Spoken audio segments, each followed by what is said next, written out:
Hello and welcome to Hopelify channel, brought to you by hopelify.org to inspire you to become the very best that you are designed to be. A few simple keys, mastered and consistently applied, are all you need to excel in each area of life. Hit the subscribe button to receive more videos. Enjoy!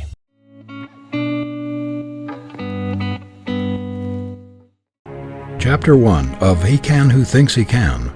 Recording by Kirk Ziegler. He Can Who Thinks He Can by Orison Swett Marden. Chapter 1. He Can Who Thinks He Can. I promised my God I would do it. In September 1862, when Lincoln issued his preliminary Emancipation Proclamation, the sublimest act of the 19th century, he made this entry in his diary: I promised my God I would do it. Does anyone doubt that such a mighty resolution added power to this marvelous man, or that it nerved him to accomplish what he had undertaken? Neither ridicule nor caricature, neither dread of enemies nor desertion of friends could shake his indomitable faith in his ability to lead the nation through the greatest struggle in its history. Napoleon, Bismarck, and all other great achievers had colossal faith in themselves. It doubled, trebled, even quadrupled the ordinary power of these men. In no other way can we account for the achievements of Luther, Wesley, or Savonarola. Without this sublime faith, this confidence in her mission, how could the simple country maiden, Jeanne d'Arc, have led and controlled the French army? This divine self-confidence multiplied her power 1,000-fold, until even the king obeyed her, and she led his stalwart troops as if they were children. After William Pitt was dismissed from office, he said to the Duke of Devonshire, I'm sure I can save this country, and that nobody else can. For 11 weeks, says Bancroft, England was without a minister. At length the king and aristocracy recognized Pitt's ascendancy and yielded to him the reins. It was his unbounded confidence in his ability that compelled the recognition and led to the supremacy in England of Benjamin Disraeli, the once despised Jew. He did not quail or lose heart when the hisses and jeers of the British Parliament rang in his ears. He sat down amid the jeering members, saying, You will yet hear me. He felt within him the confidence of power that made him Prime Minister of England, and turned sneers and hisses into admiration and applause. Much of President Roosevelt's success has been due to his colossal self-confidence. He believes in Roosevelt as Napoleon believed in Napoleon. There is nothing timid or half-hearted about our great president. He goes at everything with gigantic assurance, with that tremendous confidence which half wins the battle before he begins. It's astonishing how the world makes way for a resolute soul, and how obstacles get out of the path of a determined man who believes in himself. There is no philosophy by which a man can do a thing when he thinks he can't. What can defeat a strong man who believes in himself and cannot be ridiculed down, talked down, or written down? Poverty cannot dishearten him, misfortune deter him, or hardship turn him a hair's breadth from his course. Whatever comes, he keeps his eye on the goal and pushes ahead.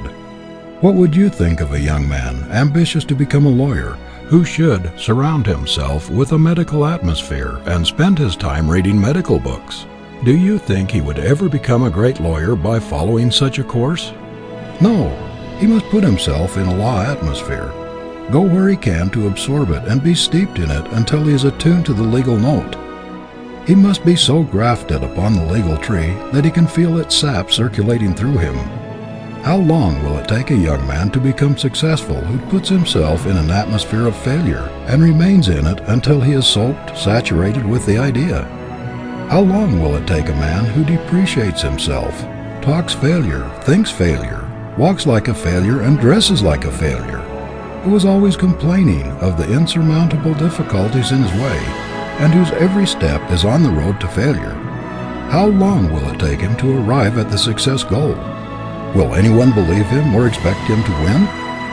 The majority of failures begin to deteriorate by doubting or depreciating themselves, or by losing confidence in their own ability.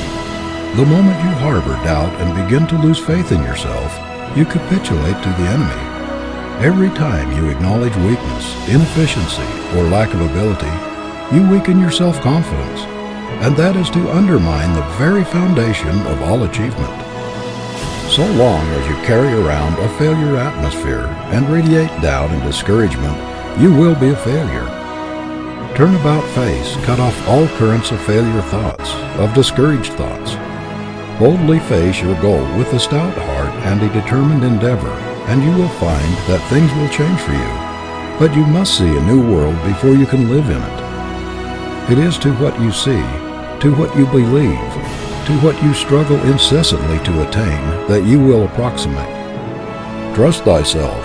Every heart vibrates to that iron string. I know people who have been hunting for months for a situation because they go into an office with a confession of weakness in their very manner. They show their lack of self-confidence.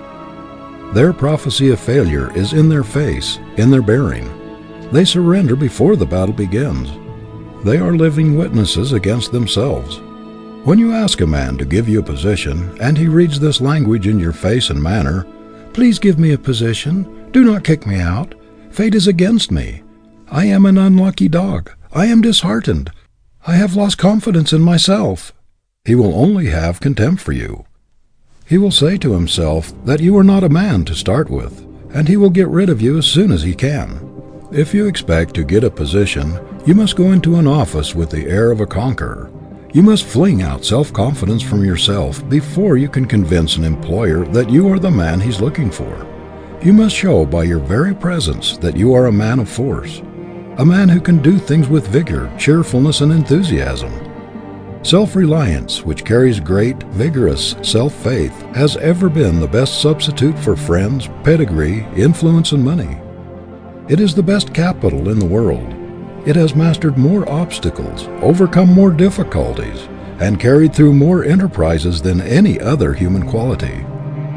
I have interviewed many timid people as to why they let opportunities pass by them that were eagerly seized by others with much less ability, and the answer was invariably a confession like the following. "I have not the courage," said one. "I lack confidence in myself," said another. "I shrink from trying for fear I shall make a mistake and I shall have the mortification of being turned down," said a third. "It would look so cheeky for me to have the nerve to put myself forward," said a fourth. "Oh, I do not think it would be right to seek a place so far above me," said another. "I think I ought to wait until the place seeks me, or I am better prepared." So they run through the whole gamut of self-distrust. This shrinking, this timidity or self-effacement often proves a worse enemy to success than actual incompetence. Take the lantern in hand, and you will always have light enough for your next step, no matter how dark, for the light will move along with you. Do not try to see the long way ahead. One step is enough for me. A physical trainer in one of our girls' colleges says that his first step is to establish the girls in self-confidence, to lead them to think only of the ends to be attained and not of the means. He shows them that the greater power lies behind the muscles, in the mind, and points to the fact so frequently demonstrated that a person in a supreme crisis, as in a fire or other catastrophe, can exert strength out of all proportion to his muscle. He thus helps them get rid of fear and timidity, the great handicaps to achievement. I believe if we had a larger conception of our possibilities, a larger faith in ourselves, we could accomplish infinitely more. And if we only better understood our divinity, we would have this larger faith. We are crippled by the old orthodox idea of man's inferiority. There is no inferiority about the man that God made. The only inferiority in us is what we put into ourselves. What God made is perfect. The trouble is that most of us are but a burlesque of the man God patterned and intended. A Harvard graduate who has been out of college a number of years writes that because of his lack of self-confidence, he has never earned more than $12 a week. A graduate of Princeton tells us that except for a brief period, he has never been able to earn more than $1 a day. These men do not dare to assume responsibility. Their timidity and want of faith in themselves destroy their efficiency. The great trouble with many of us is that we do not believe enough in ourselves. We do not realize our power. Man was made to hold up his head and carry himself like a conqueror, not like a slave, as a success, not as a failure, to assert his God-given birthright. Self-depreciation is a crime. If you would be superior, you must hold the thought of superiority constantly in the mind. A singularly modest man of so retiring a disposition that at one time he did not show half of his great ability, whose shrinking nature and real talent for self-abasement had actually given him an inferior appearance, told me one day how he had encountered this tendency toward self-depreciation. Among other things, he said, he had derived a great benefit from the practice he had formed of going about the streets, especially where he was not known, with an air of great importance, as though imagining himself the mayor of the city, the governor of the state, or even president of the United States, by merely looking as though he expected everybody to recognize that he must be a person of note. He changed not only his appearance, but also his convictions. It raised him immeasurably in his own estimation. It had a marked effect upon his whole character. Where once he walked through the streets shrinking from the gaze of others and dreading their scrutiny, he now boldly invites, even demands, attention by his evident superiority, for he has the appearance of one whom people would like to know. In other words, he has caught a glimpse of his divinity. He really feels his superiority, and his self-respecting manner reflects it. Be sure that your success will never rise higher than your confidence in yourself. The greatest artist in the world could not paint the face of a Madonna with a model of depravity in his mind. You cannot succeed while doubting yourself or thinking thoughts of failure. Cling to success thoughts. Fill your mind with cheerful, optimistic pictures of achievement. This will scatter the specters of doubt and fear and send a power through you, which will transform you into an achiever. No matter how poor or how hemmed in you may be, stoutly deny the power of adversity or poverty to keep you down. Constantly assert your superiority to environment. Believe in yourself. Feel that you are to dominate your surroundings. Resolve that you will be the master and not the slave of circumstances. This very assertion of superiority, this assumption of power, this affirmation of your ability to succeed, the attitude that claims success is an inalienable birthright, will strengthen the whole man and give great added power to the combination of faculties which doubt, fear, and lack of confidence undermine.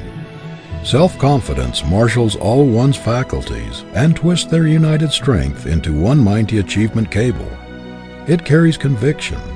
It makes other people believe in us. What has not been accomplished through its miraculous power? What triumphs in invention, in art, and in discovery have been wrought through its magic? What does not civilization owe to the invincible self-faith of its inventors, its discoverers, its railroad builders, its mine developers and city builders? It has won 1,000 victories in science and in war which were deemed impossible by faint-hearted doubters. The fact that you believe implicitly that you can do what may seem impossible or very difficult to others shows that there is something within you that has gotten a glimpse of power sufficient to do the thing. Many men who have achieved great things cannot account for their faith. They cannot tell why they had the implicit confidence that they could do what they undertook. But the result was evidence that something within them had gotten a glimpse of latent, resourceful, reserve power and possibilities which would warrant that faith. And they have gone ahead, often when they could not see a ray of light, with implicit confidence that they would come out all right, because this faith told them so. It told them so because it had been in communication with something within them that was divine, that which had passed the bounds of unlimited and entered the domain of the limitless. When we begin to exercise the faculties of self-faith, self-confidence, we are stimulating and increasing the strength of the very faculties which enable us to do the thing we have set our hearts on. The very exercise of faith helps us to do what we undertake, because our greater concentration develops that portion of the brain which enables us to accomplish it. Men who have left their mark on the world have often been implicit followers of their faith when they could see no light, and their faith has led them through the wilderness of doubt and hardship into the promised land. Our faith often tells us that we may proceed safely even in the dark, when we see no light ahead. Faith is a divine leader which never misdirects us. We must only be sure that it is faith and not merely egotism or selfish desire. Our faith puts us in touch with the infinite, opens the way to unbound possibilities, limitless power. It is the truth of our being. It is the one thing that we can be sure will not mislead us. An unwavering belief in oneself destroys the greatest enemies of achievement: fear, doubt, and vacillation. It removes the 1,001 obstacles which impede the progress of the weak and irresolute. Faith in one's mission, in the conviction that the Creator has given us power to realize our life call, as it is written in our blood and stamped on our brain cells, is the secret of all power. Poverty and failure are self-invited. The disasters people dread often come to them. Worry and anxiety enfeeble their force of mind and so blunt their creative and productive faculties that they are unable to exercise them properly. Fear of failure, or lack of faith in one's ability, is one of the most potent causes of failure. Many people of splendid powers have attained only mediocre success, and some are total failures because they set bounds to their achievement, beyond which they did not allow themselves to think that they could pass. They put limitations to their ability. They cast stumbling blocks in their way by aiming only at mediocrity or predicting failure for themselves, taking their wares down instead of up, disparaging their business and belittling their powers. Thoughts are forces, and the constant affirmation of one's inherent right and power to succeed will change inhospitable conditions and unkind environments to favorable ones. If you resolve upon success with energy, you will very soon create a success atmosphere and things will come your way. You can make yourself a success magnet. If things would only change, you cry. What is it that changes things? Wishing or hustling, dreaming or working? Can you expect them to change while you merely sit down and wish them to change? How long would it take you to build a house sitting on the foundation and wishing that it would go up? Wishing does not amount to anything unless it is backed by endeavor, determination, and grit. Webster's father was much chagrined and pained when Daniel refused a $1,500 clerkship in the Court of Common Pleas in New Hampshire, which he had worked hard to secure for him after he left college. "Daniel," he said, "don't you mean to take that office?" "No, indeed, Father. I hope I can do much better than that. I mean to use my tongue in the courts, not my pen. I mean to be an actor, not a register of other men's acts." Sublime self-faith was characteristic of this giant's career. Every child should be taught to expect success and to believe that he was born to achieve, as the acorn is destined to become an oak. It is cruel for parents and teachers to tell children that they are dull or stupid, or that they are not like others of their age. They should inspire them instead with hope and confidence and belief in their success birthright. A child should be trained to expect great things and should believe firmly in his God-given power to accomplish something worthwhile in the world. Without self-faith and an iron will, man is but the plaything of chance, a puppet of circumstances. With these he is a king, and it is in childhood the seeds must be sown that will make him a conqueror in life. If you want to reach nobility, you can never do it by holding the thought of inferiority, the thought that you are not as good as other people, that you are not as able, that you cannot do this, that you cannot do that. Cant philosophy never does anything but tear down. It never builds up. If you want to amount to anything in the world, you must hold up your head. Say to yourself continually, "I am no beggar. I am no pauper. I'm not a failure. I am a prince. I am a king. Success is my birthright, and nobody shall deprive me of it." A proper self-esteem is not a vulgar quality. It is a very sacred one. To esteem oneself justly is to get a glimpse of the infinite's plan in us. It is to get the perfect image which the Creator had in mind when He formed us, the complete man or woman, not the dwarf, pinched one, with lack of self-esteem or of self-confidence seized. When we get a glimpse of our immortal selves, we shall see possibilities of which we never before dreamed. A sense of wholeness, of power and self-confidence will come into our lives which will transform them. When we rate ourselves properly, we shall be in tune with the infinite. Our faculties will be connected with an electric wire which carries unlimited power, and we shall no longer stumble in darkness, doubt, and weakness. We shall be invincible. End of chapter 1.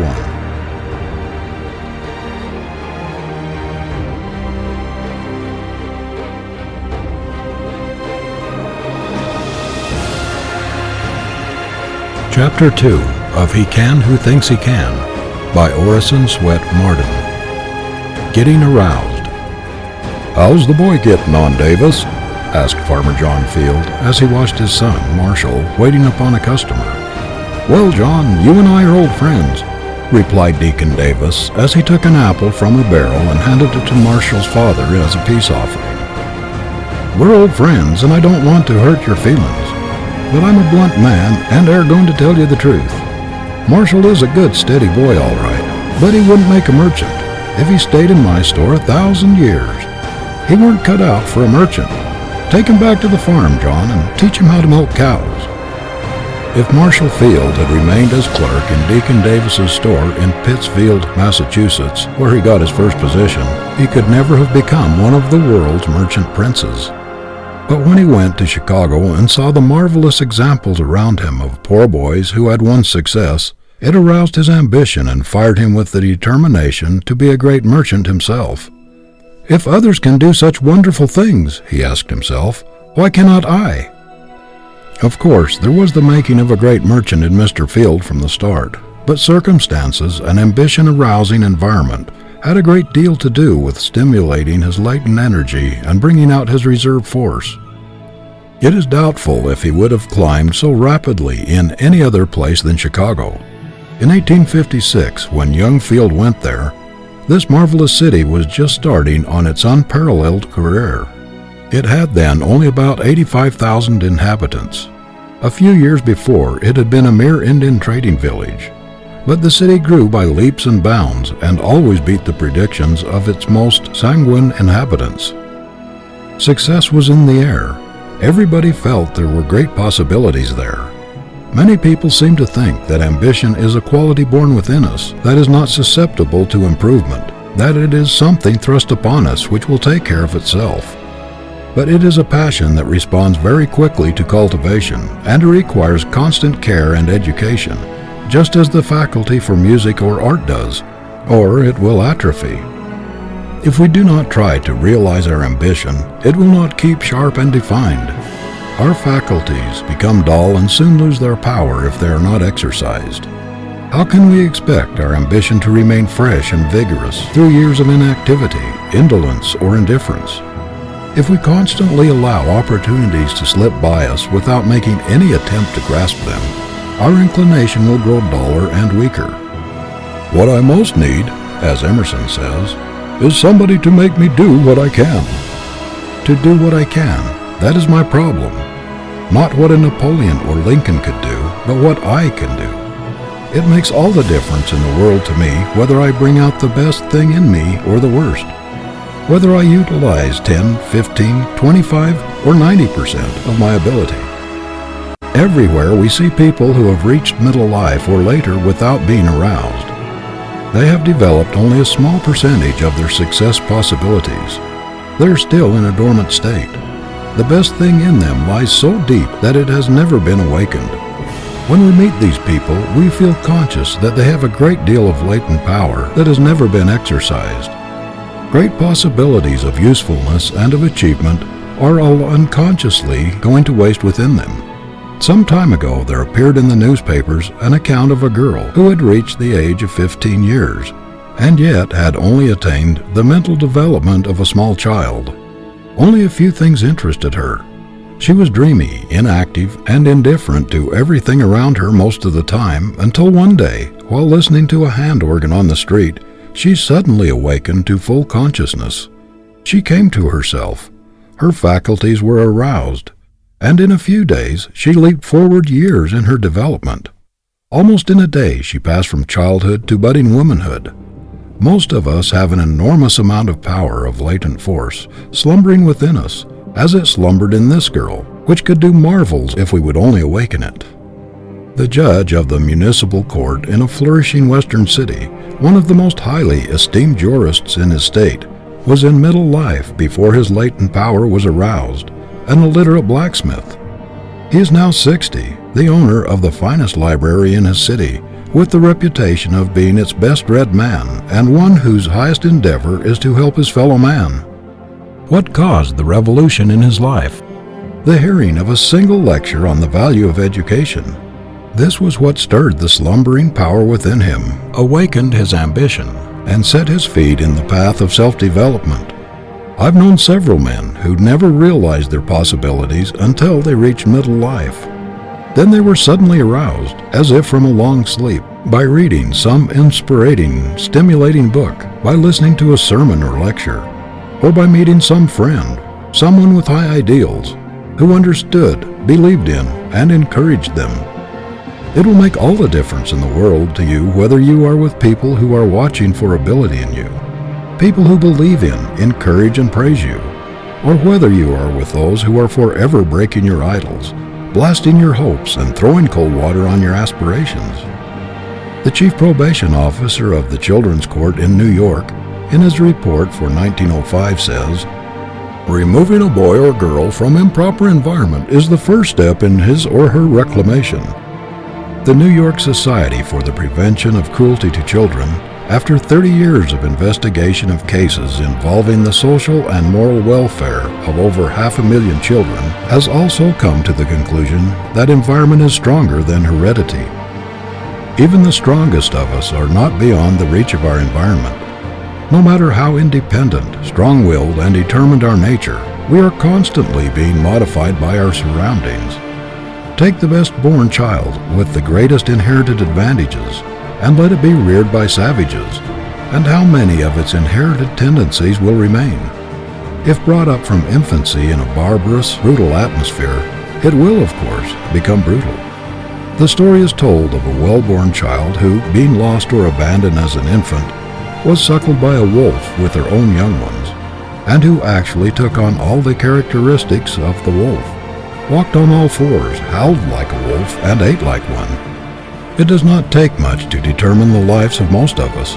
We naturally follow the example about us, and as a rule we rise or fall according to the strongest current in which we live. The poets, "I am a part of all that I have met," is not a mere poetic flight of fancy. It's an absolute truth. Everything, every sermon or lecture or conversation you have heard, every person who has touched your life, has left an impress upon your character, and you are never quite the same person after the association or experience. You are a little different, modified somewhat from what you were before, just as Beecher was never the same man after reading Ruskin. Some years ago, a party of Russian workers were sent to this country by a Russian firm of shipbuilders in order they might acquire American methods and catch the American spirit. Within 6 months, the Russians had become almost the equals of American artisans among whom they worked. They had developed ambition, individuality, personal initiative, and a marked degree of excellence in their work. A year after their return to their own country, the deadening, non-progressive atmosphere about them had done its work. The men had lost the desire to improve. They were again plodders, with no goal beyond the day's work. The ambition aroused by stimulating environment had sunk to sleep again. Our Indian schools sometimes publish, side by side, photographs of the Indian youths as they come from the reservations and as they look when they are graduated. Well-dressed, intelligent, with the fire of ambition in their eyes. We predict great things for them, but the majority of those who go back to their tribes, after struggling a while to keep up their new standards, gradually drop back to their old manner of living. There are, of course, many notable exceptions, but these are strong characters, able to resist the downward dragging tendencies about them. If you interview the great army of failures, you will find that multitudes have failed because they never got into a stimulating, encouraging environment, because their ambition was never aroused, or because they were not strong enough to rally under depressing, discouraging, or vicious surroundings. Most of the people we find in prisons and poorhouses are pitiable examples of the influence of an environment which appealed to the worst instead of to the best in them. Whatever you do in life, make any sacrifice necessary to keep an ambition-arousing atmosphere, an environment that will stimulate you to self-development. Keep close to people who understand you, who believe in you, who will help you to discover yourself and encourage you to make the most of yourself. This may make all the difference to you between a grand success and a mediocre existence. Stick to those who are trying to do something and to be somebody in the world. People of high aims, lofty ambition. Keep close to those who are dead in earnest. Ambition is contagious. You will catch the spirit that dominates your environment. The success of those about you who are trying to climb upward will encourage and stimulate you to struggle harder if you have not done quite so well yourself. There is a great power in a battery of individuals who are struggling for the achievement of high aims, a great magnetic force which will help you to attract the object of your ambition. It is very stimulating to be with people whose aspirations run parallel with your own. If you lack energy, if you are naturally lazy, indolent, or inclined to take it easy, you will be urged forward by the constant prodding of the more ambitious. End of Chapter 2.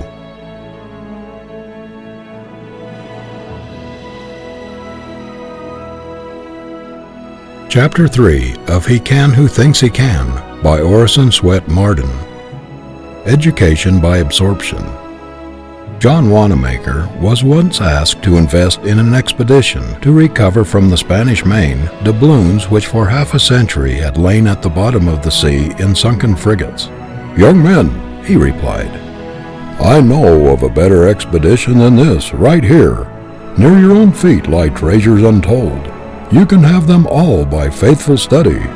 Let us not be content to mine the most coal, to make the largest locomotives, to weave the largest quantities of carpets, but amid the sounds of the pick, the blows of the hammer, the rattle of the looms, and the roar of the machinery, take care that the immortal mechanism of God's own hand, the mind, is still full trained for the highest and noblest service." The uneducated man is always placed at a great disadvantage.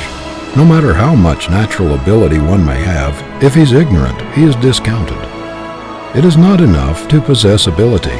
It must be made available by mental discipline. We ought to be ashamed to remain in ignorance in a land where the blind, the deaf and dumb, and even cripples and invalids manage to obtain a good education. Many youths throw away little opportunities for self-culture because they cannot see great ones.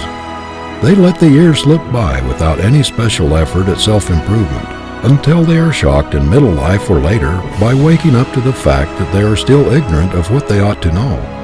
Everywhere we go, we see men and women, especially from 25 to 40 years of age, who are cramped and seriously handicapped by the lack of early training. I often get letters from such people asking if it's possible for them to educate themselves so late in life. Of course it is. There are so many good correspondence schools today, and institutions like Chautauqua, so many evening schools, lectures, books, libraries, and periodicals, that men and women who are determined to improve themselves have abundant opportunities to do so. While you lament the lack of early education and think it's too late to begin, you may be sure that there are other young men and women not very far from you who are making great strides in self-improvement, though they may not have half as good an opportunity for it as you have. The first thing to do is to make a resolution, strong, vigorous, and determined, that you are going to be an educated man or woman, that you are not going to go through life humiliated by ignorance, that if you have been deprived of early advantages, you are going to make up for their loss. Resolve that you will no longer be handicapped and placed at a disadvantage for that which you can remedy. You will find the whole world will change to you when you change your attitude toward it. You'll be surprised to see how quickly you can very materially improve your mind after you've made a vigorous resolve to do so. Go about it with the same determination that you would to make money or to learn a trade. There is a divine hunger in every normal being for self-expansion, a yearning for growth or enlargement. Beware of stifling this craving of nature for self-unfoldment. Man was made for growth. It is the object, the explanation of his being. to have an ambition to grow larger and broader every day, to push the horizon of ignorance a little farther away, to become a little richer in knowledge, a little wiser and more of a man. That is an ambition worthwhile. It is not absolutely necessary that an education should be crowded into a few years of school life. The best educated people are those who are always learning, always absorbing knowledge from every possible source and at every opportunity. I know young people who have acquired a better education, a finer culture, through a habit of observation, or of carrying a book in the pocket to read at odd moments, or by taking courses in correspondence schools, than many who have gone through college. Youths who are quick to catch at new ideas and who are in frequent contact with superior minds not only often acquire a personal charm, but even, to a remarkable degree, develop mental power. The world is a great university. From the cradle to the grave, we are always in God's great kindergarten, where everything is trying to teach us its lesson, to give us its great secret. Some people are always at school, always storing up precious bits of knowledge. Everything has a lesson for them. It all depends upon the eye that can see, the mind that can appropriate. Very few people ever learn how to use their eyes. They go through the world with a superficial glance at things. Their eye pictures are so faint and so dim that details are lost and no strong impression is made on the mind. Yet the eye was intended for a great educator. The brain is a prisoner, never getting out to the outside world. It depends upon its 5 or 6 servants, the senses, to bring it material, and the larger part of it comes through the eye. The man who has learned the art of seeing things looks with his brain. I know a father who is training his boy to develop his powers of observation. He will send him out upon a street with which he is not familiar for a certain length of time, and then question him on his return to see how many things he has observed. He sends him to the show windows of great stores, to museums, and other public places to see how many of the objects he has seen the boy can recall and describe when he gets home.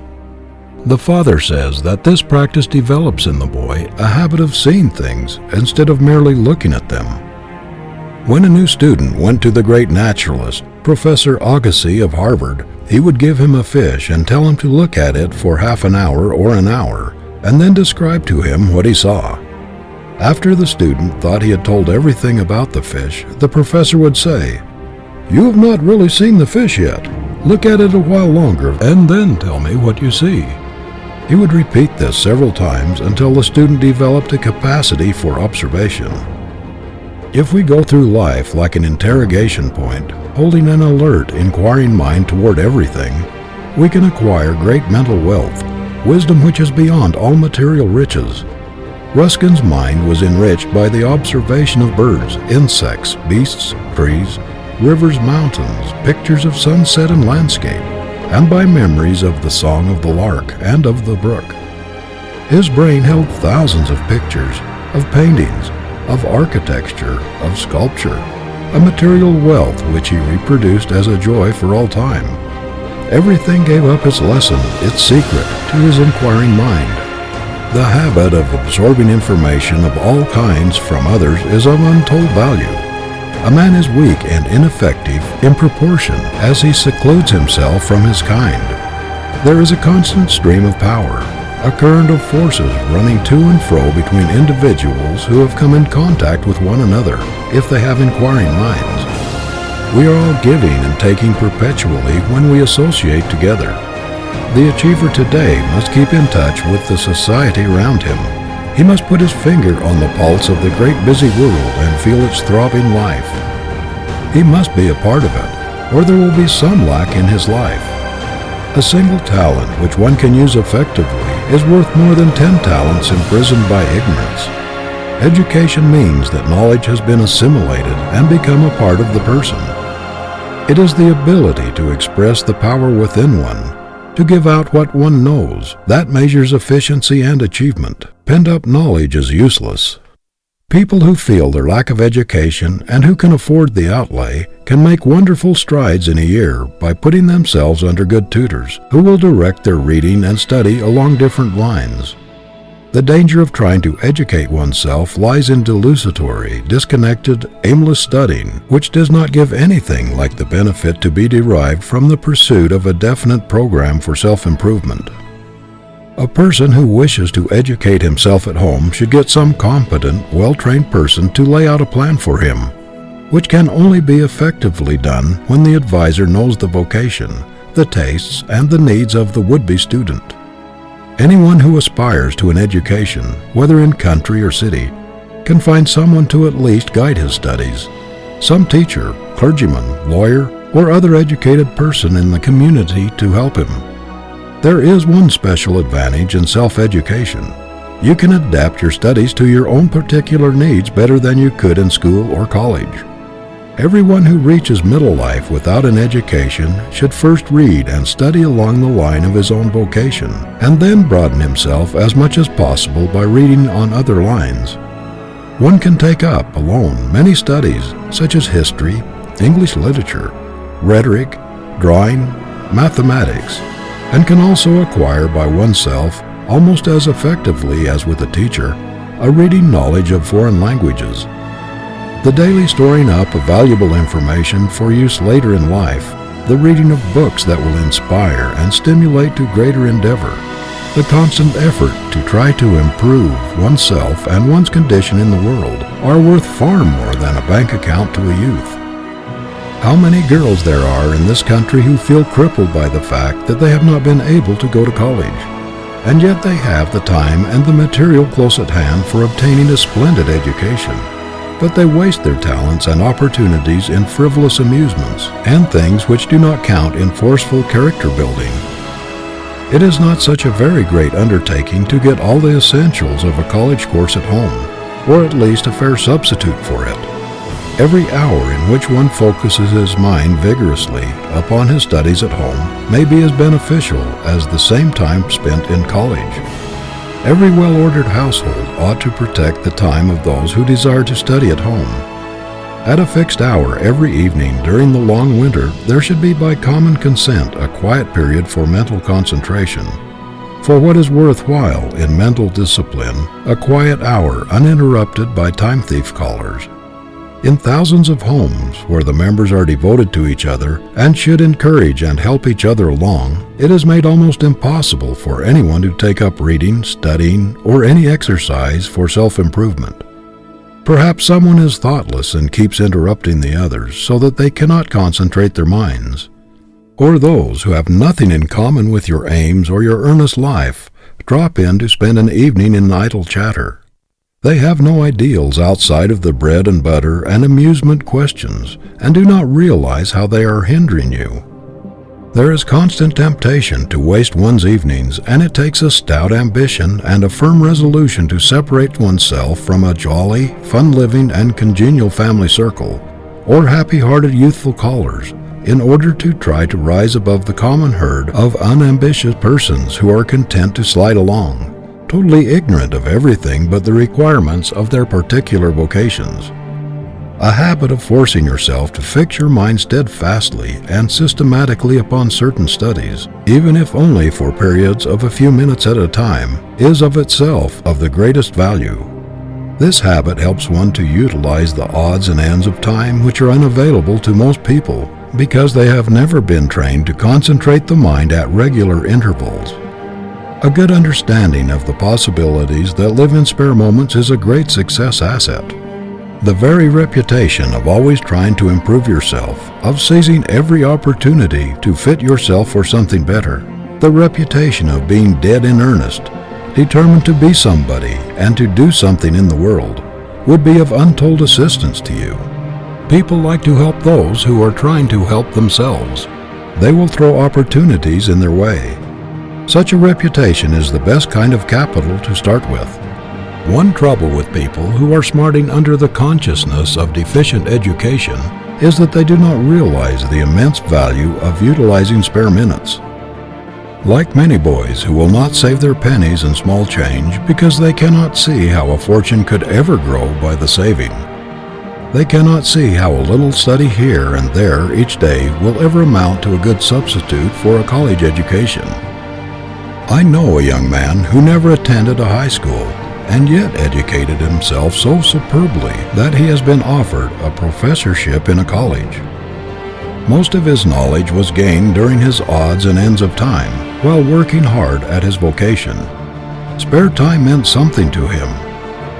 The correspondence schools deserve very great credit for inducing hundreds of thousands of people, including clerks, mill operatives, and employees of all kinds, to take their courses, and thus save for study the odds and ends of time which otherwise would probably be thrown away. We have heard of some most remarkable instances of rapid advancement which these correspondence school students have made by reason of the improvement in their education. Many students have reaped 1,000% on their educational investment. It has saved them years of drudgery and has shortened wonderfully the road to their goal.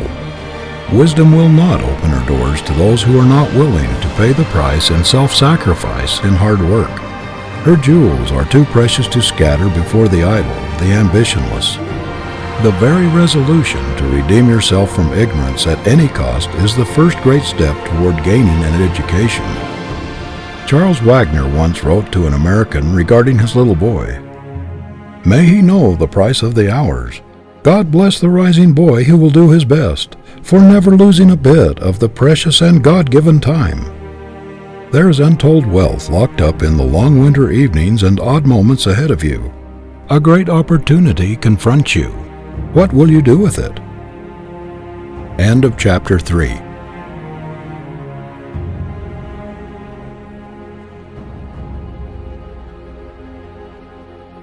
Chapter 4 of He Can Who Thinks He Can by Orison Swett Marden. Freedom at any cost. Were you to decide to risk your reputation, your material welfare, your whole future upon some great physical or mental contest which you could extend over a considerable period of time, you would begin long beforehand to train or discipline yourself for the decisive conflict. You would not, if possible to avoid doing so, go into it handicapped. Every person who is ambitious to make his life count, to do what is worthwhile, is entering upon just such a contest. In starting upon a conflict so grave, so significant, and which affects the whole future, the first thing to do is get absolute freedom from everything which strangles ambition, discourages effort, and hinders progress. Freedom from everything which saps vitality, enslaves the faculties, and wastes energy. To remove every obstruction from the way and leave a clear path to one's goal. No matter how ambitious a runner may be to win, if he does not train off his surplus fat, if he is hampered with extra clothing, or runs with feet cramped and sore, his race is lost. The trouble with most of us is that while ambitious to succeed, we do not put ourselves in a condition to win. We do not cut the cords which bind us, or try to get rid of the entanglements and obstructions that hinder us. We trust too much to luck. To eliminate everything that can possibly retard us, to get into as harmonious an environment as possible, is the first preparation for a successful career. There are tens of thousands of people who have ability and inclination to rise out of mediocrity, and to do something worthwhile in the world, but who never do so because they cannot break the chains that bind their movements. Most of us are so bound in some part of our nature that we cannot get free, cannot gain the liberty to do the larger thing possible to us. We go through life doing the smaller, the meaner, when the larger, the grander would be possible could we get rid of the things that handicap us. Every normal man has a reserve power within him, a mighty coil of force and purpose, which would enable him to make his life strong and complete, were he free to express the largest and the best things in him, were he not fettered by some bond, physical or moral. You can tie a strong horse with a very small cord, and he cannot show his greatest speed or strength till he is free. On every hand we see people with splendid ability tied down by some apparently insignificant thing which handicaps all their movements. They cannot go ahead until they are free. A giant would be a weakling if he were confined to so small a space that he did not have room to exert himself with freedom.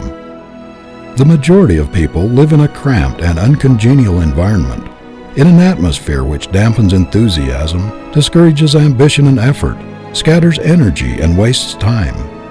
They have not the courage or stamina to cut the shackles that bind them, to throw away all crutches and props, and to rely on themselves to get into an environment where they can do what they desire.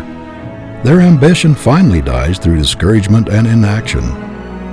I recall the case of a youth with artistic talent who let precious years go by, drifting by accident from one vocation to another, without encouraging this God-given ability or making any great effort to get rid of the little things which stood in the way of a great career, although he was always haunted by a longing for it. He was conscientious in his everyday work, but his heart was never in it. His artistic nature yearned for expression, to get away from the work against which every faculty protested, and to go abroad and study. But he was poor, and although his work was drudgery, and his whole soul loathed it, he was afraid of the hardships and the obstacles he would have to encounter if he answered the call that ran in his blood. He kept resolving to break away and to follow the promptings of his ambition, but he also kept waiting and waiting for a more favorable opportunity, until, after a number of years, he found other things crowding into his life. His longing for art became fainter and fainter. The call was less and less imperative. Now he rarely speaks of his early aspirations, for his ambition is practically dead. Those who know him feel that something grand and sacred has gone out of him, and that, although he has been industrious and honest, he has never expressed the real meaning in his life, the highest thing in him. I know a woman who in her youth and early womanhood had marked musical ability. A voice rich, powerful, sympathetic. She had also a beautiful face and a magnetic personality. Nature had been very generous to her, and she longed to express her remarkable powers, but she was in a most discouraging environment. Her family did not understand or sympathize with her ambition, and she finally became accustomed to her shackles and, like a prisoner, ceased to struggle for freedom. A songstress of international fame who heard her voice said that she had it in her to make one of the world's greatest singers, but she yielded to the wishes of her parents and the fascinations of society until the ambition gradually died out of her life. She says that the dying of this great passion was indescribably painful. She settled down to the duties of a wife, but has never been really happy, and has always carried in her face an absent, faraway look of disappointment. Her unused talent was a great loss to the world, and a loss indescribable to herself. She drags out a dissatisfied existence, always regretting the past, and vainly wishing that instead of letting her ambition die, she had struggled to realize it. Timidity also hinders freedom. Thousands of able young men and women in this country are ambitious to make the most of themselves, but are completely fettered or held back by an abnormal timidity, a lack of self-faith. They feel great unused powers within, struggling for expression, but dread that they may fail. The fear of being thought forward or egotistical seals their lips, palsies their hands, and drives their ambition back upon itself to die of inaction. They do not dare to give up a certainty for an uncertainty. They are afraid to push ahead. They wait and wait, hoping that some mysterious power may liberate them and give them confidence and hope. Many people are imprisoned by ignorance. They never reach the freedom which education gives. Their mental powers are never unlocked. They have not the grit to struggle for emancipation, the stamina to make up for the lack of early training. They think they are too old to begin. The price of freedom seems too high to pay at their time of life, and so they plod upon a low plane when they could have gained the heights where superiority dwells. Others are so bound by the fetters of prejudice and superstition that their lives are narrow and mean. These are the most hopeless of all. They are so blinded that they do not even know they are not free, but they think other people are in prison. If you would attain that largeness of life, that fullness of self-expression which expands all the faculties, you must get freedom at any cost. Nothing will compensate you for stifling the best thing in you. Bring it out at any sacrifice. It often takes a great deal of friction, of suffering, of struggling with obstacles and misfortunes before the true strength of one's character is brought out. The diamond could never reveal its depths of brilliancy and beauty but for the friction of the stone which grinds its facets, polishes it, and lets in the light which discloses its hidden wealth. This is the price of his liberation from darkness. Ask the majority of men and women who have done great things in the world to what they owe their strength, their breadth of mind, and the diversity of experience which has enriched their lives. They will tell you that these are the fruits of struggle, that they acquired their finest discipline, their best character drill, in the effort to escape from uncongenial environment, to break the bonds which enslaved them, to obtain an education, to get away from poverty, to carry out some cherished plan, to reach their ideal, whatever it was. The efforts we are obliged to make to free ourselves from the bonds of poverty or heredity, of passion or prejudice, whatever it is that holds us back from our heart's desire, call to our aid spiritual and physical resources which would have remained forever unused, perhaps undiscovered, but for the necessity thrust upon us. Unsatisfied longings and stifled ambitions eat away at the very heart of desire. They sap strength of character, destroy hope, and blot out ideals. They play havoc with the lives of men and women. They make them mere shells, empty promises of what they might have been.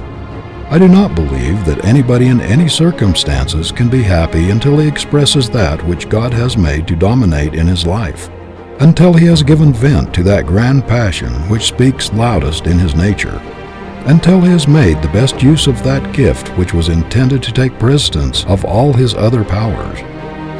No man can live a half-life when he has genuinely learned that it is a half-life, said Philip Brooks.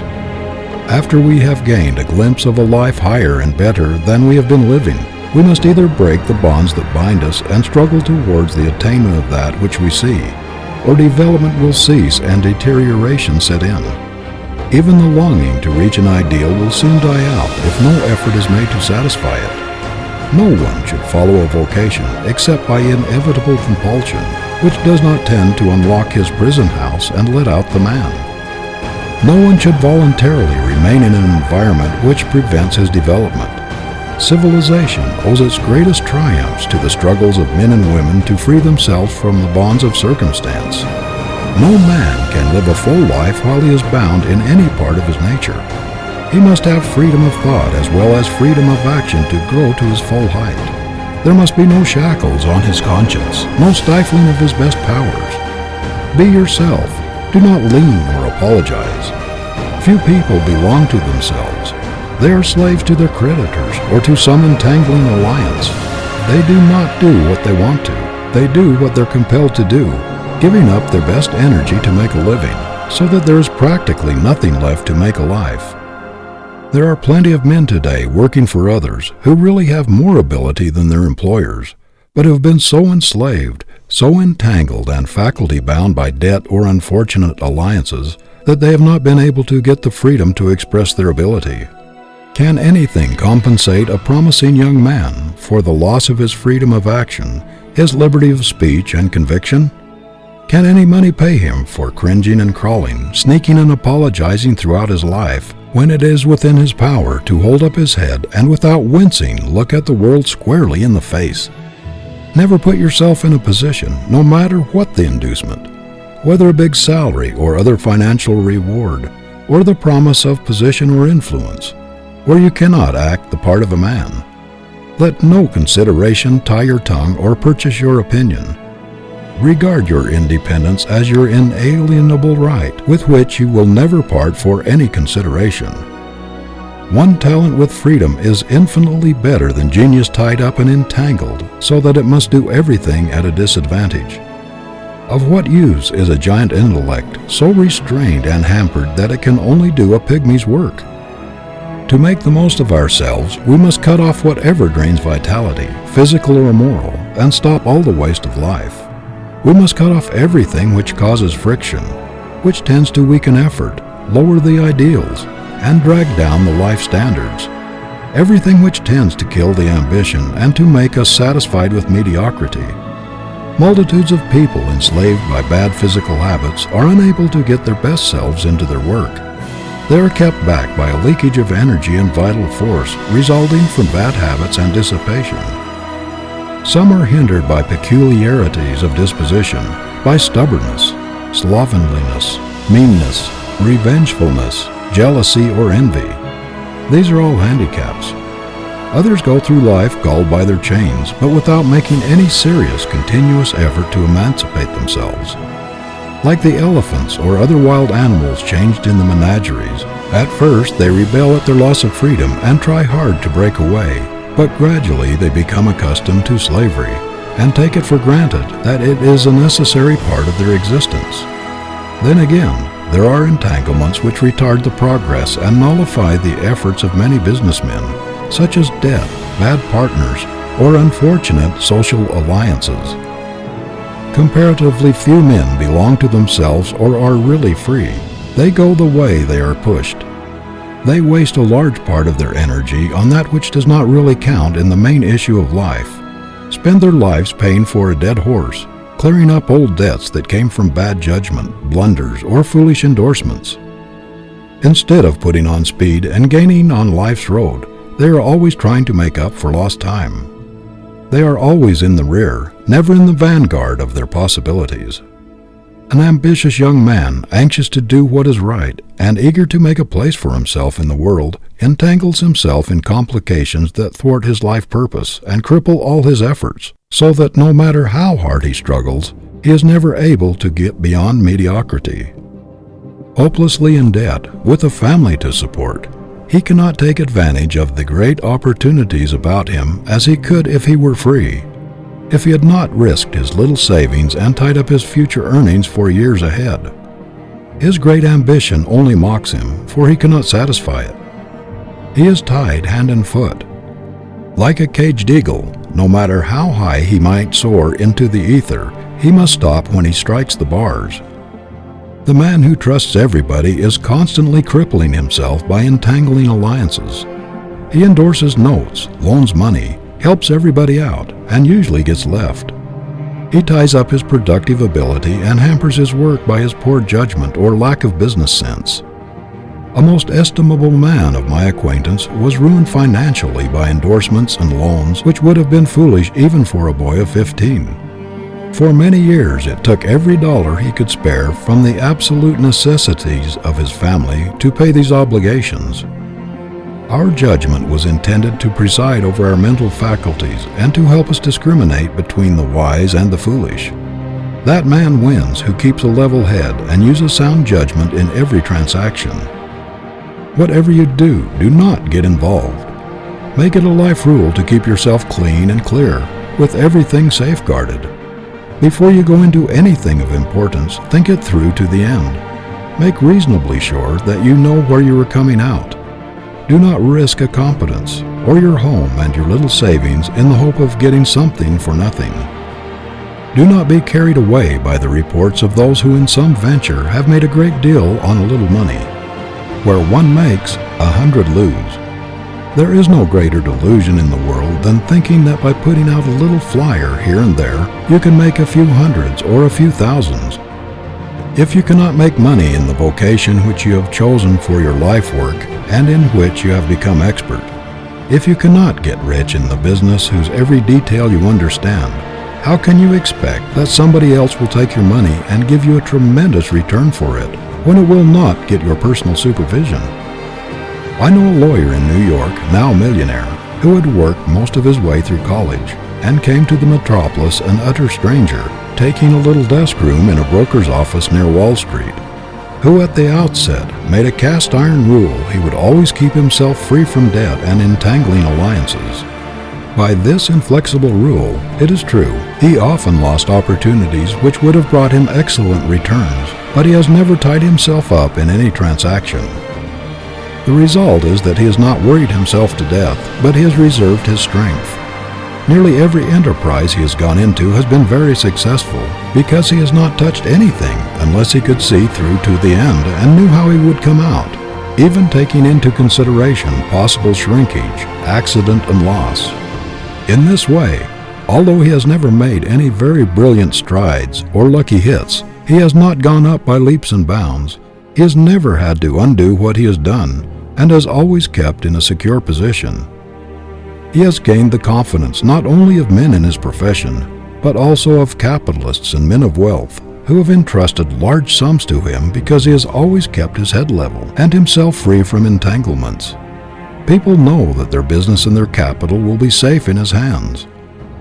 Through steady growth and persistent pushing of practical certainties, he has not only become a millionaire, but a broad, progressive, comprehensive man of affairs. Develop your judgment early and exercise your caution until it becomes reliable. Your judgment is your best friend. Your common sense is your great life partner, given you for guidance and to protect your interests. Depend upon these three great friends: sound judgment, caution, and common sense, and you will not be flung about at the mercy of adverse winds.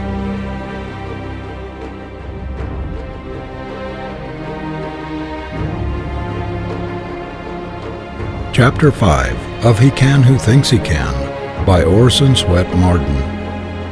What the World Owes to Dreamers. Once when Emerson was in the company of men of affairs who had been discussing railroad, stocks, and other business matters for some time, he said, "Gentlemen, now let us discuss real things for a while." Emerson was called the Dreamer of Dreams because he had the prophetic vision that saw the world to be, the higher civilization to come. Tens of thousands of men and women stand today where he then stood almost alone. Edison is a dreamer because he sees people half a century hence using and enjoying inventions, discoveries, and facilities which make the most advanced utilities of today seem very antiquated. His mind's eye sees as curiosities in museums, 50 years hence, those mechanisms and devices which now seem so marvelous to us. Dreamers in this sense are true prophets. They see the civilization that will be long before it arrives. As it was the dreamers of 49 who built the old San Francisco and made it the greatest port on the western coast. So after the recent great earthquake and fire, when the city lay in ashes and 300,000 people were homeless, it was the dreamers of today who saw the new city in the ashes where others saw only desolation, and who, with indomitable grit, the unconquerable American will that characterized the pioneers of a half-century before, began to plan a restored city greater and grander than the old.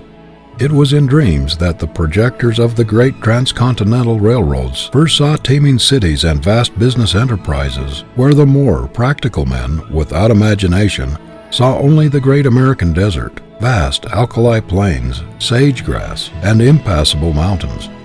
The dreams of men like Collis P. Huntington and Leland Strafford bound together the East and the West with bands of steel, made the two oceans neighbors, reclaimed the desert, and built cities where before only desolation reigned. It was the persistency and grit of dreamers that triumphed over the congressmen without imagination who advised importing dromedaries to carry the mails across the great American desert, because they said it was ridiculous, a foolish waste of money, to build a railroad to the Pacific Ocean, as there was nothing there to support a population.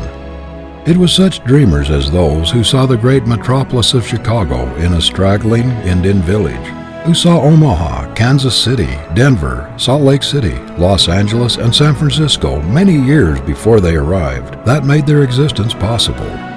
It was such dreamers as Marshall Field, Joseph Leiter, and Potter Palmer, who saw in the ashes of the burned Chicago a new and glorified city, infinitely greater and grander than the old. Take the dreamers out of the world's history, and who would care to read it?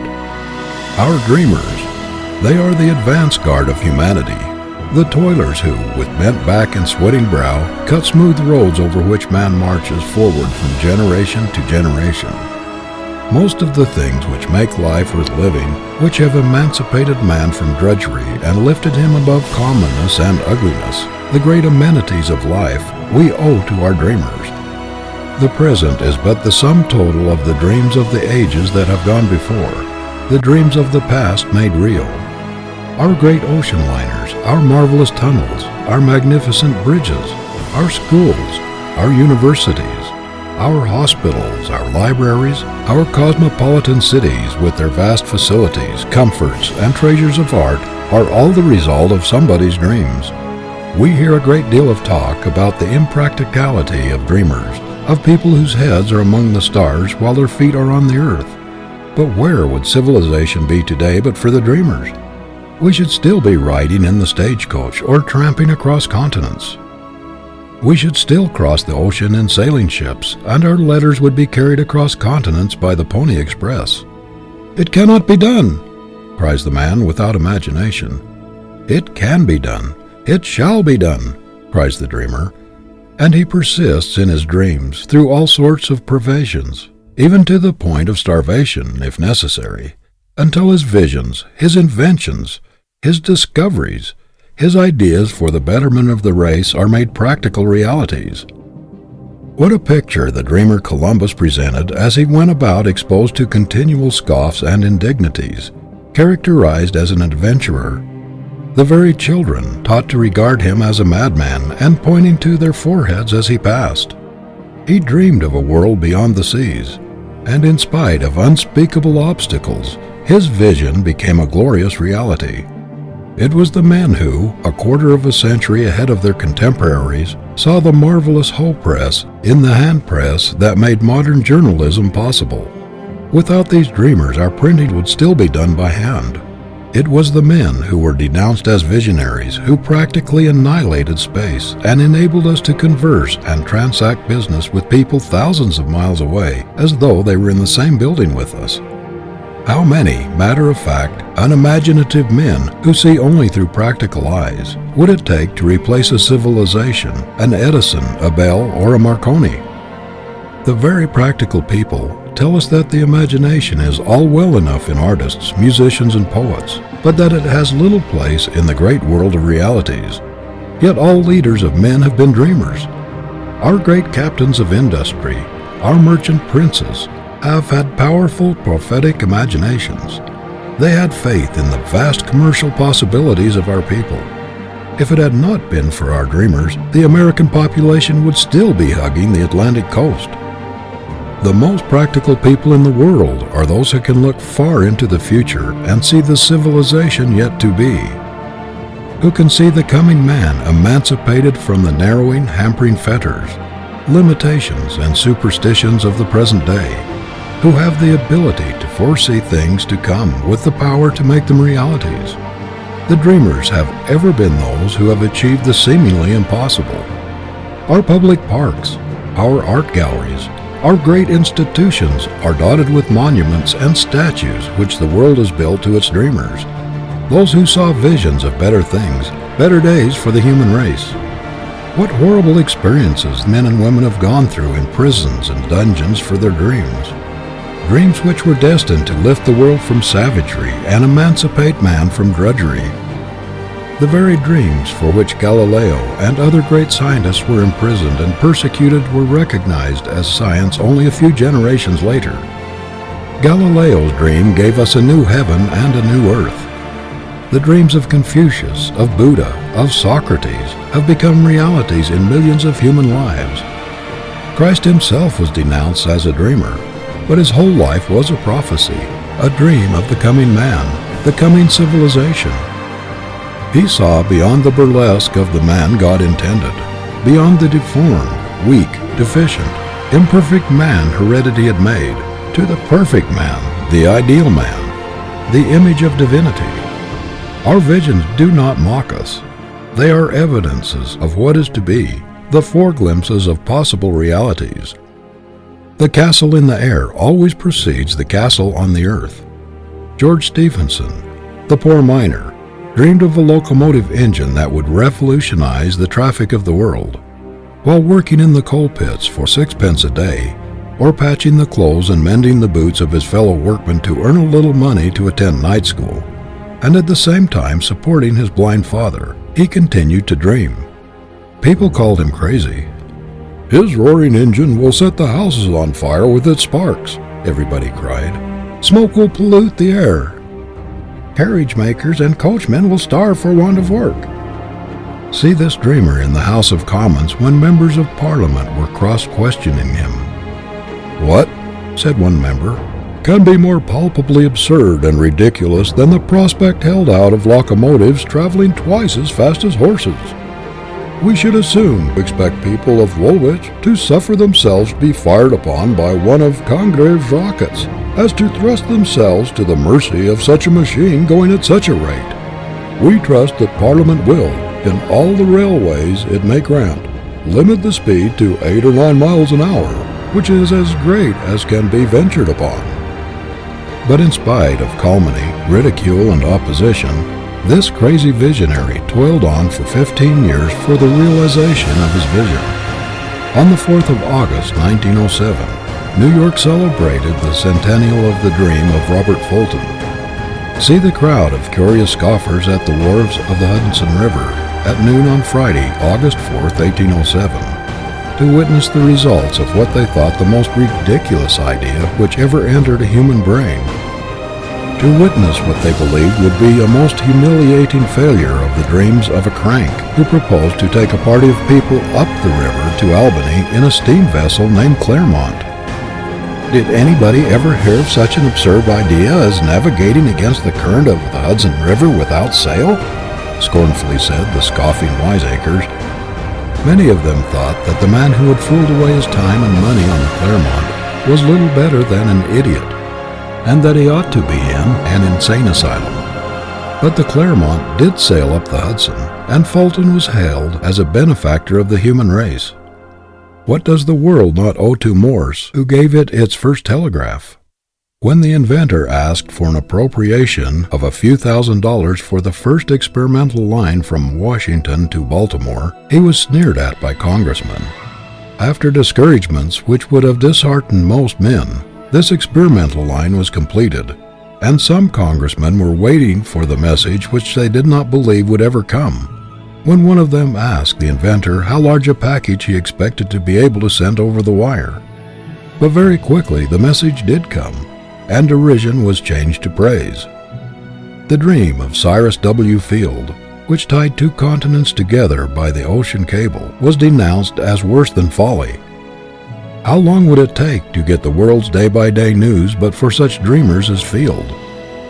When William Murdoch, at the close of the 18th century, dreamed of lighting London by means of coal gas conveyed to buildings and pipes, even Sir Humphrey Davy sneeringly asked, "Do you intend taking the dome of St. Paul's for a gasometer?" Sir Walter Scott, too, ridiculed the idea of lighting London by smoke, but he lived to use this same smoke dream to light his castle at Abbotsford. "What?" said the wise scientist. "A light without a wick? Impossible!" How people laughed at the dreamer Charles Goodyear, who struggled with hardships for 11 long years while trying to make India rubber of practical use. See him in prison for debt, still dreaming, while pawning his clothes and his wife's jewelry to get a little money to keep his children from starving. Note his sublime courage and devotion to his vision, even when without money to bury a dead child, while his 5 other children were near starvation, and his neighbors were denouncing him as insane. Women called Elias Howe a fool and crank, and condemned him for neglecting his family to dream of a machine which has proved a blessing to millions of their sex. The great masters are always idealists, seers of visions. The sculptor is a dreamer who sees the statue in the rough block before he strikes a blow with his chisel. The artist sees a vision of the finished painting in all its perfection and beauty of coloring and form before he touches a brush to the canvas. Every palace, every beautiful structure is first the dream of the architect. It had no previous existence in reality. The building came out of his ideal before it was made real. Sir Christopher Wren saw St. Paul's Cathedral in all its magnificent beauty before the foundations were laid. It was his dream which revolutionized the architecture of London. It was the dreaming Baron Haussmann who made Paris the most beautiful city in the world. Think what we owe the beauty dreamers for making our homes and our parks so attractive. Yet there are thousands of practical men in New York today who, if they could have their way, would cut Central Park up into lots and cover it with business blocks. The achievements of every successful man are but the realized visions of his youth, his dreams of bettering his condition, of enlarging his power. Our homes are the dreams that begin with lovers and their efforts to better their condition, the dreams of those who once lived in huts and in log cabins. The modern luxurious railway train is the dream of those who rode in the old stagecoach. Not more than a dozen years ago, the horseless carriage, the manufacture of which now promises to make one of the largest businesses in the world, was considered by most people in the same light as is the airship today. But there has recently been an exhibition of these dreams in Madison Square Garden, New York, on a scale so vast in the suggestiveness of its possibilities as to stagger credulity. Half a dozen years since, this invention was looked upon as a mere toy, a fad for a few millionaires. 12 years ago, there was not a single factory in America making cars for the market. 14 years ago, there were only 5 horseless vehicles in this country, and they had to be imported at extravagant prices. Today, there are over 100,000 in actual use. Instead of being a toy for millionaires, the automobile is now being used in place of horses by thousands of people with ordinary incomes. This dream is already helping us to solve the problem of crowded streets. It is providing a great educator as well as a health giver by tempting people into the country. The average man will ultimately, through its full realization, practically travel in his own private car. In fact, this dream is becoming one of the greatest joys and blessings that has ever come to humanity. It was the wonderful dream in steel of Carnegie, Schwab, and their associates together with that of the elevator creator that made the modern city with its skyscrapers possible. What do we not owe to our poet dreamers who, like Shakespeare, have taught us to see the uncommon in the common, the extraordinary in the ordinary? The divinest heritage of man is the capacity to dream. It matters not how much we have to suffer today, if we believe there is a better tomorrow. Even stone walls do not a prison make to those who can dream. Who would rob the poor of this dreaming faculty that takes the drudgery out of their dry, dreary occupations? Who would deprive them of the luxuries which they enjoy in their dreams of a better and brighter future, of a fuller education, of more comforts for those dear to them? There is no medicine like hope, no incentive so great and no tonic so powerful as expectation of something better tomorrow. Dreaming is especially characteristic of the typical American. No matter how poor or what his misfortune, he is confident, self-reliant, even defiant at fate, because he believes better days are coming. The clerk can live in a store of his own, which his imagination builds. The poorest factory girl dreams of a beautiful home of her own. The humblest dream of power. The ability to lift oneself instantly out of all perplexities, trials, troubles, and discordant environment into an atmosphere of harmony and beauty and truth is beyond price. How many of us would have heart enough, hope enough, and courage enough to continue the struggle of life with enthusiasm if our power of dreaming were taken away from us? It is this dreaming, this hoping, this constant expectancy of better things to come that keeps our courage, lightens our burdens, and makes clear the way. I know a lady who has gone through the most trying and heart-rending experiences for many years, and yet everybody who knows her marvels at her sweetness of temper, her balance of mind, and beauty of character. She says that she owes everything to her ability to dream, that she can at will lift herself out of the most discordant and trying conditions into a calm of absolute harmony and beauty, and come back to her work with a freshened mind and invigorated body. The dreaming faculty, like every other faculty, may be abused. A great many people do nothing but dream. They spend all their energies in building air castles which they never try to make real. They live in an unnatural, delusive, theoretical atmosphere until the faculties become paralyzed from inaction. It is a splendid thing to dream when you have the grit and tenacity of purpose and the resolution to match your dreams with realities. But dreaming without effort, wishing without putting forth exertion to realize the wish, undermines the character. It is only practical dreaming that counts. Dreaming coupled with hard work and persistent endeavor. Just in proportion as we make our dreams realities, shall we become strong and effective. Dreams that are realized become an inspiration for new endeavor. It is in the power to make the dream good that we find the hope of this world. Dreaming and making good, this was what John Harvard did when with his few $100s he made Harvard College possible. The founding of Yale College with a handful of books was but a dream made good. President Roosevelt owes everything to his dream of better conditions for humanity, of higher ideals, his dream of a larger, finer type of manhood, of better government, of finer citizenship, of a larger and cleaner manhood and womanhood. The child lives in dreamland. It creates a world of its own and plays with the castles it builds. It traces pictures which are very real to it. It enjoys that which was never on sea or land, but which has a powerful influence in shaping its future life and character.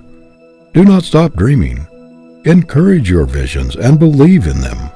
Cherish your dreams and try to make them real. This thing in us that aspires, that bids us to look up, that beckons us higher, is God-given. Aspiration is the hand that points us to the road that runs heavenward. As your vision is, so will your life be. Your better dream is the prophecy of what your life may be, ought to be.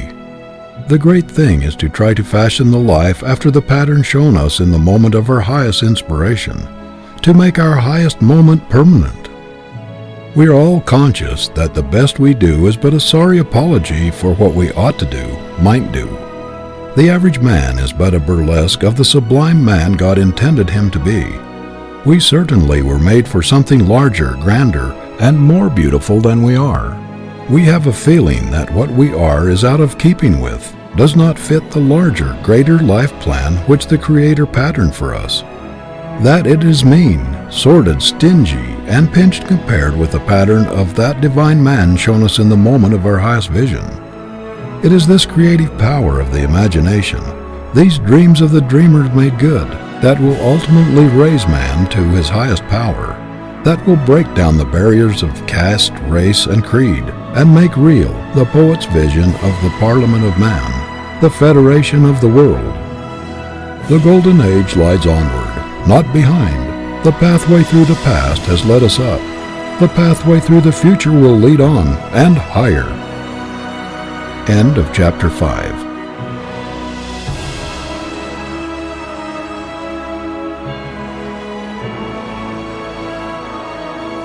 Chapter 6 of He Can Who Thinks He Can by Orison Swett Marden. The Spirit in Which You Work. It ought not be necessary to ask a man if he likes his work. The radiance of his face should tell that. His very buoyancy and pride in his task, his spirit of unbounded enthusiasm and zest ought to show it. He ought to be so in love with his work that he finds his greatest delight in it. And this inward joy should light up his whole being. A test of the quality of the individual is the spirit in which he does his work. If he goes to it grudgingly, like a slave under the lash, if he feels the drudgery in it, if his enthusiasm and love for it do not lift it out of commonness and make it a delight instead of a bore, he will never make a very great place for himself in the world. The man who feels his life yoke galling him, who does not understand why the bread and butter question could not have been solved by one great creative act instead of every man's being obliged to wrench everything he gets from nature through hard work. The man who does not see a beneficent design and a superb necessity in the principle that everyone should earn his own living has gotten a wrong view of life and will never get the splendid results out of his vocation that were intended for him. Multitudes of people do not half respect their work. They look upon it as a disagreeable necessity for providing bread and butter, clothing and shelter, as unavoidable drudgery instead of as a great man-builder, a great life university for the development of manhood and womanhood. They do not see the divinity in the spur of necessity which compels man to develop the best thing in him, to unfold his possibilities by his struggle to attain his ambition, to conquer the enemies of his prosperity and his happiness. They cannot see the curse in the unearned dollar, which takes the spur out of the motive. Work to them is sheer drudgery, an unmitigated evil. They cannot understand why the Creator did not put bread ready-made on trees. They do not see the stamina, the grit, the nobility, and the manhood in being forced to conquer what they get. No one can make a real success of his life when he is all the time grumbling or apologizing for what he is doing. It is a confession of weakness. What a pitiable sight to see one of God's noblemen, made to hold up his head and be a king, to be cheerful and happy and to radiate power, going about whining and complaining of his work, even deploring the fact that he should have to work at all. It is demoralizing to allow yourself to do a thing in a half-hearted, grudging manner. There is a great adaptive power in human nature. The mind is wonderfully adjustive to different conditions, but you will not get the best results until your mind is settled, until you are resolved not only to like your work, but also to do it in the spirit of a master and not in that of a slave. Resolve that, whatever you do, you will bring the whole man to it, that you will fling the whole weight of your being into it, that you will do it in the spirit of a conqueror, and so get the lesson and power out of it, which come only to the conqueror. Put the right spirit into your work. Treat your calling as divine, as a call from principle. If the thing itself be not important, the spirit in which you take hold of it makes all the difference in the world to you. It can make or mar the man. You cannot afford grumbling service or botched work in your life's record. You cannot afford to form a habit of half-doing things, or of doing them in the spirit of a drudge, for this will drag its slimy trail through all your subsequent career, always humiliating you at the most unexpected times. Let other people do the poor jobs, the botched work, if they will. Keep your standards up, your ideals high.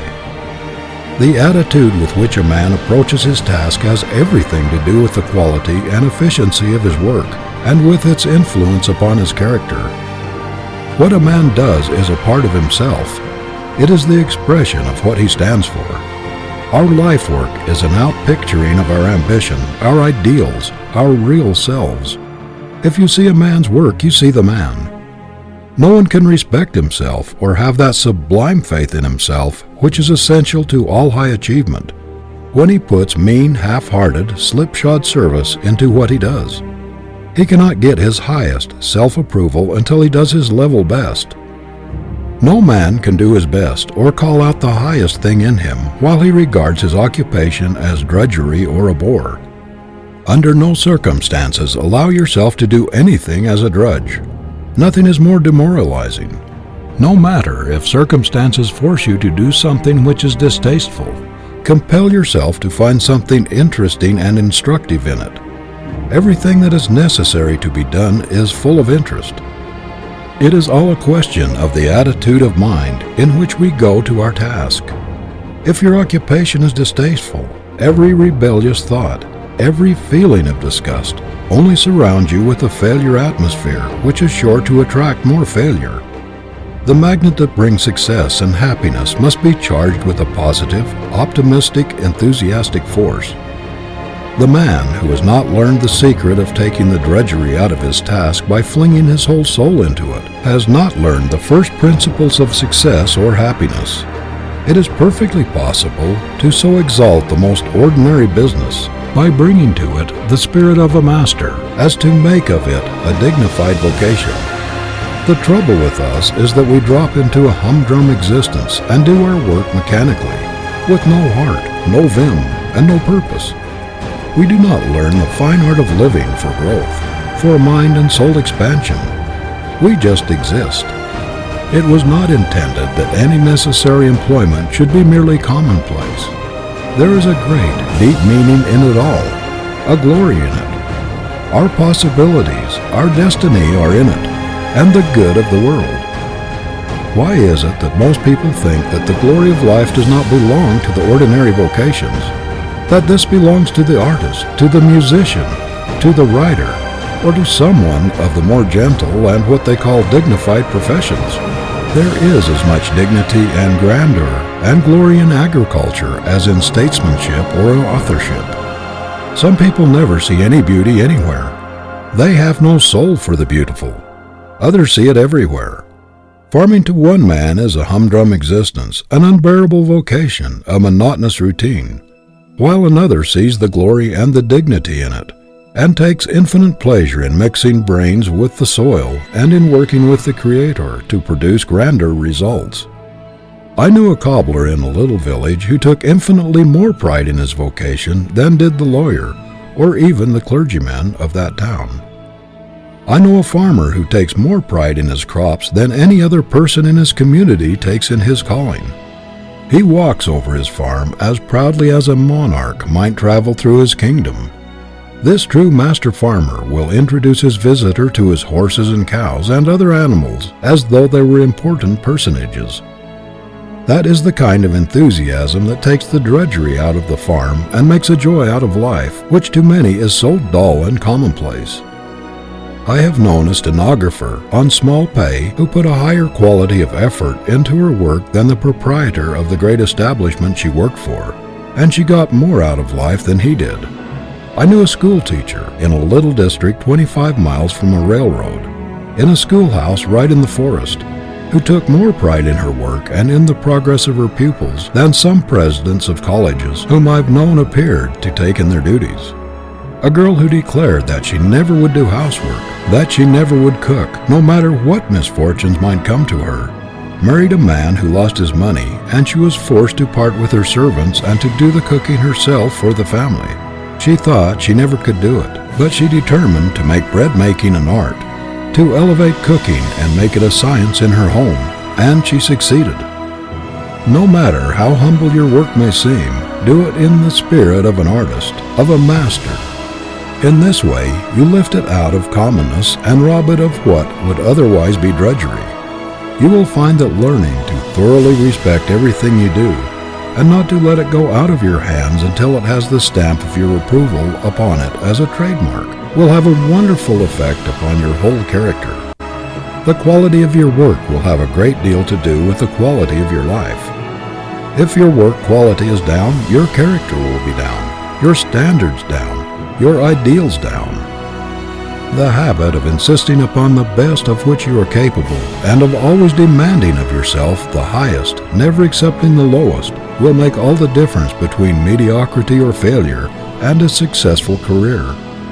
If you bring your work to the spirit of an artist instead of an artisan, if you bring a burning zeal, an all-absorbing enthusiasm, if you determine to put the best there is in everything you do, no matter what it is, you will not long be troubled with a sense of drudgery.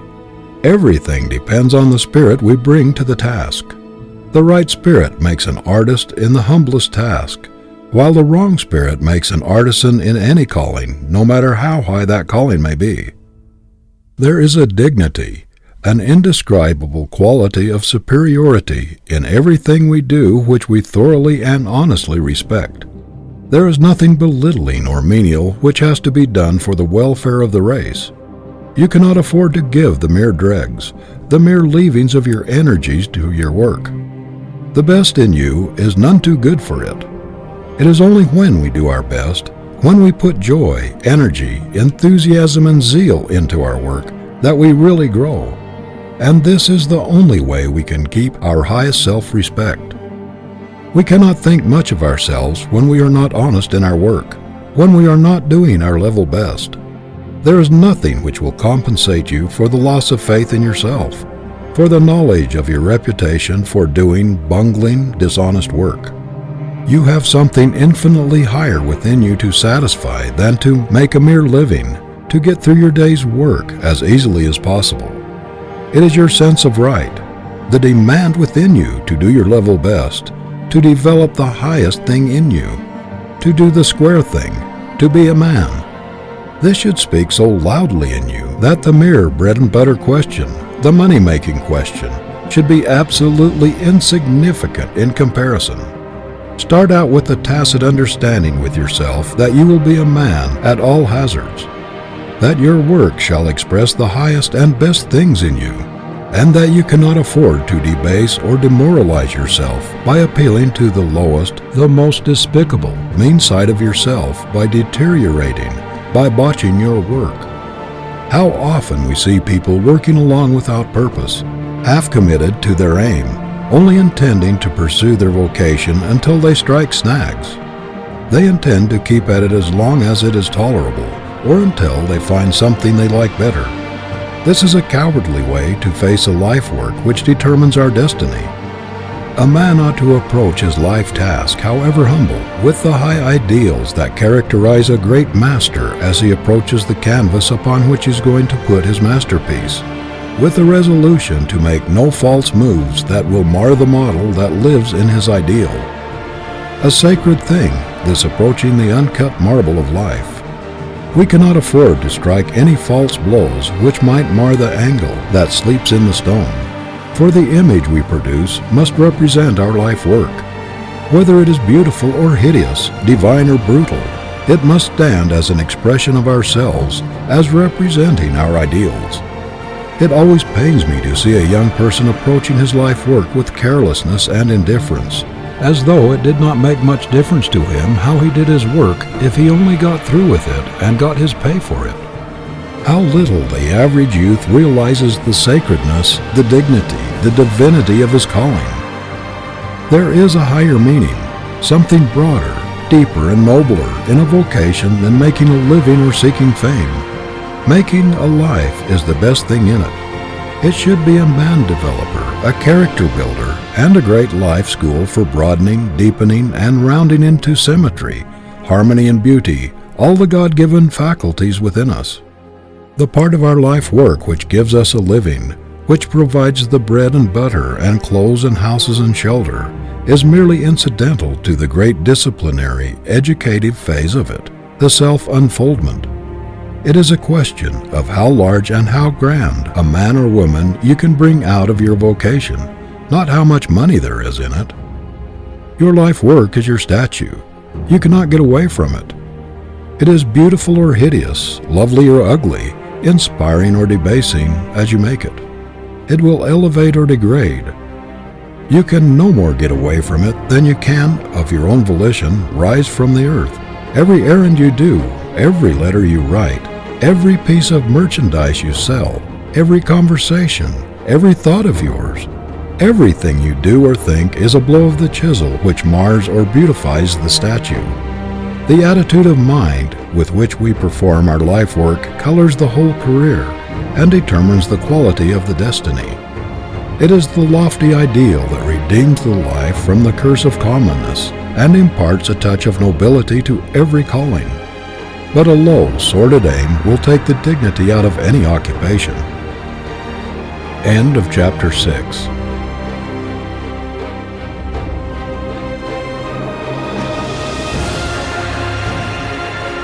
Chapter 7 of He Can Who Thinks He Can by Orison Swett Marden. Responsibility develops power. There is enough latent force in a Maximite torpedo shell to tear a warship to pieces. But the amount of force or explosive power in one of these terrific engines of destruction could never be ascertained by any ordinary concussion. Children could play with it for years, pound it, roll it about, and do all sorts of things with it. The shell might be shot through the walls of an ordinary building without arousing its terrible dynamic energy. It must be fired from a cannon with terrific force, through a foot or so of steel plate armor, before it meets with resistance great enough to evoke its mighty explosive power. Every man is a stranger to his greatest strength, his mightiest power, until the test of a great responsibility, a critical emergency, or a supreme crisis in his life calls it out. Work on a farm, hauling wood, working in a tannery, storekeeping, West Point, the Mexican War, doing odd jobs about town, were not enough to arouse the sleeping giant in General Grant. There is no probability that he would ever have been heard of from outside his own little community but for the emergency of the Civil War. There was a tremendous dynamic force in the man, but it required the concussion of the great Civil War to ignite it. No ordinary occasion touched his slumbering power. No ordinary experience could ignite the powder in this giant. Under common circumstances, he would have gone through life a stranger to his own ability, just as most of the great dynamite shells now in existence will probably never be exploded because of the lack of a war emergency great enough to explode them. Farming, wood chopping, rail splitting, surveying, storekeeping, the state legislature, the practice of law, not even the United States Congress furnished occasions great enough, resistance strong enough to ignite the spark of power, to explode the dynamic force in Abraham Lincoln. Only the responsibility of a nation in imminent peril furnished sufficient concussion to ignite the giant powder in perhaps the greatest man that ever trod the American continent. There is no probability that Lincoln would have gone down in history as a very great man but for the crisis of the Civil War. The nation's peril was the responsibility thrust upon him which brought out the last ounce of his reserves, his latent power of achievement, the resources which he never would have dreamed he possessed but for this emergency. Some of the greatest men in history never discovered themselves until they lost everything but their pluck and grit, or until some great misfortune overtook them and they were driven to desperation to invent a way out of their dilemma. Giants are made in the stern school of necessity. The strong, vigorous, forceful, stalwart men who have pushed civilization upward are the products of self-help. They have not been pushed or boosted, but they have fought every inch of the way up to their own loaf. They are giants because they have been great conquerors of difficulties, supreme masters of difficult situations. They have acquired the strength of the obstacles which they have overcome. Many of our giant businessmen never got a glimpse of their real power until some great panic or misfortune swept their property away and knocked the crutches out from under them. Many men and women never discovered their ability until everything they thought would help them to success had been taken away from them, until they had been stripped of everything that they held dear in life. Our greatest power, our highest possibility, lies so deep in our natures that it often takes a tremendous emergency, a powerful crisis to call it out. It is only when we feel that all bridges behind us are burned, all retreat cut off, and that we have no outside aid to lean upon, that we discover our full inherent power. As long as we get outside help, we never know our own resources. How many young men and young women owe their success to some great misfortune, which cut off a competence, death of a relative, the loss of business or home, or some other great calamity, which threw them on their own resources and compelled them to fight for themselves. Responsibility is a great power developer. Where there is responsibility, there is growth. People who are never thrust into responsible positions never develop their real strength. This is one reason why it is so rare to find very strong men and women among those who have spent their lives in subordinate positions in the service of others. They go through life comparative weaklings because their powers have never been tested or developed by having great responsibility thrust upon them. Their thinking has been done for them. They have simply carried out somebody else's program. They have never learned to stand alone, to think for themselves, to act independently. Because they have never been obliged to plan for themselves, they have never developed the best things in them. Their power of originality, inventiveness, initiative, independence, self-reliance, their possible grit and stamina. The power to create, to make combinations, to meet emergencies. The power which comes from continuous marshaling of one's forces to meet difficult situations, to adjust means to ends. That stamina or power which makes one equal to the great crisis in the life of a nation is only developed by years of practical training under great responsibility. There is nothing more misleading than the philosophy that if there is anything in a youth it will come out. It may come out, and it may not. It depends largely upon circumstances, upon the presence or absence of an ambition-arousing, a grit-awakening environment. The greatest ability is not always accompanied by the greatest confidence or the greatest ambition. There is at this moment enough power latent in the clerks or ordinary employees in almost any of our business houses to manage them as well as, or better than they are being managed today, if the opportunity and necessary emergency to call out this dynamic force should arise. But how can clerks who remain behind counters measuring cloth, selling shoes or hosiery year in and year out, ever know what latent power for organization, what executive ability or initiative they possess? It is true that some of the more ambitious and courageous get out and start for themselves, but it does not follow that they are always abler than those who remain behind. Sometimes the greatest ability is accompanied by great modesty and even timidity. Then again, employees conscious of great ability are often deferred from taking the risk of launching out for themselves because of possible disaster to those depending upon them for daily bread. But thrust great responsibility upon a man, drive him to desperation, and the demand will bring out what there is in him. It will call out his initiative, his ingenuity, his resourcefulness, his self-reliance, his power to adjust means to ends.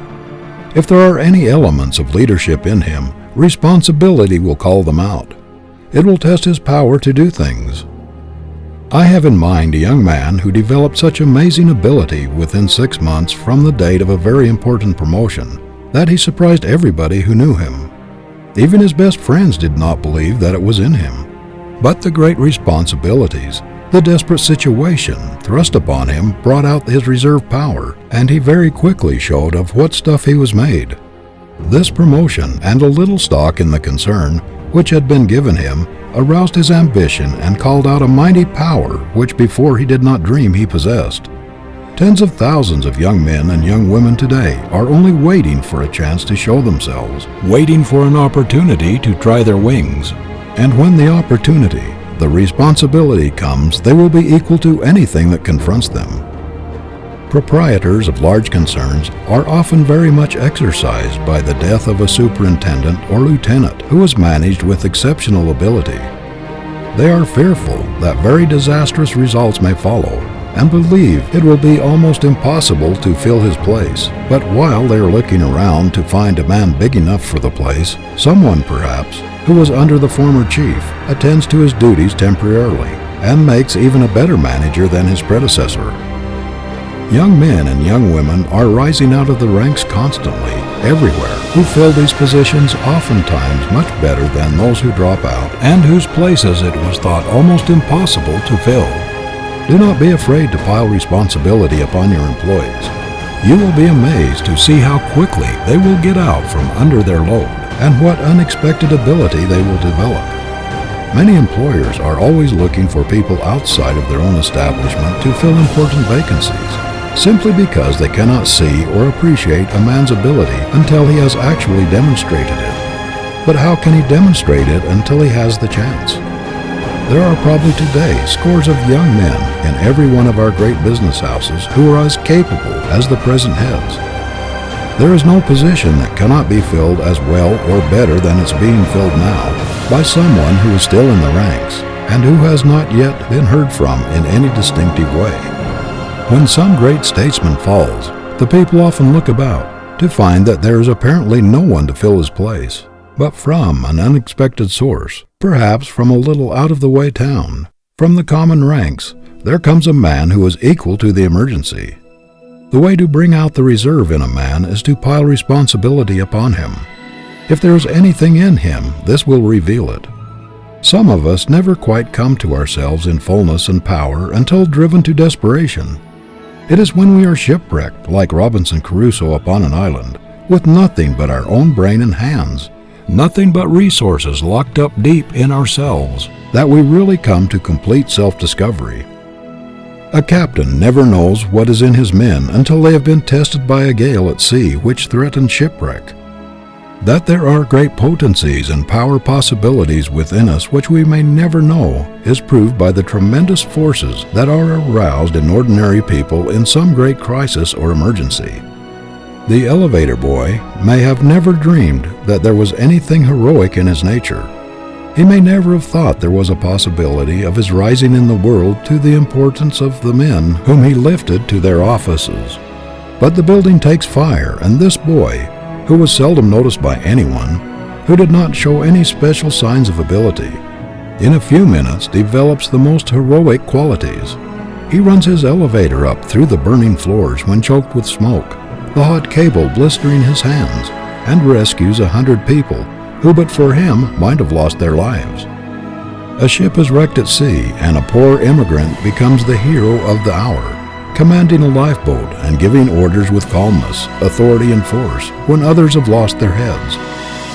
A hospital takes fire, and the delicate, timid girl invalid develops into a heroine almost instantly and does a giant's work. In fires and wrecks, in great disasters or emergencies of all kinds, are enacted deeds of daring and of sublime heroism which, before the great test came, would have been thought impossible by those who did them. No one ever knows just how much dynamic force there is in him until tested by a great emergency or a supreme crisis. Oftentimes, men reach middle life and even later before they discover themselves. Until some great emergency, loss, or sorrow has tested their timber, they cannot tell how much strain they can stand. No emergency great enough to call out their latent power ever before confronted them, and they did not themselves realize what they would be equal to until the great crisis confronted them. I've known several instances where daughters reared in luxury were suddenly thrown upon their own resources by the death of their parents and the loss of their inherited fortunes. They had not been brought up to work, did not know how to do anything useful, had no trade and no idea how to earn a livelihood, and yet all at once they developed marvelous ability for doing things. The power was there, latent, but responsibility had not hitherto been thrust upon them. Young men suddenly forced into positions of tremendous responsibility by accident or death are often not the same men in 6 months. They have developed strong, manly qualities which no one ever dreamed they possessed. Responsibility has made men of them, and it makes women of inexperienced and untried girls who are suddenly thrust into an emergency where they are obliged to conduct a business or support a family. Many people distrust their initiative because they have not had an opportunity to exercise it. The monotonous routine of doing the same work year in and year out does not tend to develop new faculties. All the mental powers must be exercised, strengthened, before we can measure their possibilities. I know young men who believe in everybody but themselves. They seem to have no doubt about other people accomplishing what they undertake, but are always shaky about themselves. "Oh, do not put me at the head of this or that. Somebody else can do it better than I." They shrink from responsibility because they lack self-faith. The only way to develop power is to resolve early in life never to let an opportunity for doing so go by. Never shrink from anything which will give you more discipline, better training, and enlarged experience. No matter how distasteful, force yourself into it. There is nothing like responsibility for developing ability. Never mind if the position is hard. Take it and make up your mind that you are going to fill it better than it was ever before filled. I once heard a man say he regretted more than anything else in his life that he had indulged his natural inclination to decline every position of responsibility offered him. He was naturally so shy that any position which attracted attention or gave him the least publicity was distasteful to him. His magnificent possibilities remain undeveloped because he has never had that responsibility which calls out one's reserves and develops his latent powers. Many a time he thought he would change his course and made up his mind never to let another opportunity for self-development go by him unimproved. But the habit of delaying until he should be better prepared got such a hold of him that he could not change. The result is that although he is a man of recognized power, with a superb mind, his life has been an extremely quiet one, very tame and unimportant compared with what it would have been had he made it a rule to thrust himself into every position of responsibility which would have called out the best in him. Many people never discover themselves or know their possibilities because they always shrink from responsibility. They lease themselves to somebody else and die with their greatest possibilities unreleased, undeveloped. Personally, I believe it is the duty of every young person to have an ambition to be independent, to be his own master, and to resolve that he will not be at somebody else's call all his life, come and go at the sounding of a gong or the touch of a bell, that he will at least belong to himself, that he will be an entire wheel and not a cog, that he will be a whole machine, although it may be a small one, rather than part of someone else's machine. The very stretching of the mind toward high ideals, the looking forward to the time when we shall be our own masters, working along the lines of a resolution, a fixed, irrevocable determination, has a strengthening, unifying influence upon all the faculties. And you will be a stronger man or woman, whatever your future, if you keep steadily, persistently in your mind your own individual declaration of independence. It means freedom. It means delivery from restraint, from a certain feeling of slavery which attaches to every subordinate position. I do not believe that it is possible for anyone to reach the same magnitude of manhood or womanhood, to grow to the same stature, after giving up the struggle for absolute independence, or the hope of going into business or profession or something else all of one's own. It is true that not every person has the executive ability or strength of mind, the qualities of leadership, the moral stamina, or the push to conduct a business successfully for himself and stand his ground. There are also many instances of young men who have others dependent upon them, and who are not in a position to take the risks of going into business for themselves. A great many, however, work for others merely because they do not dare to take the risk of starting on their own responsibility. They lack the courage to branch out. The fear of possible failure deters them. Moreover, a great many start as boys in certain occupations, work up to a fairly good salary, and though they may be ambitious to be independent, are yet held back by the distrust of their own powers and the advice of others to let well enough alone, until the habit of doing the same thing year in and year out becomes so fixed that it is very difficult to wrench themselves out of their environment. Again, a great many people prefer a small certainty to a big uncertainty.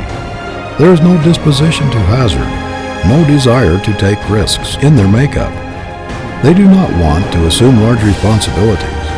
They prefer steady employment and the certainty that every Saturday night they will find fixed sums in their pay envelopes, to the great risks, responsibilities, and uncertainties of a business of their own. You may not have the ambition, the desire, or the inclination to take responsibility. You may prefer to have an easier life and to let somebody else worry about the payment of notes and debts, the hard times, the dull seasons, and the panics.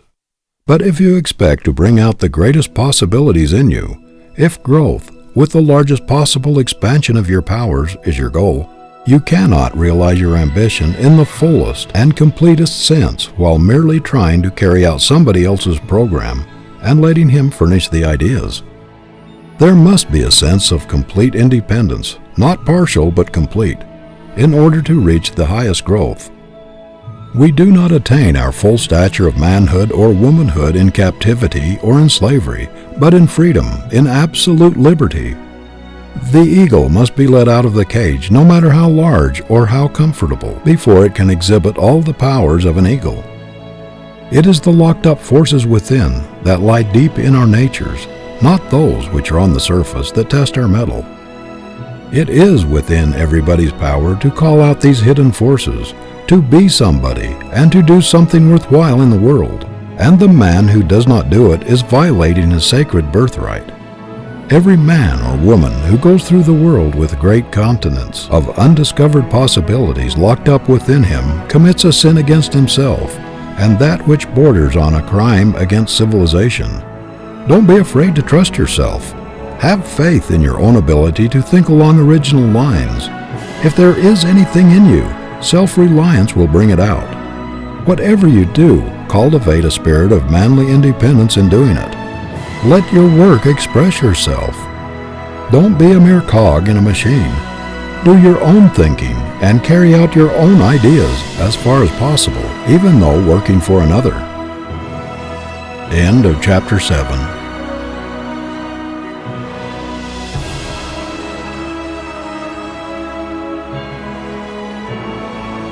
Chapter 8 of He Can Who Thinks He Can by Orison Swett Marden. An Overmastering Purpose. Before water generates steam, it must register 212 degrees of heat. 200 degrees will not do it. 210 will not do it. The water must boil before it will generate enough steam to move an engine, to run a train. Lukewarm water will not run anything. A great many people are trying to move their life trains with lukewarm water, or water that's almost boiling, and they are wondering why they are stalled, why they cannot get ahead. They are trying to run a boiler with 200 or 210 degrees of heat, and they cannot understand why they do not get anywhere. Lukewarmness in his work stands in the same relation to a man's achievement as lukewarm water does to the locomotive boiler. No man can hope to accomplish anything great in this world until he throws his whole soul, flings the force of his whole life into it. In Philip Brooks's talks to young people, he used to urge them to be something with all their might. It is not enough simply to have a desire to be something. There is but one way to accomplish it, and that is to strive to be somebody with all the concentrated energy we can muster. Any kind of human being can wish for a thing, can desire it, but only strong, vigorous minds with great purposes can do things. There is an infinite distance between the wishers and the doers. A mere desire is lukewarm water which never will take a train to its destination. The purpose must boil, must be made into live steam to do the work. Who would ever have heard of Theodore Roosevelt outside his immediate community if he had only half committed himself to what he had undertaken, if he had brought only a part of himself to his task? The great secret of his career has been that he has flung his whole life, not a part of it, with all the determination and energy and power he could muster into everything he has undertaken. No dilly-dallying, no faint-hearted efforts, no lukewarm purpose for him. Every life of power must have a great master purpose which takes precedence of all other motives, a supreme principle which is so commanding and so imperative in its demands for recognition and exercise that there can be no mistaking its call. Without this, the water of energy will never reach the boiling point. The life train will not get anywhere. The man with a vigorous purpose is a positive, constructive, creative force.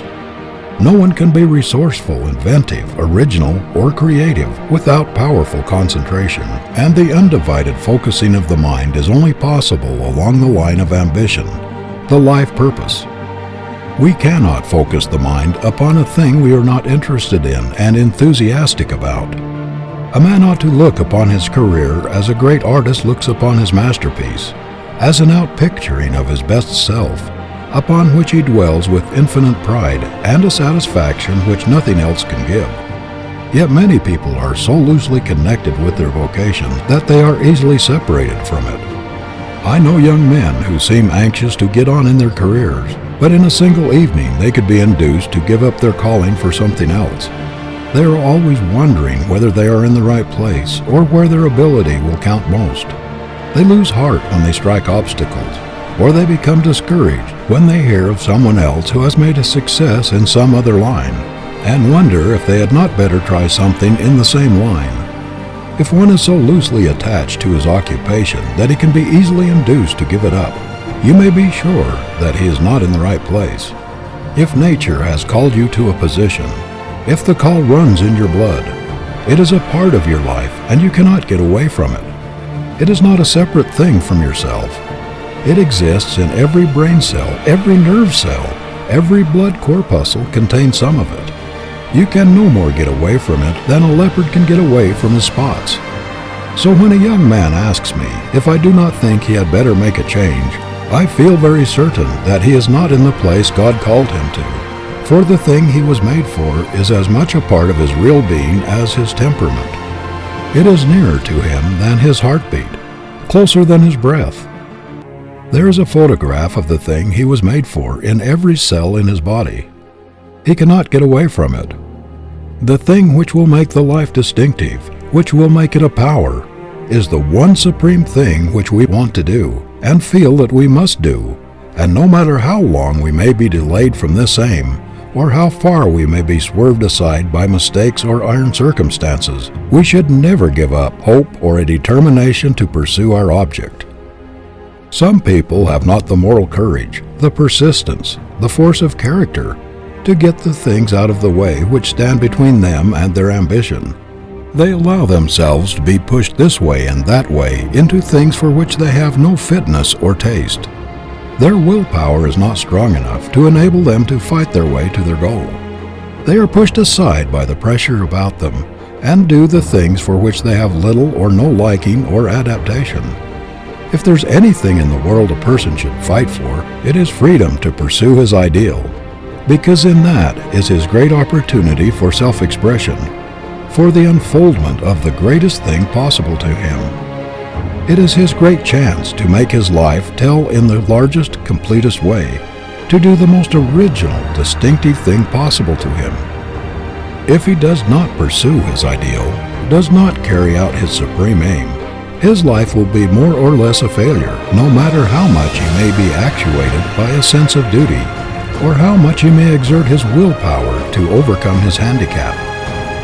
There is great power in a resolution that has no reservation in it, a strong, persistent, tenacious purpose which burns all bridges behind it, clears all obstacles from its path, and arrives at its goal no matter how long it may take, no matter what the sacrifice or the cost. The inspiration of a great, positive aim transforms the life and revolutionizes a shiftless, ambitionless, dissipated, good-for-nothing man as if some divine energy had worked in him. Even as love sometimes transforms a slovenly, purposeless, coarse man into a clean, methodical, diviner being. When the awakening power of a new purpose, a resolute aim, is born in a man, he is a new creature. He sees everything in a new light, the doubts, the fears, the apathy, the vicious temptations which dogged his steps but yesterday, the stagnation which had blighted his past life, all vanish as if by magic. They are dispelled by the breath of a new purpose. Beauty and system take the place of unsightliness and confusion. Order reigns in the place of anarchy. All his slumbering faculties awaken to activity. The effect of this new ambition is like the clarifying change made by a waterway in a stagnant, swampy district.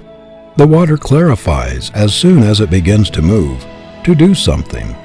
Flowers spring up in place of poisonous weeds, and vegetation, beauty, birds and song make joyous the once miasmic atmosphere. Chemists tell us that when a compound is broken up and an atom is released from the attraction of other atoms, it takes on a new energy and immediately seeks combination with another free atom. But the longer it remains alone, the weaker it becomes. It seems to lose much of its vitality and power of attraction when idle. When the atom is first freed from the grasp of its fellows, it is called nascent, newborn. It is then that it has its maximum of gripping power, and if it finds a free atom immediately after it is released, it will unite with it with greater vigor than ever. The power seems to go out of it if it delays its union with another atom. Mythology tells us that Minerva, the goddess of wisdom, sprang complete, full-orbed, full-grown from Jupiter's brain. Man's highest conception, his most effective thought, most inventive and resourceful ideas, and grandest visions spring full-orbed, complete, with their maximum of power, spontaneously from the brain. Men who postpone their visions, who delay the execution of their ideas, who bottle up their thoughts to be used at a more convenient time, are always weaklings. The forceful, vigorous, effective men are those who execute their ideas while they are full of enthusiasm of inspiration. Our ideas, our visions, our resolutions come to us fresh every day, because this is the divine program for the day, not for tomorrow. Another inspiration, new ideas will come tomorrow. Today, we should carry out the inspiration of the day. A divine vision flashes across the artist's mind with lightning-like rapidity, but it is not convenient for him to seize his brush and fasten the immortal vision before it fades. He keeps turning it over and over in his mind. It takes possession of his very soul, but he is not in his studio, or it is not convenient to put his divine vision upon canvas, and the picture gradually fades from his mind. A strong, vigorous conception flashes into the brain of the writer, and he has an almost irresistible impulse to seize his pen and transfer the beautiful images and the fascinating concept to paper. But it is not convenient at the moment, and while it seems almost impossible to wait, he postpones the writing. The images and the conception keep haunting him, but still he postpones. Finally, the visions grow dimmer and dimmer, and at last fade away and are lost forever. There is a reason for all this. Why do we have these strong, vigorous impulses, these divine visions of splendid possibilities? Why do they come to us with such rapidity and vigor, such vividness and suddenness? It is because it is intended that we shall use them while fresh, execute them while the inclination is hot. Our ideas, our visions are like manna of the wilderness, which the Israelites were obliged to gather fresh every day. If they undertook to hoard it, it became stale, the nourishment evaporated, the life went out of it. They could not use old manna. There is something about allowing a strong resolution to evaporate without executing it that has a deteriorating influence upon the character. It is the execution of a plan that makes stamina. Almost anybody can resolve to do a great thing. It is only the strong, determined character that puts the resolve into execution. If we could only make our highest moments permanent, what splendid things we should do in life, and what magnificent beings we should become. But let our resolutions cool, our visions fade, until it's more convenient to execute them, and they're gone. There is no easier way in which one can hypnotize or deceive himself than by thinking that because he is always making great resolutions, he is doing something worthwhile or carrying them out. I know a man who would feel insulted if anyone were to intimate that he had not been a hard worker and had not accomplished a great deal in life. And yet, although he is an able man, his whole life has been spent in jumping out of one thing into another so quickly that one could scarcely see the change. Yet every time you see him, he carries his head high. He is as enthusiastic and optimistic as though his whole life had been one triumphant march. His enthusiasm is intense, but it fades away just as quickly as it came. The very fact that he always lives in the clouds, is always dreaming of the great things he is going to do, seems to convince him that he actually does them.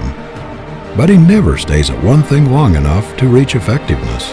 His whole life has been spent in starting things brilliantly and enthusiastically. Few men have ever begun so many things as he, or completed so few. The putting off habit will kill the strongest initiative. Too much caution and lack of confidence are fatal enemies of initiative. How much easier it is to do a thing when the purpose impels us, when enthusiasm carries us along, than when everything drags in the postponement. One is drudgery, the other delight.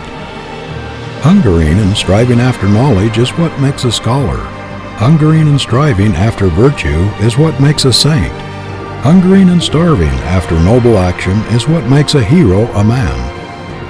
The great successes we see everywhere are but the realization of an intense longing, a concentrated effort. Everyone is gravitating toward his aim just in proportion to the power and intensity of his desire and his struggle to realize it.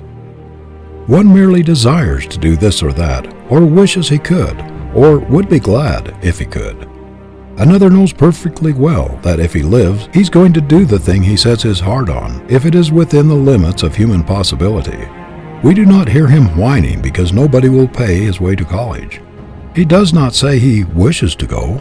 He says, I am going to prepare myself for a great life work. I have faith in my future. I have made a vow to myself to succeed, and I am going to do so on a broad gauge plan. I am not going to start out half-equipped, half-fitted. I will have college training. When you find a boy who resolves within himself that come what will, he is going to do the thing he sets his heart on, and that there are no ifs or buts or ands about it, you may be sure he's made of winning stuff. He will not postpone the realization of his vision until too late, until his glory has vanished. He will lose no time in putting forth all his energy to make it real, and if it is a possible thing, he will succeed. End of Chapter 8.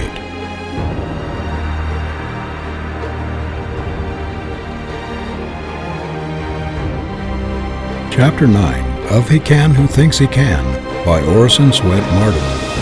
As your vocation, your unqualified approval. I quote from the following sentence from a letter just received. In your February editorial, the following paragraph has impressed me mightily. To spend a life in buying and selling lies, or cheap, shoddy shams, is demoralizing to every element of nobility, to excellence in any form. Now I happen to be in the sham business and hate it so heartily that I want to get out of it as soon as I can do so with justice to others' interests. This young man who gets more than $10,000 a year in salary says that he is expected to trade upon the credulity of the poorer classes who can ill afford to be preyed upon. And he continues, "While I need the money, I cannot enjoy this kind of work, nor can I write with conviction or ambition on projects which I naturally know to be fakes.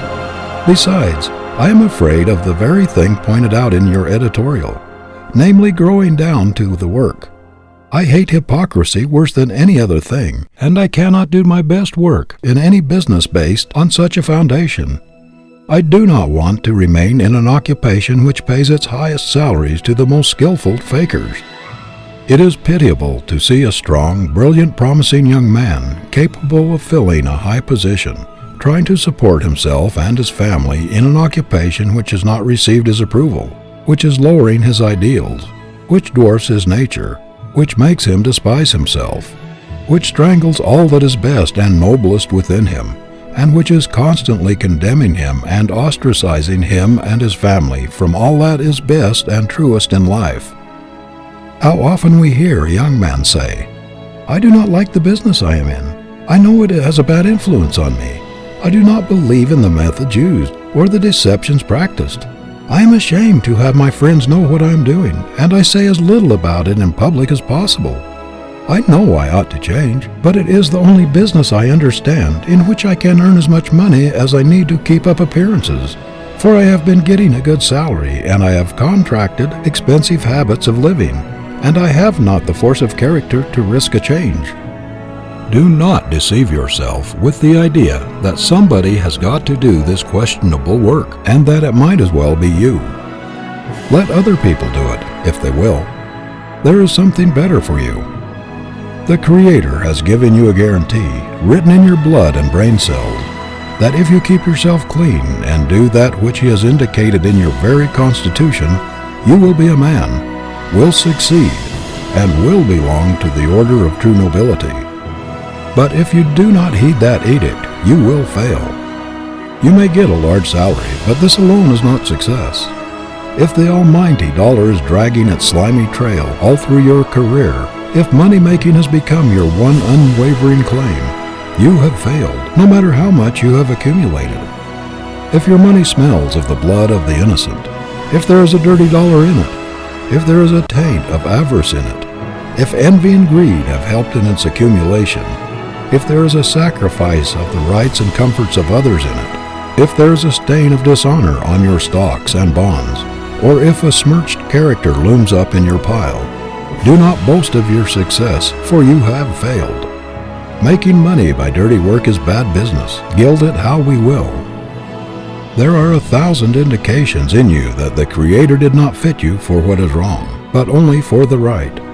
Do the right, and all nature, all law, and all science will help you, because the attainment of rectitude is the plan of the universe. It is the very nature of things.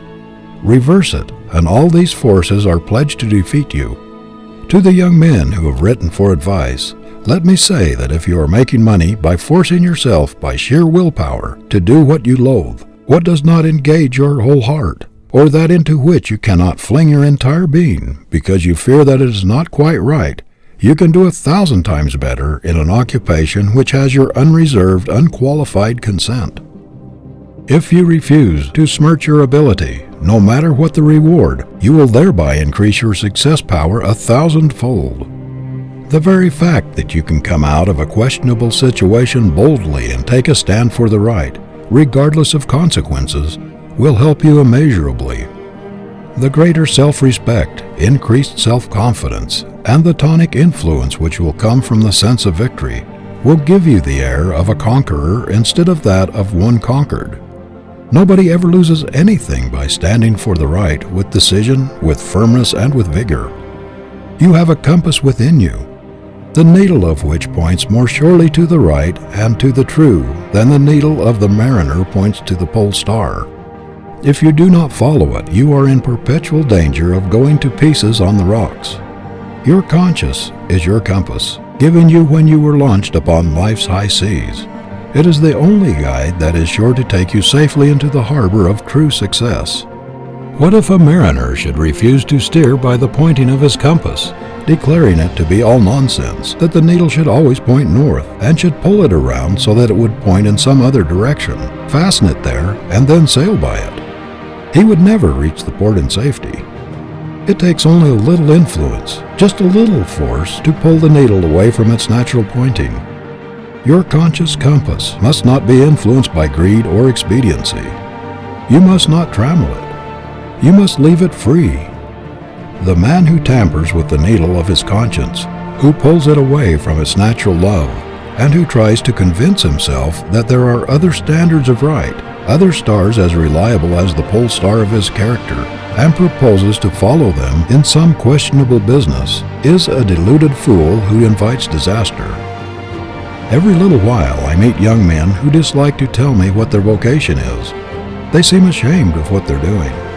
One young man I met some time ago very reluctantly told me that he was a bartender in a large saloon. I asked him how long he had been there, and he said about 6 years. He said he hated the business. It was degrading. But that he was making pretty good money, and just as soon as he could get enough laid up so that he could afford it, he was going to quit and go into something else. Now this young man had been deceiving himself for years by thinking he was doing pretty well and that he would soon leave the business. There is something very demoralizing to the whole nature in doing that against which the better self protests. An effort to reconcile the ideal with that which we cannot respect is fatal to all growth. This is the reason why men shrivel and shrink instead of expanding when they are out of place. A man does not grow when a large part of him is entering its protest against his work. A volunteer makes a better soldier than a drafted man. A great many young men try to justify themselves and check inward protests by the perpetual self-suggestion that it is better to keep on for the present in questionable occupations because the great financial reward will put them in a position to do better later. This is a sort of sedative to the conscience, to keep it quiet until they can afford to listen to it. Do not deceive yourself by the expectation of making clean money in a dirty occupation. Do not deceive yourself either by thinking you can elevate a bad business or make it respectable. Many a man has thus been dragged down to his ruin. Some occupations are so demoralizing, brutalizing, and hardening that even a Lincoln could not make them respectable. If what you are doing is wrong, stop it. You have nothing to do with it. If you are in doubt, or if you suspect that you are warping your conscience, give yourself the benefit of the doubt. Take no chances with it. Leave it before it's too late. Long familiarity with a bad business will make it seem right to you. If it is very profitable, it will at last hush your doubts and blunt your moral faculties. It will make you feel that there is compensation in pursuing it, at least until capital is accumulated for something else. Besides, the philosophy of habit that is every repetition of an act makes it more certain that it will be repeated again and again, quickly making the doer a slave. In spite of the protests of your weakened will, the trained nerve centers continue to repeat the acts even when you abhor them. What you at first choose, at last compels you. You are as irrevocably chained to your deeds as the atoms are chained by gravitation. So, my friends, when you are thinking of engaging in an occupation which is a little questionable, and which does not get the complete consent of your faculties, do not forget this tremendous gripping power of habit, which, when you may wish to change, will pull like a giant to get you back into the old rut. You have no right to choose an occupation which calls into play your inferior qualities, the lying, cunning, overreaching, scheming, long-headed, underhand qualities, those which covet and grasp and snatch, and never give, while all that is noblest in you shrivels and dies. If you have already made a wrong choice, why should you remain in an occupation which does not have your unqualified approval, or in one of which you are ashamed, and in which you have to stretch your conscience every day to make deceitful statements and false representations to influence purchasers unduly, to induce them by a smooth manner and a lying tongue to do that which you know is not for their advantage, and for which you will reproach yourself afterwards? Why should you desecrate your manhood and pervert your ability in a contemptible occupation when there are so many clean, respectable vocations which are searching for your ability and hunting for your talent? You say that it is hard for you to change. Of course it is hard to jog along in humdrum toil for the sake of being honest when acquaintances all around are getting rich by leaps and bounds. Of course it takes courage to refuse to bend the knee to questionable methods, lies, schemes, and fraud when they are so generally used. Of course it takes courage to tell the exact truth when a little deception or a little departure from the right would bring great temporary gain. Of course it takes courage to refuse to be bribed when it could be covered up by a little specious mystification. Of course it takes courage to stand erect when by bowing and scraping to people with a pole you can get inside information which will make you win what you know others must lose. Of course it takes courage to determine never to put into your pocket a dirty dollar, a lying, deceitful dollar, a dollar that drips with human sorrow, or a dollar that has made some poor gullible wretch poorer, or has defeated another's cherished plans, or robbed him of ambition or education. But this is what character is for. This is what manhood means. This is what backbone and stamina were given us for, to stand for the right and oppose the wrong, no matter what the results. Wear threadbare clothes if necessary.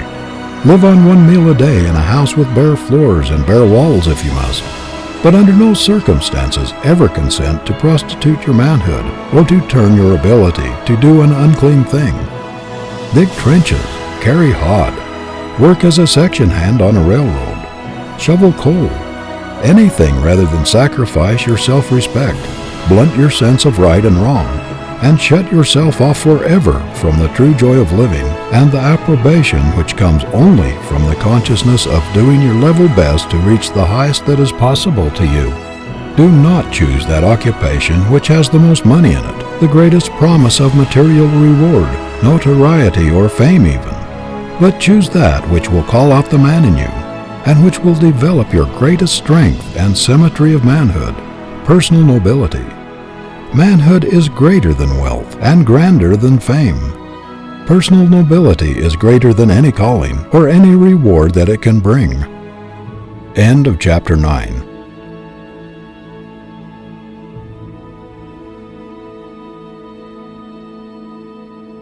Chapter 10 of He Can Who Thinks He Can by Orison Swett Marden. Stand for something. The greatest thing that can be said of a man, no matter how much he has achieved, is that he has kept his record clean. Why is it that in spite of the ravages of time, the reputation of Lincoln grows larger and his character means more to the world every year? It is because he kept his record clean and never prostituted his ability nor gambled with his reputation. Where, in all history, is there an example of a man who was merely rich, no matter how great his wealth, who exerted such a power for good, who was such a living force in civilization, as was this poor backwoods boy? What a powerful illustration of the fact that character is the greatest force in the world. A man assumes importance and becomes a power in the world just as soon as it is found that he stands for something, that he is not for sale, that he will not lease his manhood for any salary, for any amount of money, or for any influence or position, that he will not lend his name to anything which he cannot endorse. The trouble with so many men today is that they do not stand for anything outside their vocation. They may be well educated, well up on their specialities, may have a lot of expert knowledge, but they cannot be depended upon. There is some flaw in them which takes the edge off their virtue. They may be fairly honest, but you cannot bank on them. It is not difficult to find a lawyer or a physician who knows a good deal, who is eminent in his profession, but it is not so easy to find one who is a man before he is a lawyer or a physician, whose name is a synonym for all that is clean, reliable, solid, substantial. It is not difficult to find a good preacher, but it is not so easy to find a real man, sterling manhood, back of the sermon. It is easy to find successful merchants, but not so easy to find men who put character above merchandise. What the world wants is men who have principle underlying their expertness, principle under their law, their medicine, their business. Men who stand for something outside of their offices and stores, who stand for something in their community, whose very presence carries weight. Everywhere we see smart, clever, long-headed, shrewd men, but how comparatively rare it is to find one whose record is as clean as a hound's tooth, who will not swerve from the right, who would rather fail than be a party to a questionable transaction. Everywhere we see businessmen putting the stumbling blocks of deception and dishonest methods right across their own pathway, tripping themselves up while trying to deceive others. We see men worth millions of dollars filled with terror, trembling lest investigations may uncover things which will damn them in the public estimation. We see them cowed before the law like whipped spaniels, catching at any straw that will save them from public disgrace. What a terrible thing to live in the limelight of popular favor, to be envied as rich and powerful, to be esteemed as honorable and straightforward, and yet to be conscious all the time of not being what the world thinks we are, to live in constant terror of discovery, in fear that something may happen to unmask us and show us up in our true light. But nothing can happen to injure seriously the man who lives foursquare to the world, who has nothing to cover up, nothing to hide from his fellows, who lives in a transparent, clean life with never a fear of disclosures. If all his material possessions are swept away from him, he knows that he has a moment in the hearts of his countrymen, in the affection and admiration of the people, and that nothing can happen to harm his real self because he has kept his record clean. Mr. Roosevelt early resolved that, let what would come, whether he succeeded in what he undertook or failed, whether he made friends or enemies, he would not take chances with his good name. He would part with everything else first. That he would never gamble with his reputation, that he would keep his record clean. His first ambition was to stand for something, to be a man. Before he was a politician or anything else, the man must come first. In his early career, he had many opportunities to make a great deal of money by allying himself with crooked, sneaking, unscrupulous politicians. He had all sorts of opportunities for political graft, but crookedness never had any attraction for him. He refused to be a party to any political jobbery, any underhand business. He preferred to lose any position he was seeking, to let somebody else have it if he must get smirched in the getting it. He would not touch a dollar, place, or preferment unless it came to him clean, with no trace of jobbery on it. Politicians who had an axe to grind knew it was no use to try to bribe him or to influence him with promises of patronage, money, position, or power. Mr. Roosevelt knew perfectly well that he would make many mistakes and many enemies, but he resolved to carry himself in such a way that even his enemies should at least respect him for his honesty of purpose and for his straightforward, square-deal methods. He resolved to keep his record clean, his name white, at all hazards. Everything else seemed unimportant in comparison. In times like these, the world especially needs men as Mr. Roosevelt. Men who hew close to the chalk line of right and hold the line plumb to truth. Men who do not pander to public favor. Men who make duty and truth their goal and go straight to their mark, turning neither to the right nor to the left, though a paradise tempt them. Who can ever estimate how much his influence has done toward purging politics and elevating the American ideal? He has changed the viewpoint of many statesmen and politicians. He has shown them a new and better way. He has made many of them ashamed of the old methods of grafting and selfish greed. He has held up a new ideal, shown them that unselfish service to their country is infinitely nobler than an ambition for self-aggrandizement. American patriotism has a higher meaning today because of the example of this great American. Many young politicians and statesmen have adopted cleaner methods and higher aims because of his influence. There is no doubt that tens of thousands of young men in this country are cleaner in their lives and more honest and ambitious to be good citizens, because here is a man who always stands for the square deal, for civic righteousness, for American manhood. Every man ought to feel that there is something in him that bribery cannot touch, that influence cannot buy, something that is not for sale, something he would not sacrifice or tamper with for any price, something he would give his life for if necessary. If a man stands for something worthwhile, compels recognition for himself alone on account of his real worth, he is not dependent upon recommendations, upon fine clothes, a fine house, or a pole. He is his own best recommendation. The young man who starts out with the resolution to make his character his capital and to pledge his whole manhood for every obligation he enters into will not be a failure, though he wins neither fame nor fortune. No man ever really does a great thing who loses his character in the process. No substitute has ever yet been discovered for honesty. Multitudes of people have gone to the wall trying to find one. Our prisons are full of people who have attempted to substitute something else for it. No man can really believe in himself when he is occupying a false position and wearing a mask. When the little monitor within him is constantly saying, "You know you are a fraud. You are not the man you pretend to be." The consciousness is not being genuine, not being what others think him to be, robs a man of power, honeycombs the character, and destroys self-respect and self-confidence. When Lincoln was asked to take the wrong side of a case, he said, "I could not do it. All the time while talking to that jury, I should be thinking, 'Lincoln, you're a liar. You're a liar, and I believe I should forget myself and say it out loud.'"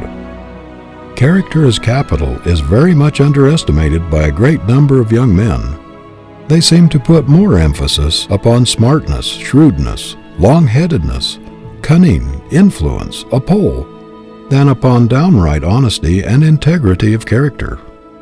Yet why do scores of concerns pay enormous sums for the use of the name of a man who perhaps has been dead for half a century or more? It is because there is power in that name, because there is character in it, because it stands for something, because it represents reliability and square dealing. Think of what the name of Tiffany, of Park and Tilford, or any of the great names which stand in the commercial world as solid and immovable as the Rock of Gibraltar are worth. Does it not seem strange that young men who know these facts should try to build up a business on a foundation of cunning, scheming, and trickery, instead of building on the solid rock of character, reliability, and manhood? Is it not remarkable that so many men should work so hard to establish a business on an unreliable, flimsy foundation, instead of building upon the solid masonry of honest goods, square dealing, and reliability? A name is worth everything until it is questioned, but when suspicion clings to it, it is worth nothing. There is nothing in this world that will take the place of character.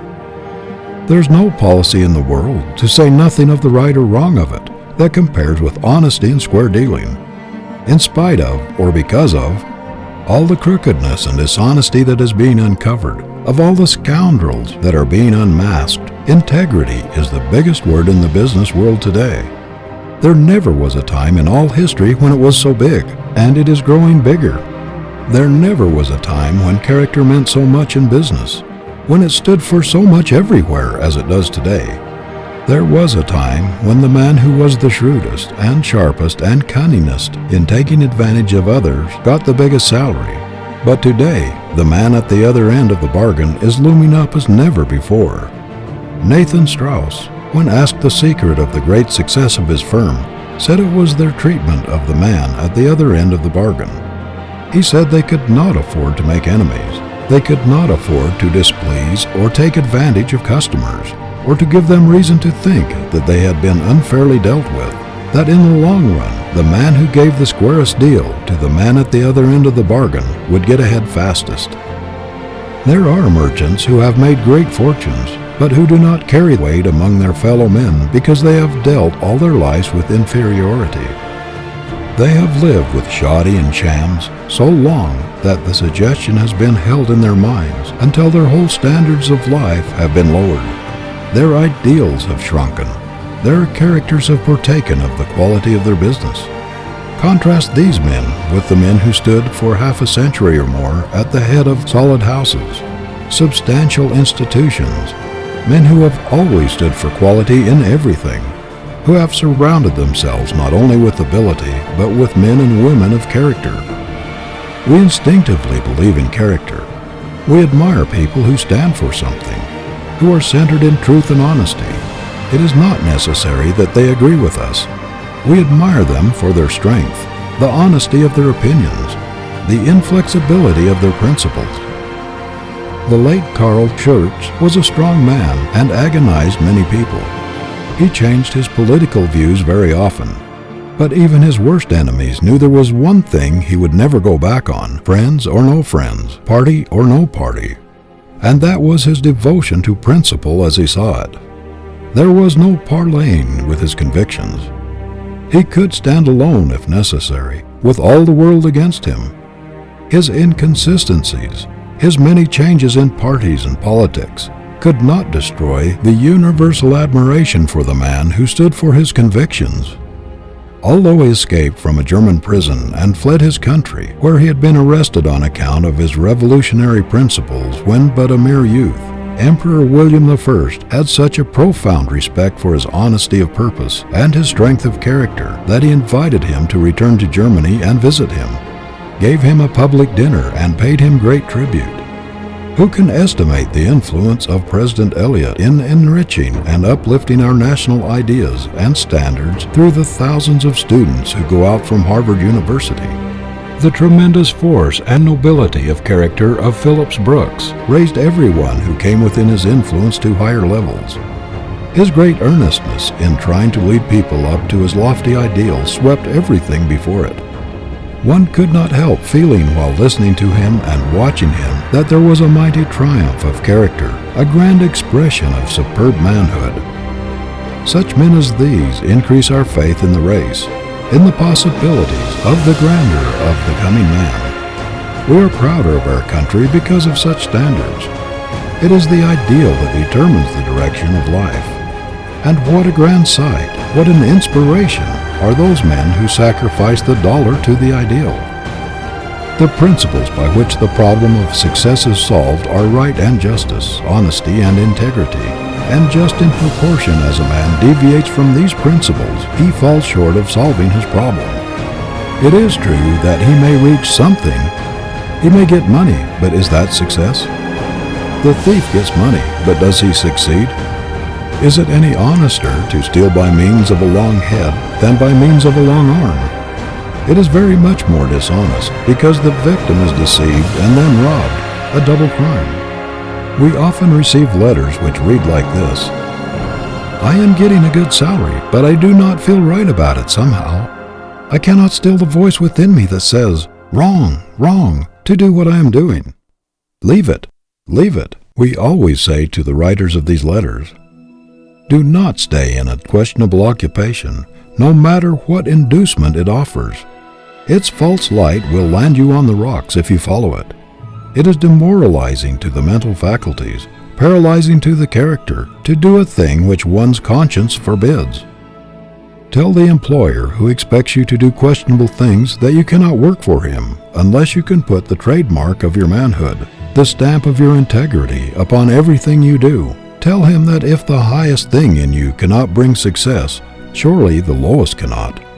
You cannot afford to sell the best thing in you, your honor, your manhood, to a dishonest man or a lying institution. You should regard even the suggestion that you might sell out for a consideration as an insult. Resolve that you will not be paid for being something less than a man, that you will not lease your ability, your education, your inventiveness, your self-respect for a salary to do a man's lying for him, either in writing advertisements, selling goods, or in any other capacity. Resolve that, whatever your vocation, you are going to stand for something, that you are not going to be merely a lawyer, a physician, a merchant, a clerk, a farmer, a congressman, or a man who carries a big money bag, but that you are going to be a man first, last, and all the time. End of chapter 10.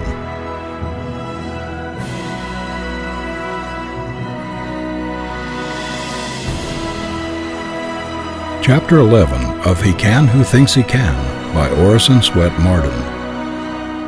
Happy? If not, Why not?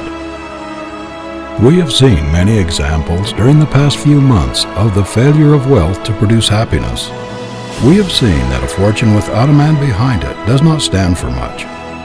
The X-rays of public investigation have revealed some ghastly spectacles. Of a number of rich men who were in positions of great responsibility and trust at the beginning of the recent financial panic, some have committed suicide, others have died from the effects of the disgrace which they had brought upon themselves and their families, and still others have suffered tortures, not so much because of their wrongdoings as from the fear of disclosure. A few months ago, these men were supposed to possess the things which made men happy. They had what all the world is seeking so strenuously, money.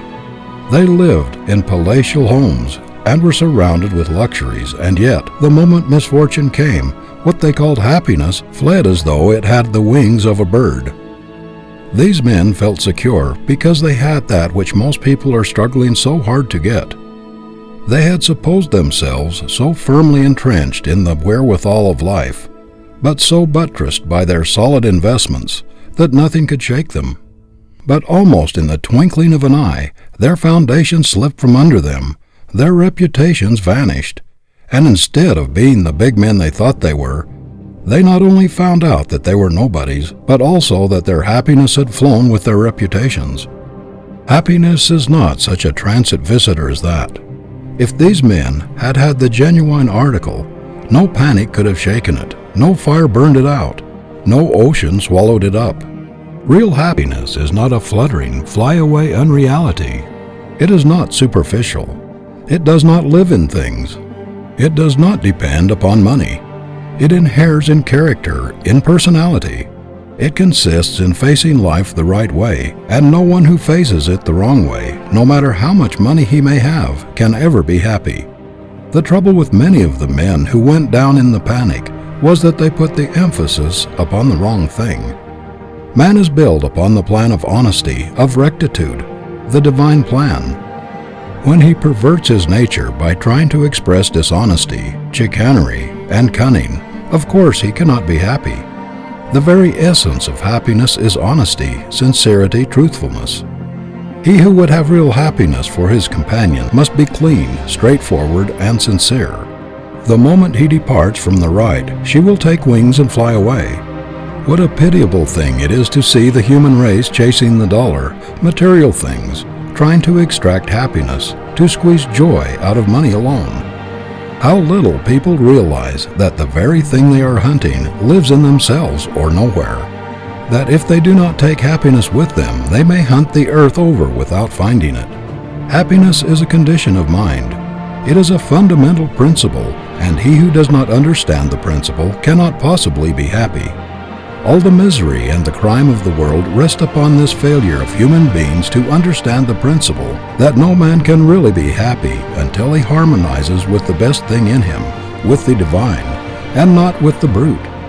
No one can be happy who tries to harmonize his life with his animal instincts. The God, the good, in him is the only possible thing that can make him happy. Real happiness cannot be bribed by anything sordid or low.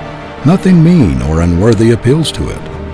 There is no affinity between them. Founded upon principle, it is as scientific as the laws of mathematics, and he who works his problem correctly will get the happiness answer. There is only one way to secure the correct answer to a mathematical problem, and that is to work in harmony with mathematical laws. It would not matter if half the world believed there was some other way to get the answer. It would never come until the law was followed with the utmost exactitude. It does not matter that the great majority of the human race believe there is some other way of reaching the happiness goal. The fact that they are discontented, restless, and unhappy shows that they are not working their problem scientifically. We are all conscious that there is another man inside of us, that there accompanies us through life a divine, silent messenger, that other, higher, better self which speaks from the depths of our nature and which gives its consent, its amen, to every right action and condemns every wrong one. Men and women in all times have tried to bribe this constant monitor, to purchase its approval, to silence it in nervous excitement, to drown it in vicious pleasure with drink and with drugs, but all in vain. Men in every age have disregarded its warning, have tried in every possible way to get away from its tormenting reproofs when they have done wrong, but no amount of dissipation or excitement has ever been able to silence its voice. It always continues to give its unbiased, unbribed approval or disapproval to whatever we do.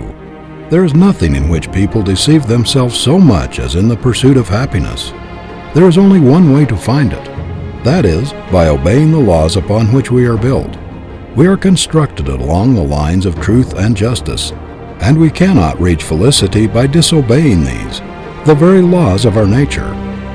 So long as we continue to do evil, to get money by unfair means, by robbing others or taking advantage of them, so long as our ambition is to get rich anyway, we can never attain true happiness, because we are going in the wrong direction.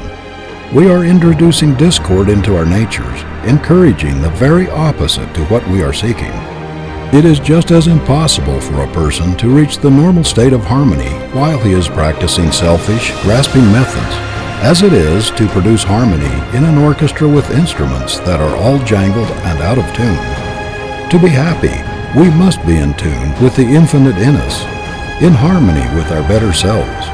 There is no way to get around it. The idea that we can practice wrong in our vocations, in our dealings with men, or in our pleasures, and then periodically seek forgiveness in our prayers or through our churches, the idea that a man can do wrong and be forgiven without remedying the wrong, or without forsaking the sin, has done more harm than almost any other thing in civilization.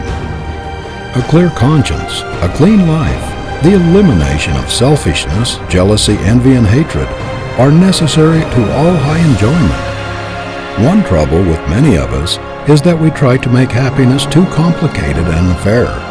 But happiness really flees from complication, ceremony, and pretense. Nature has fixed her everlasting edict against complicated living. You can never force pleasure. It must be natural. It must come from sane living. Real happiness is so simple that most people do not recognize it. They think it comes from doing something on a big scale, from a big fortune, or from some great achievement, when in fact it is derived from the simplest, the quietest, the most unpretentious things in the world. Our great problem is to fill each day so full of sunshine, of plain living and high thinking, that there can be no commonness or unhappiness in our lives. Little kindnesses, pleasant words, and helps by the way, trifling courtesies and encouragements, duties faithfully done, unselfish service, work that we enjoy, friendships, love, and affection. All these are simple things, yet they are what constitute happiness. The great sanitariums, the noted springs of the world, are crowded with rich people sent there by their physicians to get rid of the effects of complicated living. They tried to force their pleasures and came to grief. Not long ago, I dined in the home of a very rich man, and it took 2 hours and a half to serve the dinner. There were 13 courses, made up of the richest kinds of food, and many of them absolutely incompatible with one another. In addition to this, there were 7 kinds of wine. Think of anyone being healthy or happy living upon such a diet. What are the enjoyments of the average rich? Is there anything more vapid, insipid, unsatisfying than the chasing after that infinite, mysterious something which they call happiness, that will-o'-the-wisp which is always beckoning them on, but ever eluding their grasp, that rainbow which recedes as they approach? They may enjoy the titillation of the nerves for a moment, the temporary excitement and exhilaration which comes from even vicious pleasures. But what of it all? It is only animal enjoyment. Nothing but regret, disappointment, and disgust follow. There is within every normal person a strong desire to do something and to be something in the world, and every idler knows that he is violating the fundamental demand of his nature, that he is really cheating himself out of a very sacred prize, the getting of which would mean more to him than everything else in the world.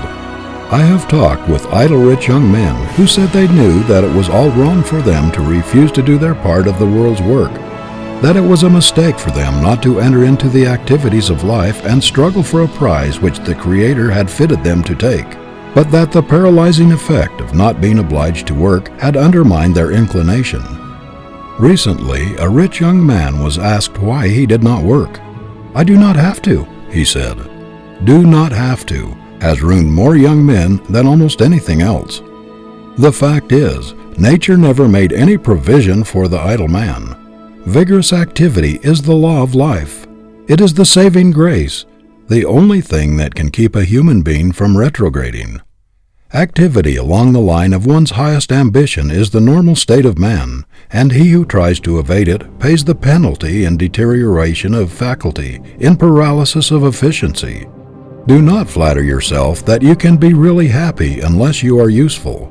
Happiness and usefulness were born twins. To separate them is fatal. It is impossible for a human being to be happy who is habitually idle as it is for a fine chronometer to be normal when not running. The highest happiness is the feeling of well-being which comes from one who is actively employed in doing what he was made to do, carrying out the great life purpose patterned in his individual bent. The practical fulfilling of the life purpose is to man what the actual running and keeping of time are to the watch. Without action, both are meaningless. There is no tonic like that which comes from doing things worthwhile. There is no happiness like that which comes from doing our level best every day, everywhere. No satisfaction like that which comes from stamping our superiority, putting our royal trademark upon everything which goes through our hands. Man was made to do things. Nothing else can take the place of achievement in his life. Real happiness without achievement of some worthy aim is unthinkable. One of the greatest satisfaction in this world is the feeling of enlargement, of growth, of stretching upward and onward. No pleasure can surpass that which comes from the consciousness of feeling one's horizons of ignorance being pushed farther and farther away, of making headway in the world, of not only getting on, but also of getting up. Happiness is incompatible with stagnation. A man must feel his expanding power lifting, tugging away at a lofty purpose, or he will miss the joy of living. The discords, the bickerings, and divorces, the breaking up of rich homes, and the resorting to all sorts of silly devices by many rich people in their pursuit of happiness, prove that it does not dwell within them, that happiness does not abide with low ideals, with selfishness, idleness, and discord. It is a friend of harmony, of truth and beauty, of affection and simplicity. Multitudes of men have made fortunes, but have murdered their capacity for enjoyment in the process. How often we hear the remark, "He has the money, but cannot enjoy it." A man can have no greater delusion than that he can spend the best years of his life coining all of his energies into dollars, neglecting his home, sacrificing friendships, self-improvement, and everything else that is really worthwhile, for money, and yet find happiness at the end. If a man coins his ability, his opportunities into dollars, and during all the years he is accumulating wealth, neglects the cultivation of the only faculties which are capable of appreciating the highest happiness, he cannot effectively revive his atrophied brain cells. His enjoyment, after he makes his money, must come from the exercise of the same faculties which he has employed in making it. He cannot undo the results of a life habit after he retires from business.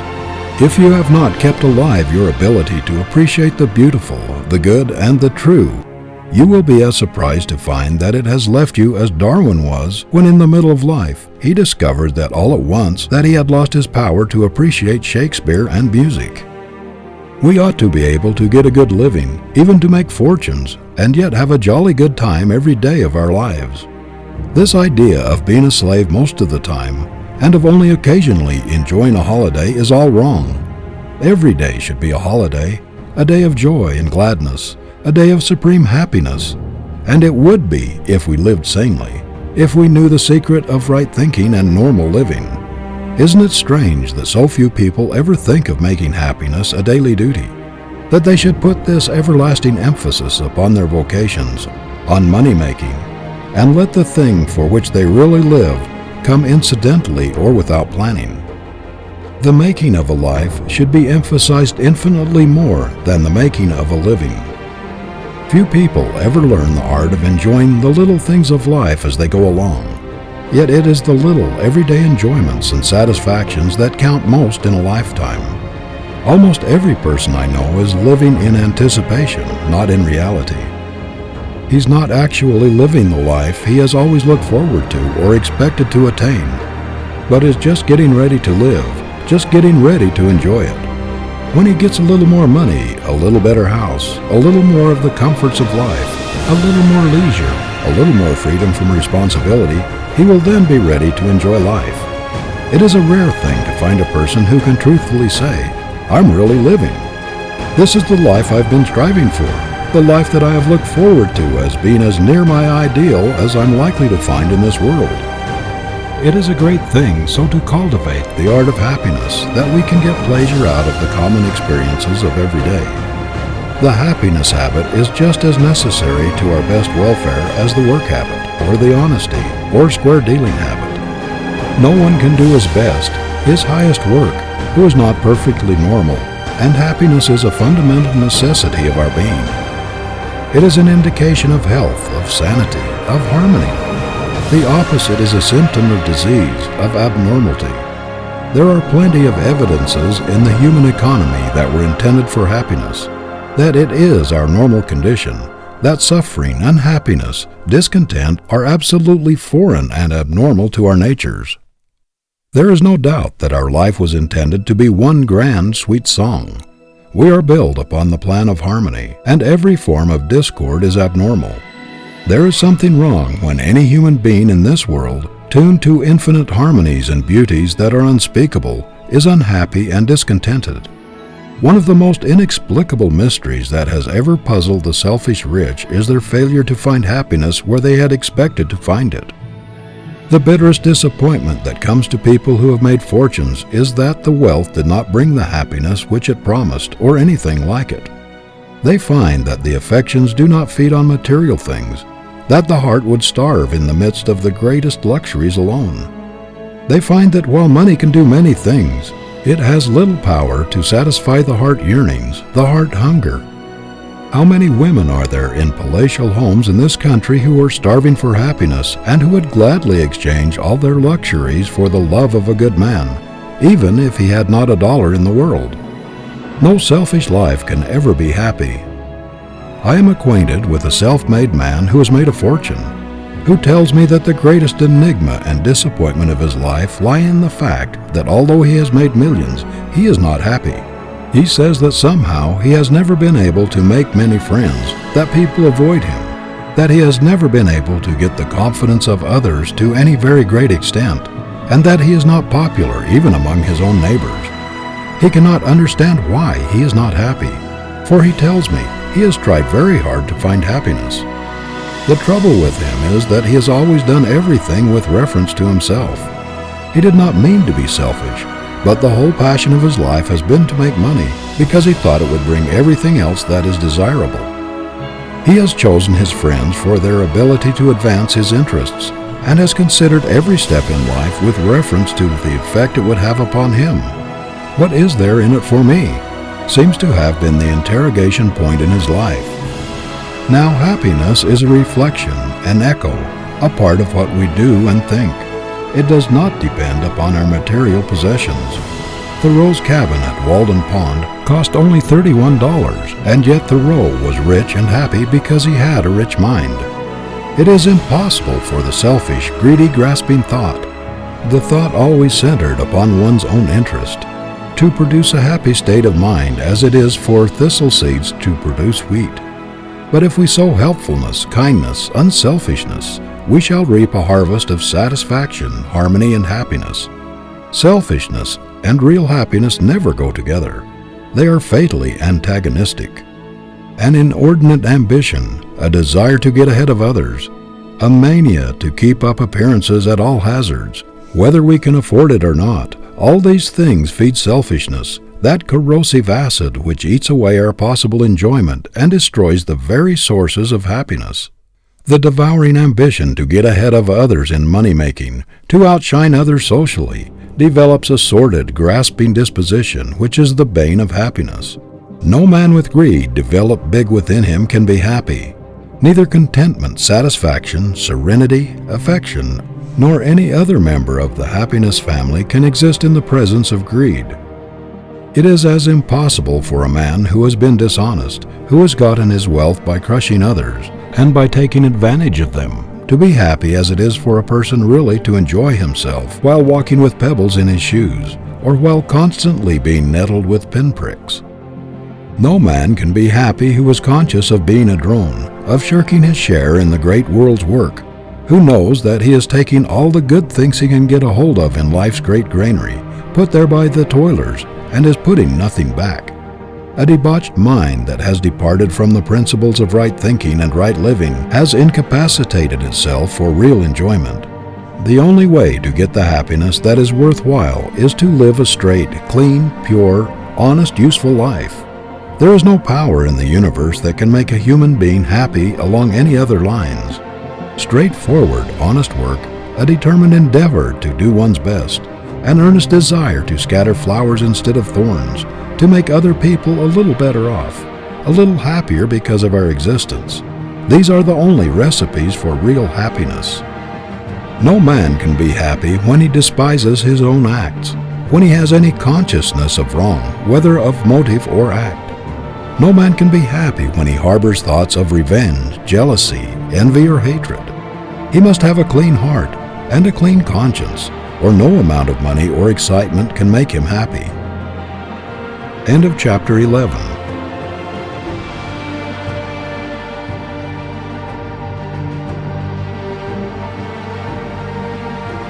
Chapter 12 of He Can Who Thinks He Can by Orison Swett Marden. Originality. No human being ever yet made a success trying to be somebody else, even if that person was a success. Success cannot be copied, cannot be successfully imitated. It is an original force, an individual creation. Every man will be a failure just in proportion as he gets away from himself and tries to be somebody else and to express somebody else instead of himself. Power comes from within or from nowhere. Be yourself. Listen to the voice within. There is room for improvement in every profession, in every trade, and in every business. The world wants men who can do things in new and better ways. Don't think because your plan or idea has no precedent, or because you are young and inexperienced, that you will not get a hearing. The man who has anything new and valuable to give to the world will be listened to and will be followed. The man of strong individuality, who dares to think his own thought and originate his own method, who is not afraid to be himself and is not a copy of someone else, quickly gets recognition. Nothing else will attract the attention of an employer or the rest of the world so quickly as originality and unique ways of doing things, especially if they are effective. Blaze your own way, make your own path, or you will never make any impression on the world. It is striking originality that attracts attention. The world admires the man who has the courage to lift his head above the crowd, who dares to step to the front and declare himself. Never before was originality so much at a premium. The world makes way for the man with an idea. It is the thinker, the man with original ideas and the new up-to-date methods, who is the real productive force in a community. He is wanted everywhere, but there is very little demand for human machines. The world is full of followers, learners, and taggers who are willing to walk in old trails and to have their thinking done for them. But it is seeking the man with original force who leaves the unbeaten track and pushes into new fields, the physician who departs from the precedent of those who have gone before him, the lawyer who conducts his case in an original way, the teacher who brings new ideas and methods into the schoolroom, and the clergyman who has the courage to proclaim the message which God has given to him, not that given to some other man who has put it into a book. The world wants preachers who get their sermons out of life, not out of the library. There are 1,000 people who will do faithfully what they are told, to one who can lay out a program or execute it. 1,000 who can only follow, to one who can lead. It is a rare thing to find a young man who has the power of initiative and the ability to put a thing through with the force of originality. Whatever your work in life, do not follow others. Do not imitate. Do not do things just as everybody else has done them before, but in new, ingenious ways. Show the people in your specialty that precedents do not cut much of a figure with you, and that you will make your own program. Resolve that, whether you accomplish much or little in the world, it shall be original, your own. Do not be afraid to assert yourself in a bold individual way. Originality is power, life. Imitation is death. Do not be afraid to let yourself out. You grow by being original, never by copying. By leading, never by following. Resolve that you will be a man of ideas, always on the lookout for improvement. Think to some purpose. There is always a place for an original man. There is nothing else which will kill the creative faculty and paralyze growth more quickly than following precedents in everything and doing everything in the same old way. I have known progressive young men to stop growing, become hopelessly rutty, and lose all their progressiveness by going into their father's stores, factories, or places of business, where everything was done in the same old-fashioned way, and the precedents were followed in everything. They lost all expansiveness. There was no motive for reaching out for the new and the original, because their fathers would not change. I have seen splendid fellows who might have become great and grand men shrivel to pygmies in their fathers' ruts. How many of our business houses are weighted down with machinery, old, antiquated methods, ponderous bookkeeping, and out-of-date appliances, when new devices or new methods with short-cut ways of doing things would enable them to economize greatly on room and to get along with much less help, but they cling to the old with a fatal tenacity. This is why so many old concerns, which have been strong and powerful for generations, gradually shrink, shrivel, get into ruts and fail, while their newer competitors, the bright young men who have gone out from these houses, do things in a new way, adopt up-to-date methods, keep up with the times, and go on to greater success. There is a great advertising quality in originality or uniqueness. The man who does business like the great majority of men, although he may have superior ability, does not attract much attention. But if he makes his own path, adopts original and progressive methods, puts his specialty in a class by itself, and attracts attention, everybody who patronizes him is a traveling advertisement for him. There is a specialty store in Boston whose progressive proprietors make a study of original ways of doing everything. For example, all change is given in brand new money, direct from the United States Treasury or Mint. This does not cost much and causes but little trouble. Yet it is a very shrewd advertisement. It is especially attractive to women and children and has brought a great deal of trade. Aside from the danger of handling old soiled money, which has been no one knows where, it gives a sense of pleasure to handle new, crisp bills and brand new bright coins. This is only one of the many unique methods this concern adopts. People flock to the most up-to-date establishments, for they know that the newest styles, the latest and freshest goods, the greatest variety, the best display of taste, and the most appropriate things are to be found there. It is well known that those up-to-date houses pay the largest salaries and have the best buyers. There is a hotel in New York which needs no advertising. It is one of the institutions which people visit out of interest, and they are always talking about it. Other things being equal, they will patronize it. If they cannot afford to have rooms there, they will go there to dine, to see the fashions and prominent people. The amount of free advertising which this hotel has had, in addition to what, perhaps, other first-class hotels get, would probably have cost, if paid for, half as much as the hotel is worth. The same is true in every line of endeavor. It is the newest and the most up-to-date concern that has the latest devices and the freshest and most original ideas that draws the people. Do not, however, make the mistake of thinking that if you simply do things in new ways, you will necessarily be successful. It is effective originality that counts. There are thousands of men who are always chasing new ideas, new ways of doing things, who never accomplish anything of note, because they're not effective, not practical. I know a man who adopts every new device that comes along, and has thus practically run through a large estate left him because he did not have the judgment or the sagacity to select really effective devices or methods in the management of his affairs. The shrewdest thing a young man can do, to say nothing of the influence upon his character, is to put the greatest possible originality and the highest possible excellence into everything he does, to make a resolution at the very outset of his career to stamp his individuality upon everything that goes out of his hands, and to determine that everything he does shall have the imprint of his character upon it as a trademark of the highest and best that is in him. If he does this, he will not require a large amount of capital to start a business and to advertise it. His greatest resources will be in himself. Originality is the best substitute for advertising, as well as the best thing to advertise if quality goes with it. Some men are absolutely afraid to do things in a new way. They must follow somebody else. What was good enough for my father and grandfather is good enough for me, seems to be their motto. They cannot see any reason for changing.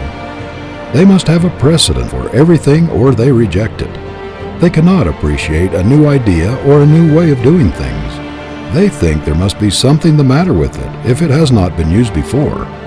They have a peculiar love for the old. The antique appeals to them. They think the value of things lies in their age. These people with hidebound intellects stand in the way of progress. Every town has these precedent men in the same old-sized stores with the same old out-of-date shop windows, the same methods of displaying goods, the same old cumbersome systems in the counting room. They are progress-proof. New ideas frighten them. The precedent man is always nonplussed, embarrassed by anything new, or when confronted with a condition which requires something original. He must get hold of something which has been used before, or he is powerless. Many people think it is unfortunate to be unlike others in their personalities. They are always afraid of being thought peculiar or eccentric. Yet the Creator never made two things alike, nor any two people alike.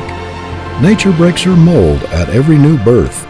Great characters always have strong individuality and originality, characteristics which mark them from the crowd. To be eccentric is not to be weak, but more often it is a sign of strength. Lincoln had eccentricities, but they were inseparable from his great character.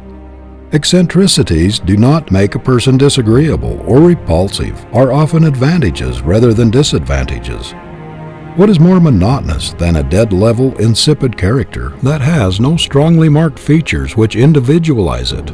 We all love a great nature, a strong, vigorous, rugged personality which impresses us with power, something colossal which looms above us and inspires us with awe and admiration, such as we feel when standing under some mighty mountain cliff towering above us into the clouds. We do not wish the rugged crags smoothed off. They add to the peak's sublimity. They suggest majesty and power. Why should we want to plane off the eccentricities of a great character, or the individuality which characterizes him and distinguishes him from all others? We believe in the original man or woman who does not remind us of others, who makes a new, strong, vigorous, and lasting impression upon us, who does not imitate or follow, who makes his own program, who acts upon his own judgment, who leans upon nobody, and who does not ask advice, but acts fearlessly, boldly, independently. We know there is force there that can do things, that can achieve, a reserve power that makes its possessor a master. Fearlessness is a quality absolutely necessary to great achievement. Courage always accompanies force. It is a marked quality of the original man. Imitators are timid, weak. Do not be afraid of being original. Be an independent, self-reliant, new man, not just one more individual in the world. Do not try to be a copy of your grandfather, your father, or your neighbor. That is as foolish as for a violet to try to be like a rose, or for a daisy to ape a sunflower. Nature has given each a peculiar equipment for its purpose. Every man is born to do a certain work in an original way.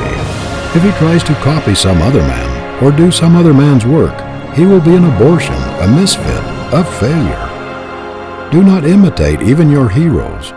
Scores of young clergymen attempted to make their reputations by imitating Beecher.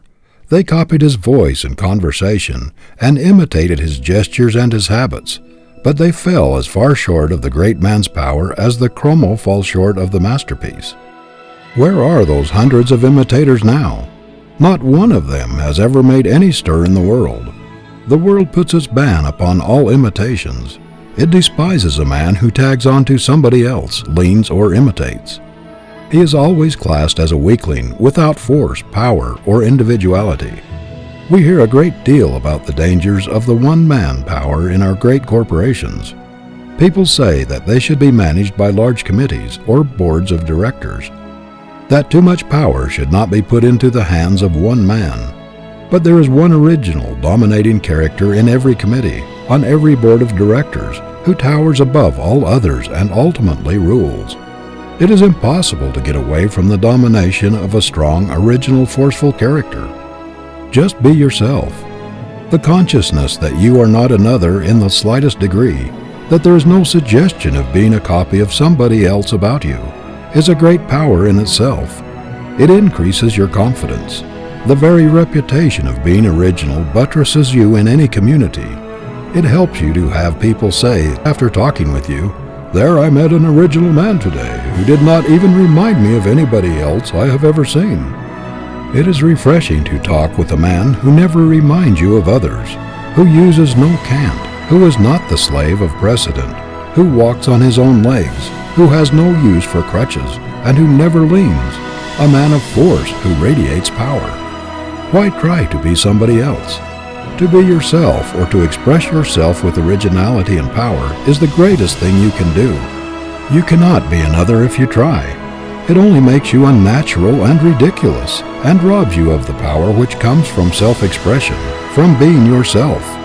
The more you differ from another man by nature, the more ridiculous you will make yourself by attempting to imitate him. Real strength inheres in personality. End of chapter 12.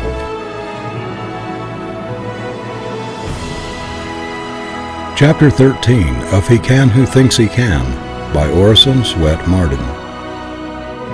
Had money but lost it.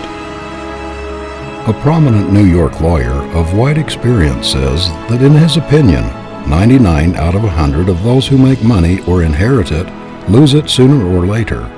What a spectacle everywhere in this land of plenty, of inexhaustible resources and unlimited opportunity, where every man ought to be a king, to see God's noblemen living like European peasants because they never learned to do business in a business way. How many thousands of good, honest men and women are there in this country who have worked very hard and made all sorts of sacrifices of comfort and luxury in order to lay up something for the future, and yet have reached middle life or later without having anything to show for it? Many of them indeed, finding themselves without a home or any probability of getting one, without property or a cent of money laid by for sickness, for the inevitable emergency, or for their declining years.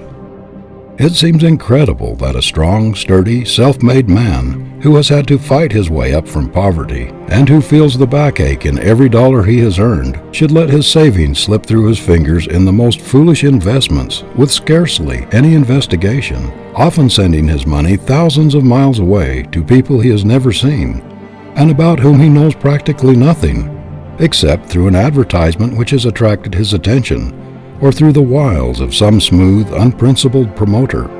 Great numbers of vast fortunes in this country have been and are being built up on the very ignorance of the masses in regard to business methods. The schemers bank on it that it is easy to swindle people who do not know how to protect their property. They thrive on the ignorance of their fellows.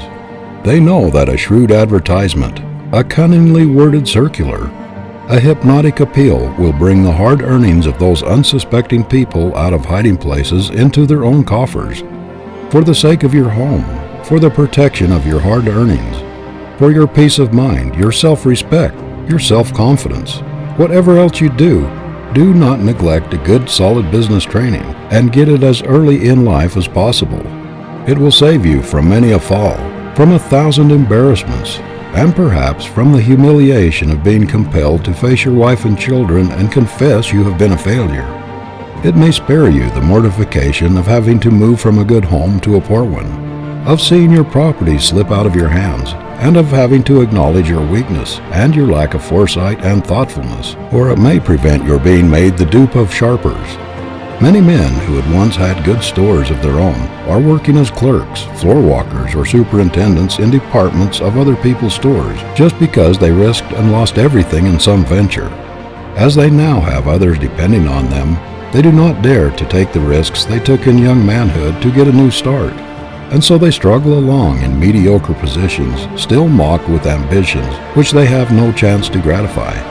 How many inventors and discoverers have fought the fight of desperation amidst poverty and deprivation for years and years, and have succeeded in giving the world that which helps to emancipate man from drudgery and to ameliorate the hard conditions of civilization, and yet have allowed others to snatch their victories away from them and leave them penniless just because they did not know how to protect themselves.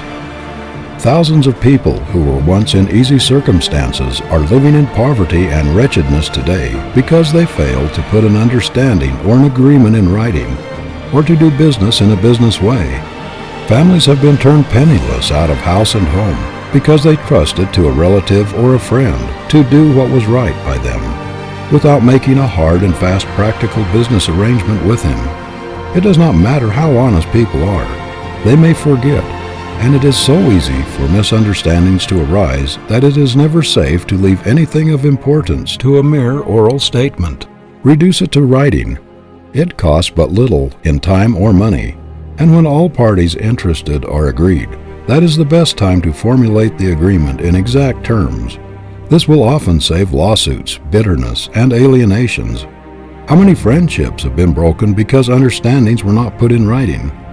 Thousands of cases are in the courts today for this reason, and a large part of lawyers' incomes is derived from them.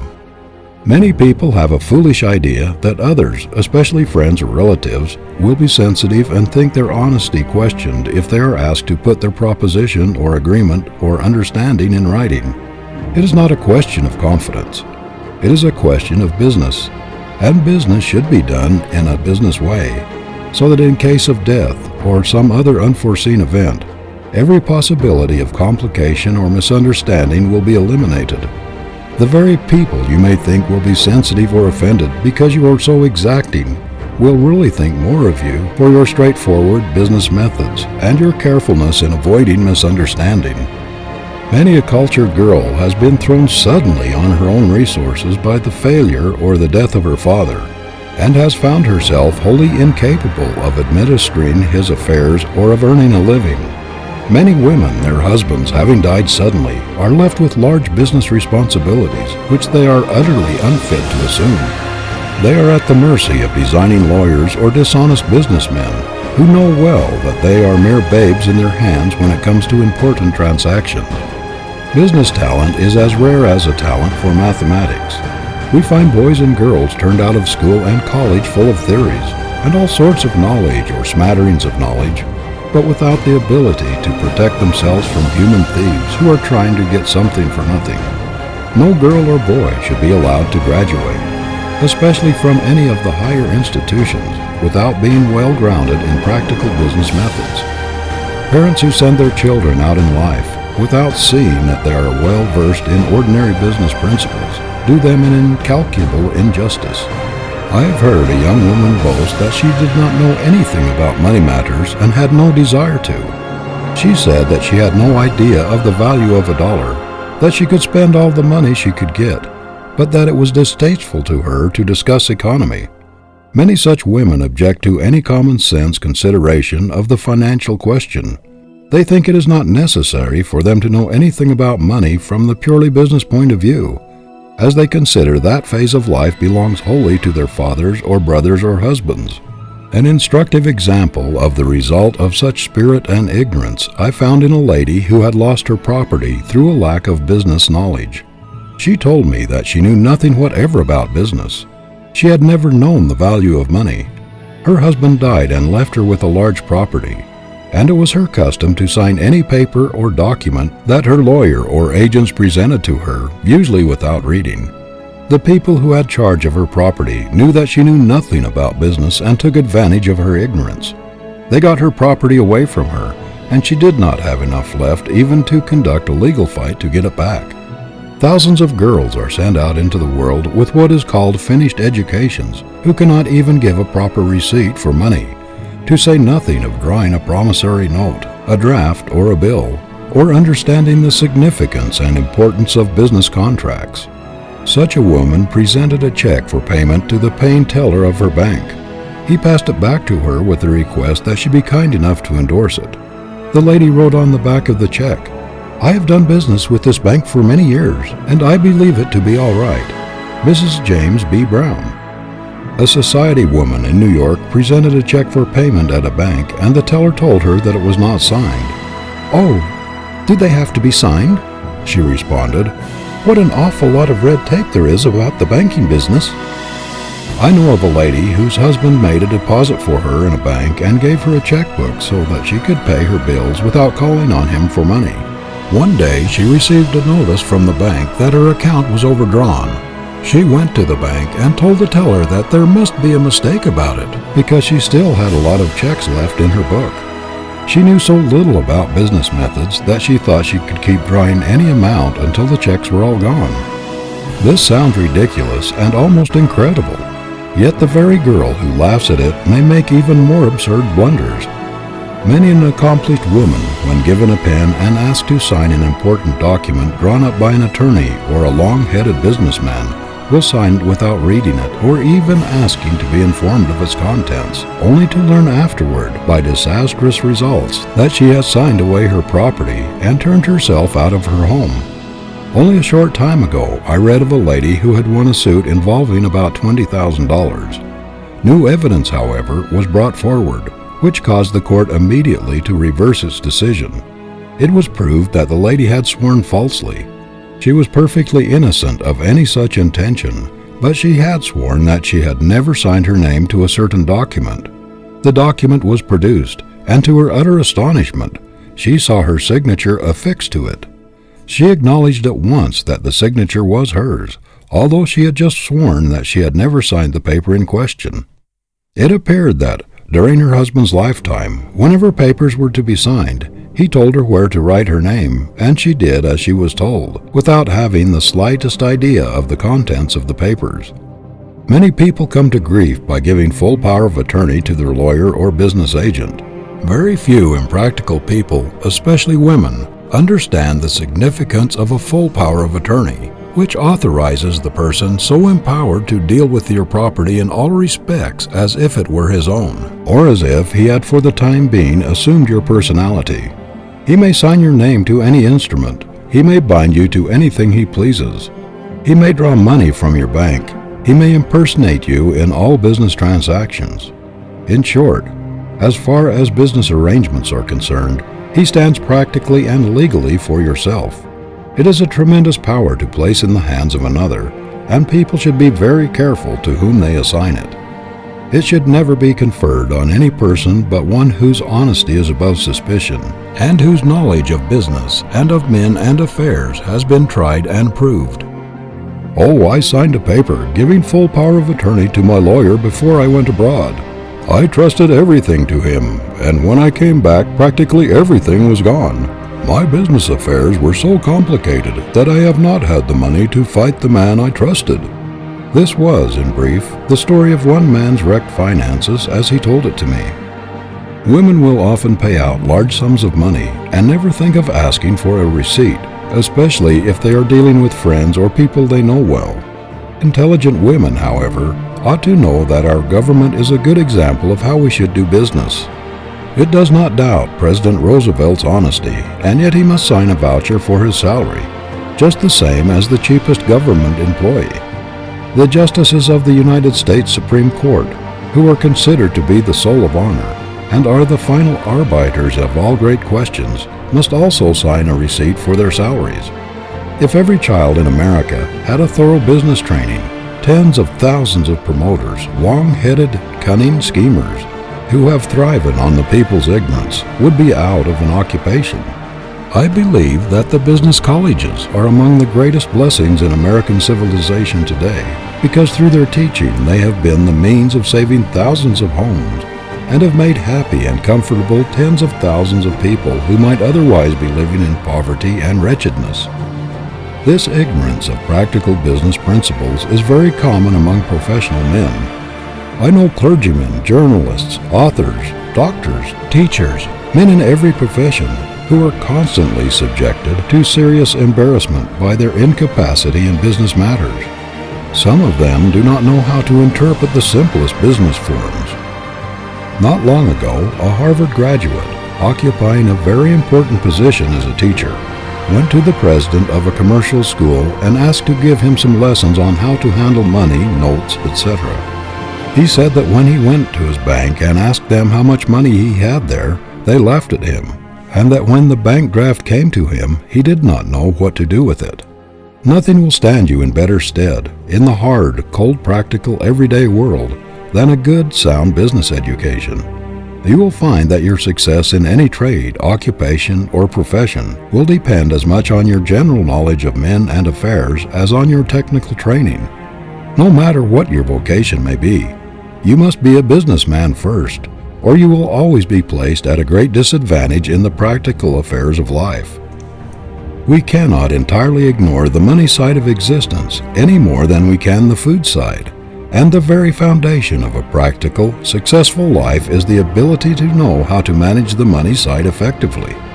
It is infinitely harder to save money and to invest it wisely than it is to make it.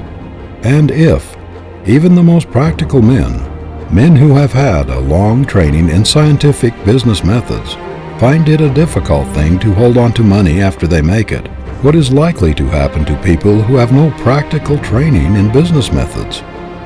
End of chapter 13.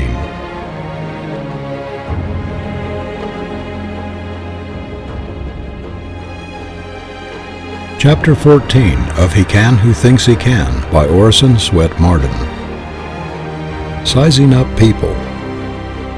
After Alexander the Great had conquered the Persians, he became suddenly very ill. One of his generals sent him a letter saying that his attending physician had resolved to poison him. He read the letter without the slightest sign of emotion and put it under his pillow. When the physician came and prepared medicine, Alexander said he would not take it just then, but told him to put it where he could reach it, and at the same time gave him the letter from his general. Alexander raised himself on his elbow and watched the physician's face with the most searching scrutiny, looking into his very soul, but he did not see in it the slightest evidence of fear or guilt. He immediately reached for the medicine bottle and without a word drank its contents. The amazed physician asked him how he could do that after receiving such a letter. Alexander replied, "Because you are an honest man." Alexander was a remarkable student of human nature. He knew men and the motives which actuated them. He could read the human heart as an open book. The art of all arts for the leader is this ability to measure men, to weigh them, to size them up, to estimate their possibilities, to place them so as to call out their strength and eliminate their weakness. This is the epitaph which Andrew Carnegie has chosen for himself. Here lies a man who knew how to get around him men much cleverer than himself. People wonder how a Morgan, a Harriman, a Ryan, a Wanamaker can carry on such prodigious enterprises. The secret lies in their ability to project themselves through a mighty system and to choose men who will fit the places they are put in, men who can carry out their employer's program to the letter. Marshall Field was always studying his employees and trying to read their futures. Nothing escaped his keen eye. Even when those about him did not know what he was thinking of them, he was taking their measure at every opportunity. His ability to place men, to weigh and measure them, to pierce all pretense, amounted to genius. When he missed a man from a certain counter, he would often ask his manager what had become of him.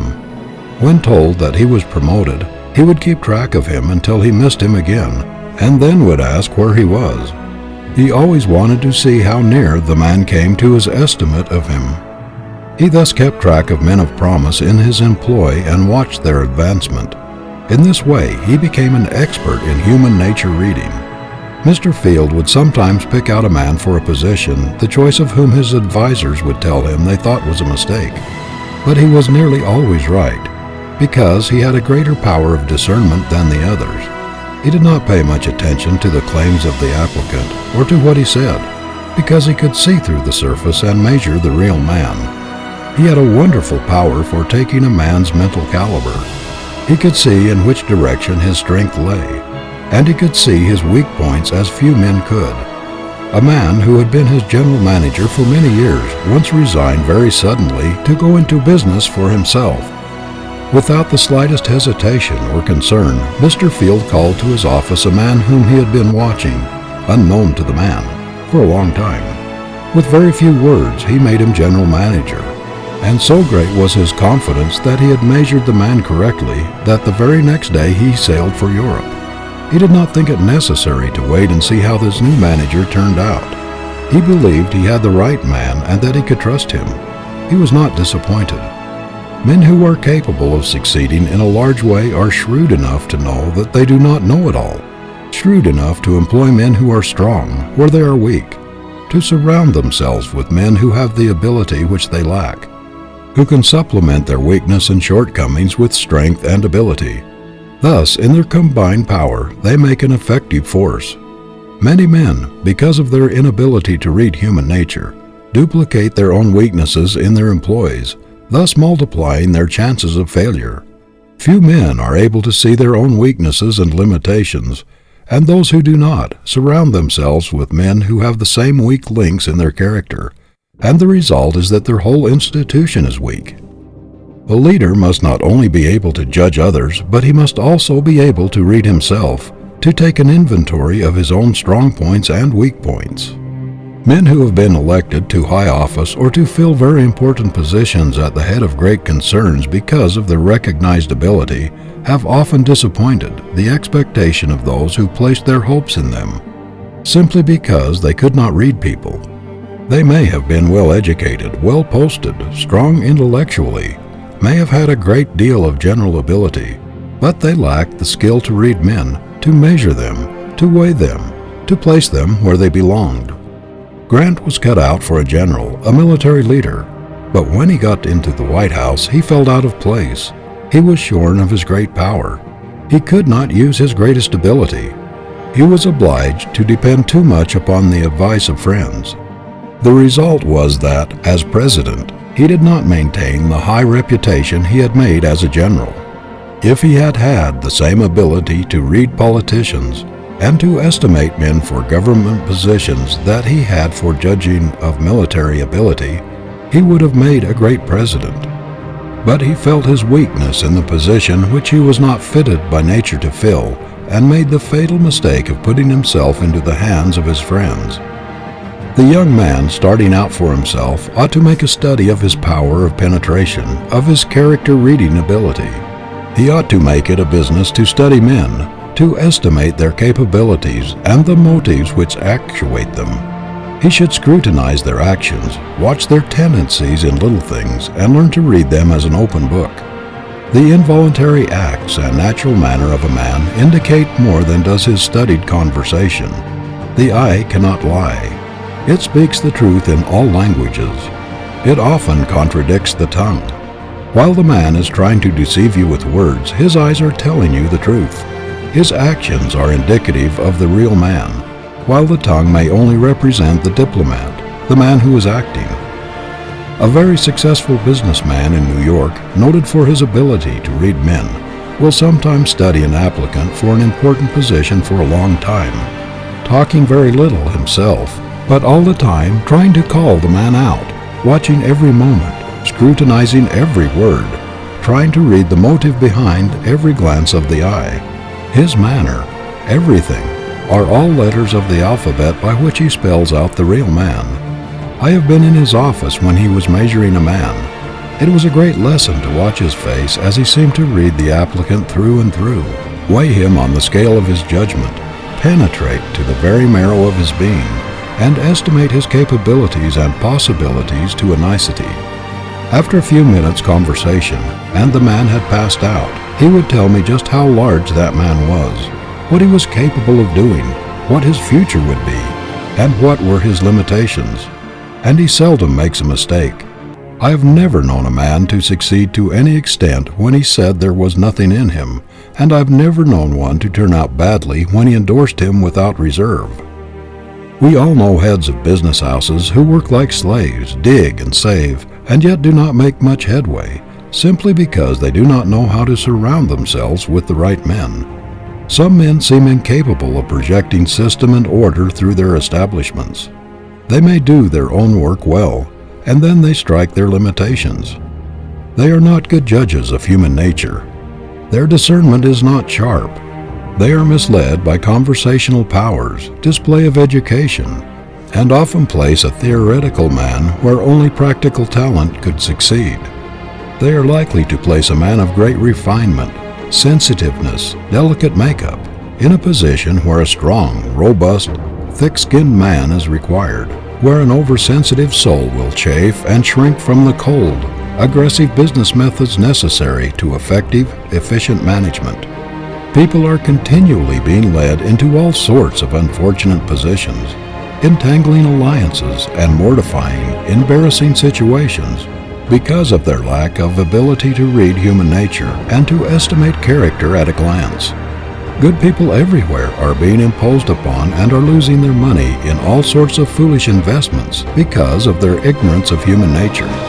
They are not able to see the rascal, the scoundrel behind the mask. They have not developed the power of discernment, the ability to see the wolf in sheep's clothing. The knowledge of human nature as a protector of money, of character, as a protector against frauds and imposition is inestimable. Gullible people are proverbial poor readers of human nature, and hence they are always open to imposition. Oily, cunning promoters are keen observers of human nature, and they can tell very quickly when they strike a good-natured, large-hearted professor, scholar, clergyman, or artist who knows very little about business matters and who trusts everybody. They know that if they can only get an opportunity, they can very quickly make such a man believe almost anything. They know he will be an easy prey to their wiles and their keener knowledge of men. These promoters would not think of tackling a shrewd, level-headed businessman for their nefarious schemes because he is too keen, too sharp, too good a judge of human nature. Such a man would be likely to penetrate the mask and see the real motive beneath the oily, honeyed words, the smooth, seductive manner. The ability to read people at sight is a great business asset. Expertness in reading human nature is just as valuable to a young lawyer as a knowledge of law. It is as valuable to a physician as a knowledge of medicine. The man who can read human nature, who can size up a person quickly, who can arrive at an accurate estimate of character, no matter what his vocation or profession, has a great advantage over others. With some men, the power to read people aright amounts to an instinct. They look through all pretenses. They tear off all masks. They see the man as he is, his reality, and measure him for what he is worth. A man possessing this power of character reading pays little attention to what a person seeking employment may say of himself. He can see for himself. Human nature is to him an open book, while to others it is a sealed book. They do not have the faculty of going back of pretensions. They are largely at the mercy of what he claims for himself, and they are always being duped. They make very poor employers. I know a popular businessman, a very able man in many respects, and one much beloved by everybody who knows him. But he has always been the victim of his ignorance of human nature. He cannot read motives, weigh or estimate the ability of others to do certain things.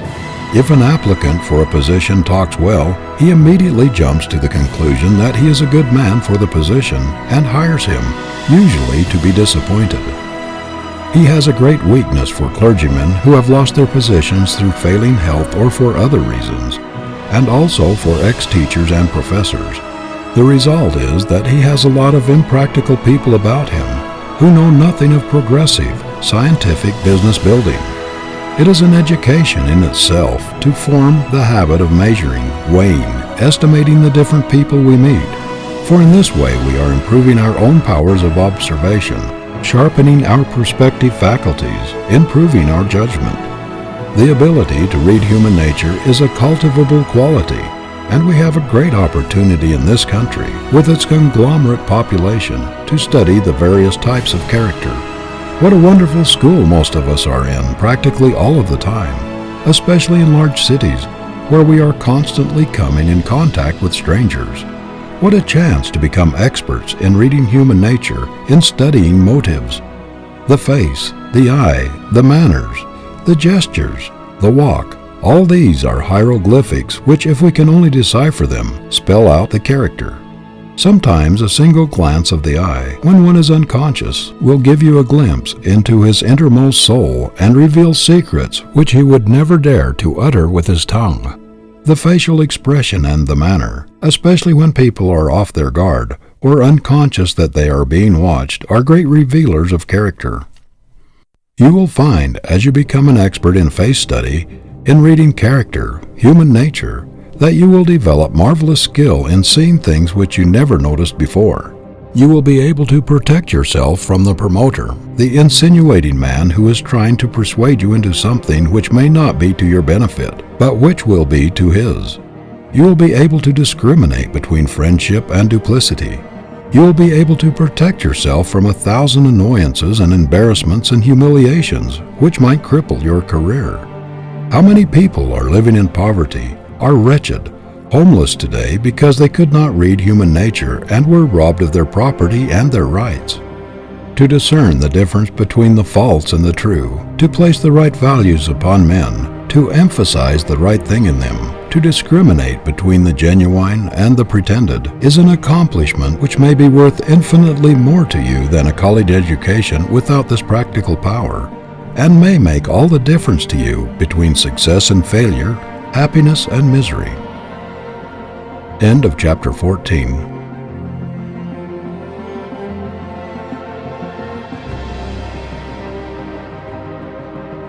Chapter 15 of He Can Who Thinks He Can by Orison Swett Marden. Does the world owe you a living? A 15-year-old bellboy was arrested in Cleveland for stealing $8. When asked in court why he stole, he said, "Because the world owes me a living." No doubt the youth had heard this many times from older lips. When the armies of Louis XV were devastated in Flanders, the monarch exclaimed, "Has God forgotten all that I have done for him?" A vast number of people seem to think that God and the world are under great obligation to them, and that the world owes them a living without any return service from them. Not long ago, I heard a young woman say that she did not consider that she owed the world anything, that she was thrust into it without being consulted, that she proposed to get out of it what she could with as little effort as possible, and that she did not feel under the slightest obligation to the past. Did you ever think, my idle friend, what you really owe the world for the privilege of living in it? Did you ever think that all the civilizations of the globe have been working for you through all the ages up to the present moment, and that you are reaping the harvest of all the hard-working, sacrificing, suffering, drudging sowers that have preceded you? Can you look the workers of the world in the face and tell them that you intend to have all the benefits of their labor, to enjoy all the good things of the world without doing anything to compensate for them? The man who does not feel his heart throb with gratitude every day of his life for being born in the very golden age of the world, and who does not feel that he owes a tremendous debt to the past, to all the people who have struggled and striven and sacrificed before him, is not made of the right kind of stuff. In other words, he is not a man, and he ought to be treated as a drone, a thief of other men's labors. Everything that has gone before you enters into your life and time. You enjoy the sum of all the past every moment of your life. Think of the untold thousands who have laid down their lives to make possible the comforts, the blessings, and the immunities you now enjoy.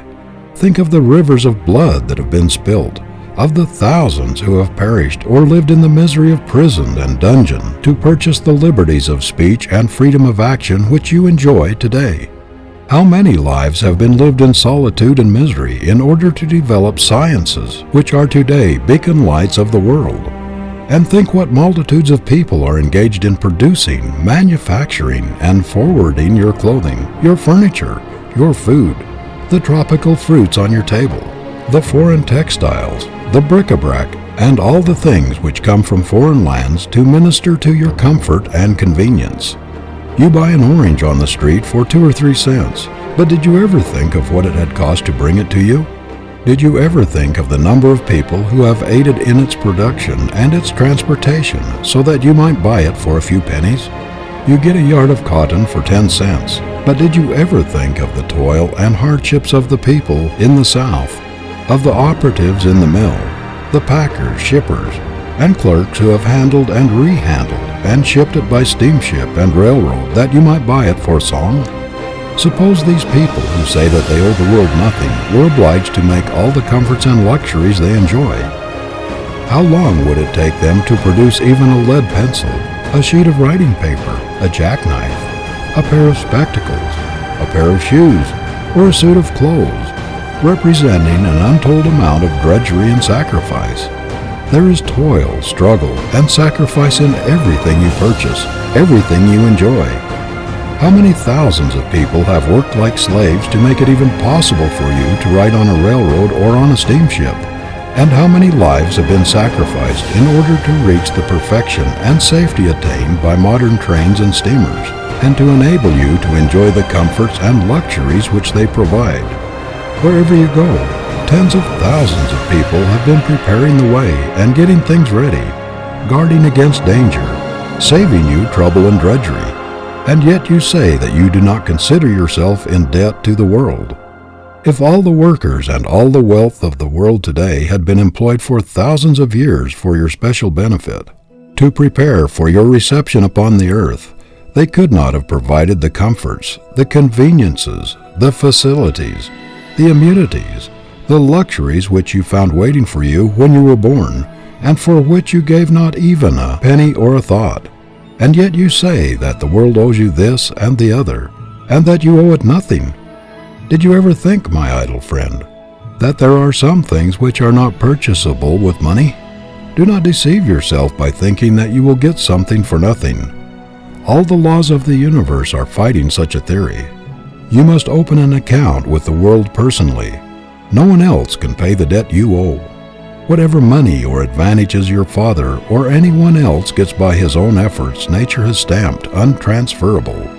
The law of the universe recognizes only one legal tender, and that is personal service. Whatever you get of real value, you must pay for. The things that are done for you are delusions. You are a personal debtor to the world. When you were born, civilization opened an account with you.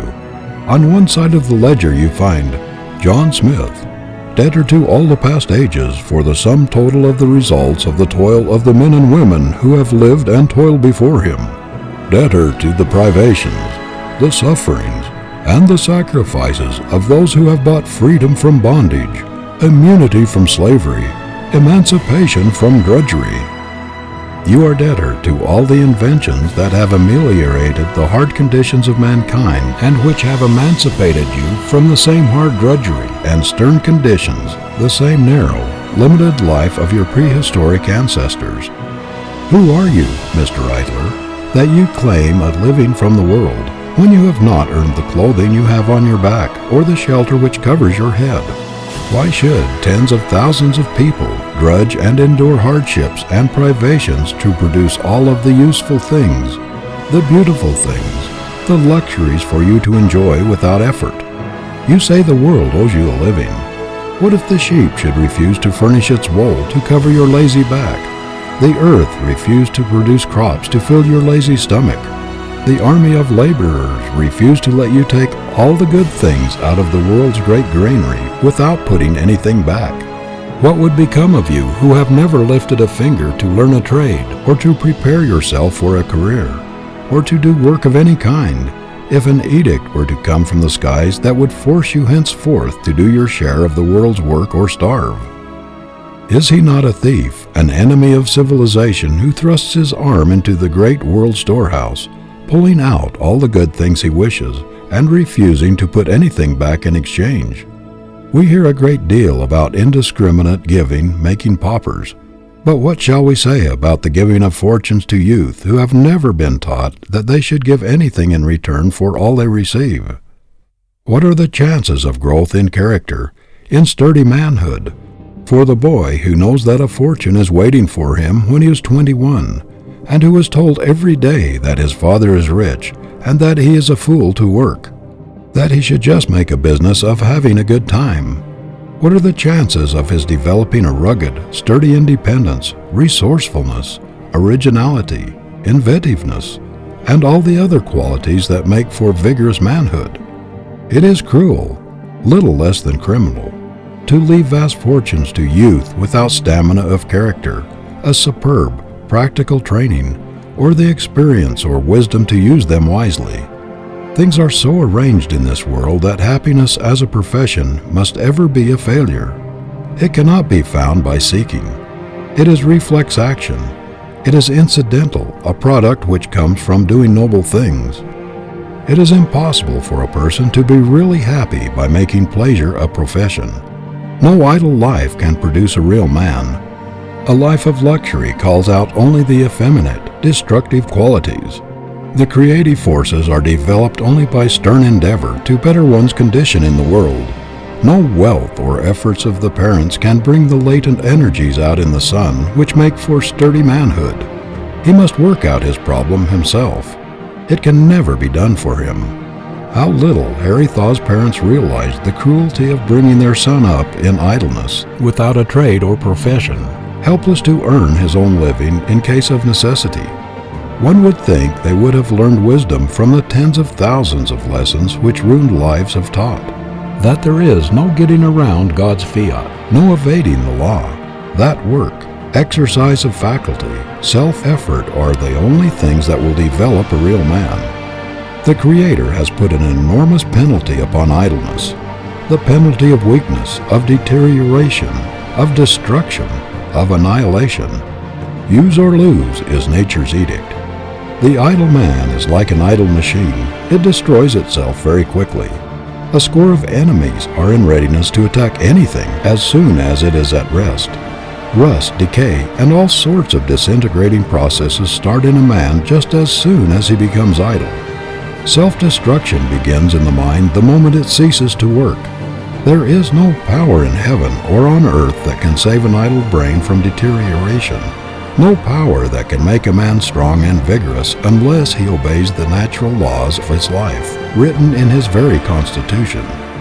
Work, steady, persistent, with a purpose, with zeal, with enthusiasm, with a love for it, is the only thing that can save a man from the disgrace of being a nobody. Work is the inexorable law of growth. There is no getting away from it.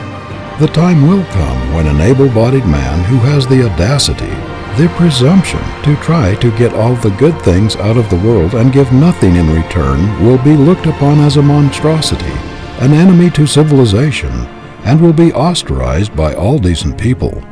The youth who thinks he is going to go through this world on what somebody else has produced or done and still develop into the highest type of a man is attempting to fight against his maker. The very laws of the universe have made it forever impossible.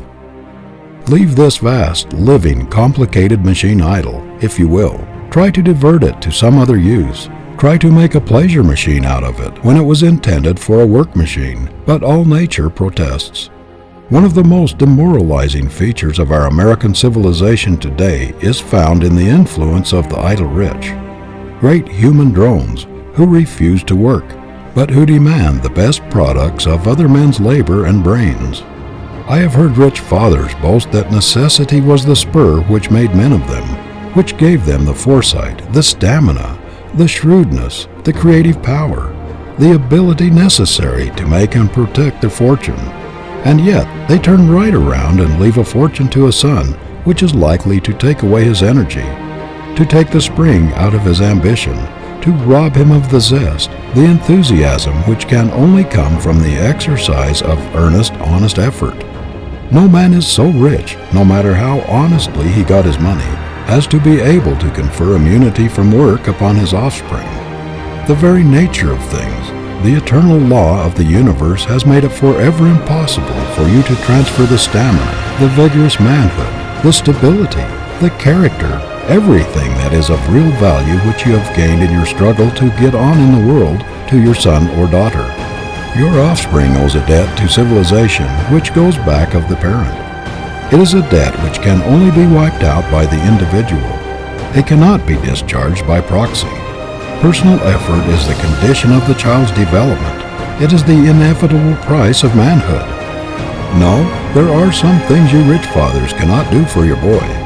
There is a law of nature which prohibits it, an omnipotent principle which protests against it. If a phrenologist should examine the heads of the idle, grown-up sons of rich men, he would find very marked deficiencies, an underdevelopment of nearly all of the qualities which make strong men. He would usually find selfishness very largely developed, self-reliance, originality, inventiveness, resourcefulness, and all of the other qualities which are drawn out and strengthened only by self-help, and the struggle to make one's way in the world little developed. If he should compare them with the heads of their self-made fathers, he would find very marked inferiority, so marked that there would apparently be no relationship between the owners of the heads. The contrast would be as great as that between the hard, tough, firm fiber of the mountain oak and the fiber of soft, spongy sapling, which never struggled with the storm and tempest because sheltered by surrounding trees.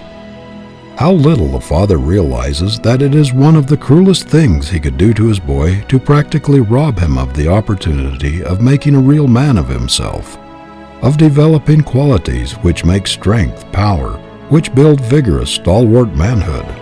There is something about the actual making of one's way in the world, of burning behind one all bridges which others have built, throwing away all crutches and refusing to lean, to be boosted, refusing all assistance and standing erect upon one's own feet, thinking his own thoughts, fighting his own battles, bringing out his own latent possibilities by actual exercise, bringing into action every bit of one's inventiveness, resourcefulness, ingenuity and originality, tact, that makes a man strong, vigorous and stalwart, which indicates that this is the normal life of a man, the only life which can develop the true man. The army of inefficients, the namby-pambies, the dressed-up nobodies, with soft hands and softer heads, who are expert only in saying silly nothings to silly women, or in the practice of some useless fad, the amount-to-nothings everywhere, ought to convince you that there is no way of getting something for nothing. If you will not do a man's work, if you will not pay a man's price for manhood, you will be only an apology for a man. Of course, you can live the life of the idle if you will. If you are the son of a foolish rich father, no one may be able to hinder you, but you must take the idler's reward. You must go through life branded with the shame, labeled with the weakness, marked with the deformities of idleness. You must pay the penalty of your choice and be a nobody. End of chapter 15.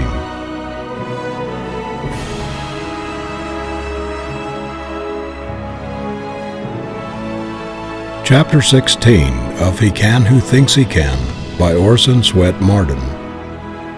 What has luck done for you? Fortune brings in some boats that are not steered. People may say what they will about there not being such a thing as luck or chance, but we must all admit there is such a thing. We must all concede that things over which a man has no control, unforeseen happenings or events with which he has had nothing to do and on which he had not calculated, often change the whole course of his career. Good position do not always come by merit, or as the result of one's own direct efforts. It is now a poor laboring man or washerwoman who falls heir to a fortune by the death of some relative, or again, it is a poor girl who is suddenly raised to wealth and what the world calls high position by marrying a man of rank or fortune. Every schoolboy knows that there is a great advantage in being in the right place in just the nick of time, and that being there is often a matter of chance. Men are constantly being moved up into positions which they did not get wholly by merit. Their elevation is due, perhaps, to a railroad accident, a stroke of paralysis, or the death of men in high places. We had a striking instance of this recently in the death of 2 presidents of the Long Island Railroad within a few months, which led to unexpected promotions. Everyone knows that men are constantly being put at the head of large concerns because of kinship with the owners of the business, when perhaps a score of those who are working in the establishments at the time are much better fitted to fill the positions. But after all, Who will be foolish enough to say that man is the toy of chance, or that true success is the result of accident or fate? No, luck is not God's price for success, nor does he dicker with men. When we consider the few who owe fortune or position to accident or luck, in comparison with the masses who have to fight every inch of the way to their own loaves, what are they in reality but the exceptions to the rule that character, merit, not fate or luck, or any other bogey of the imagination, controls the destinies of men?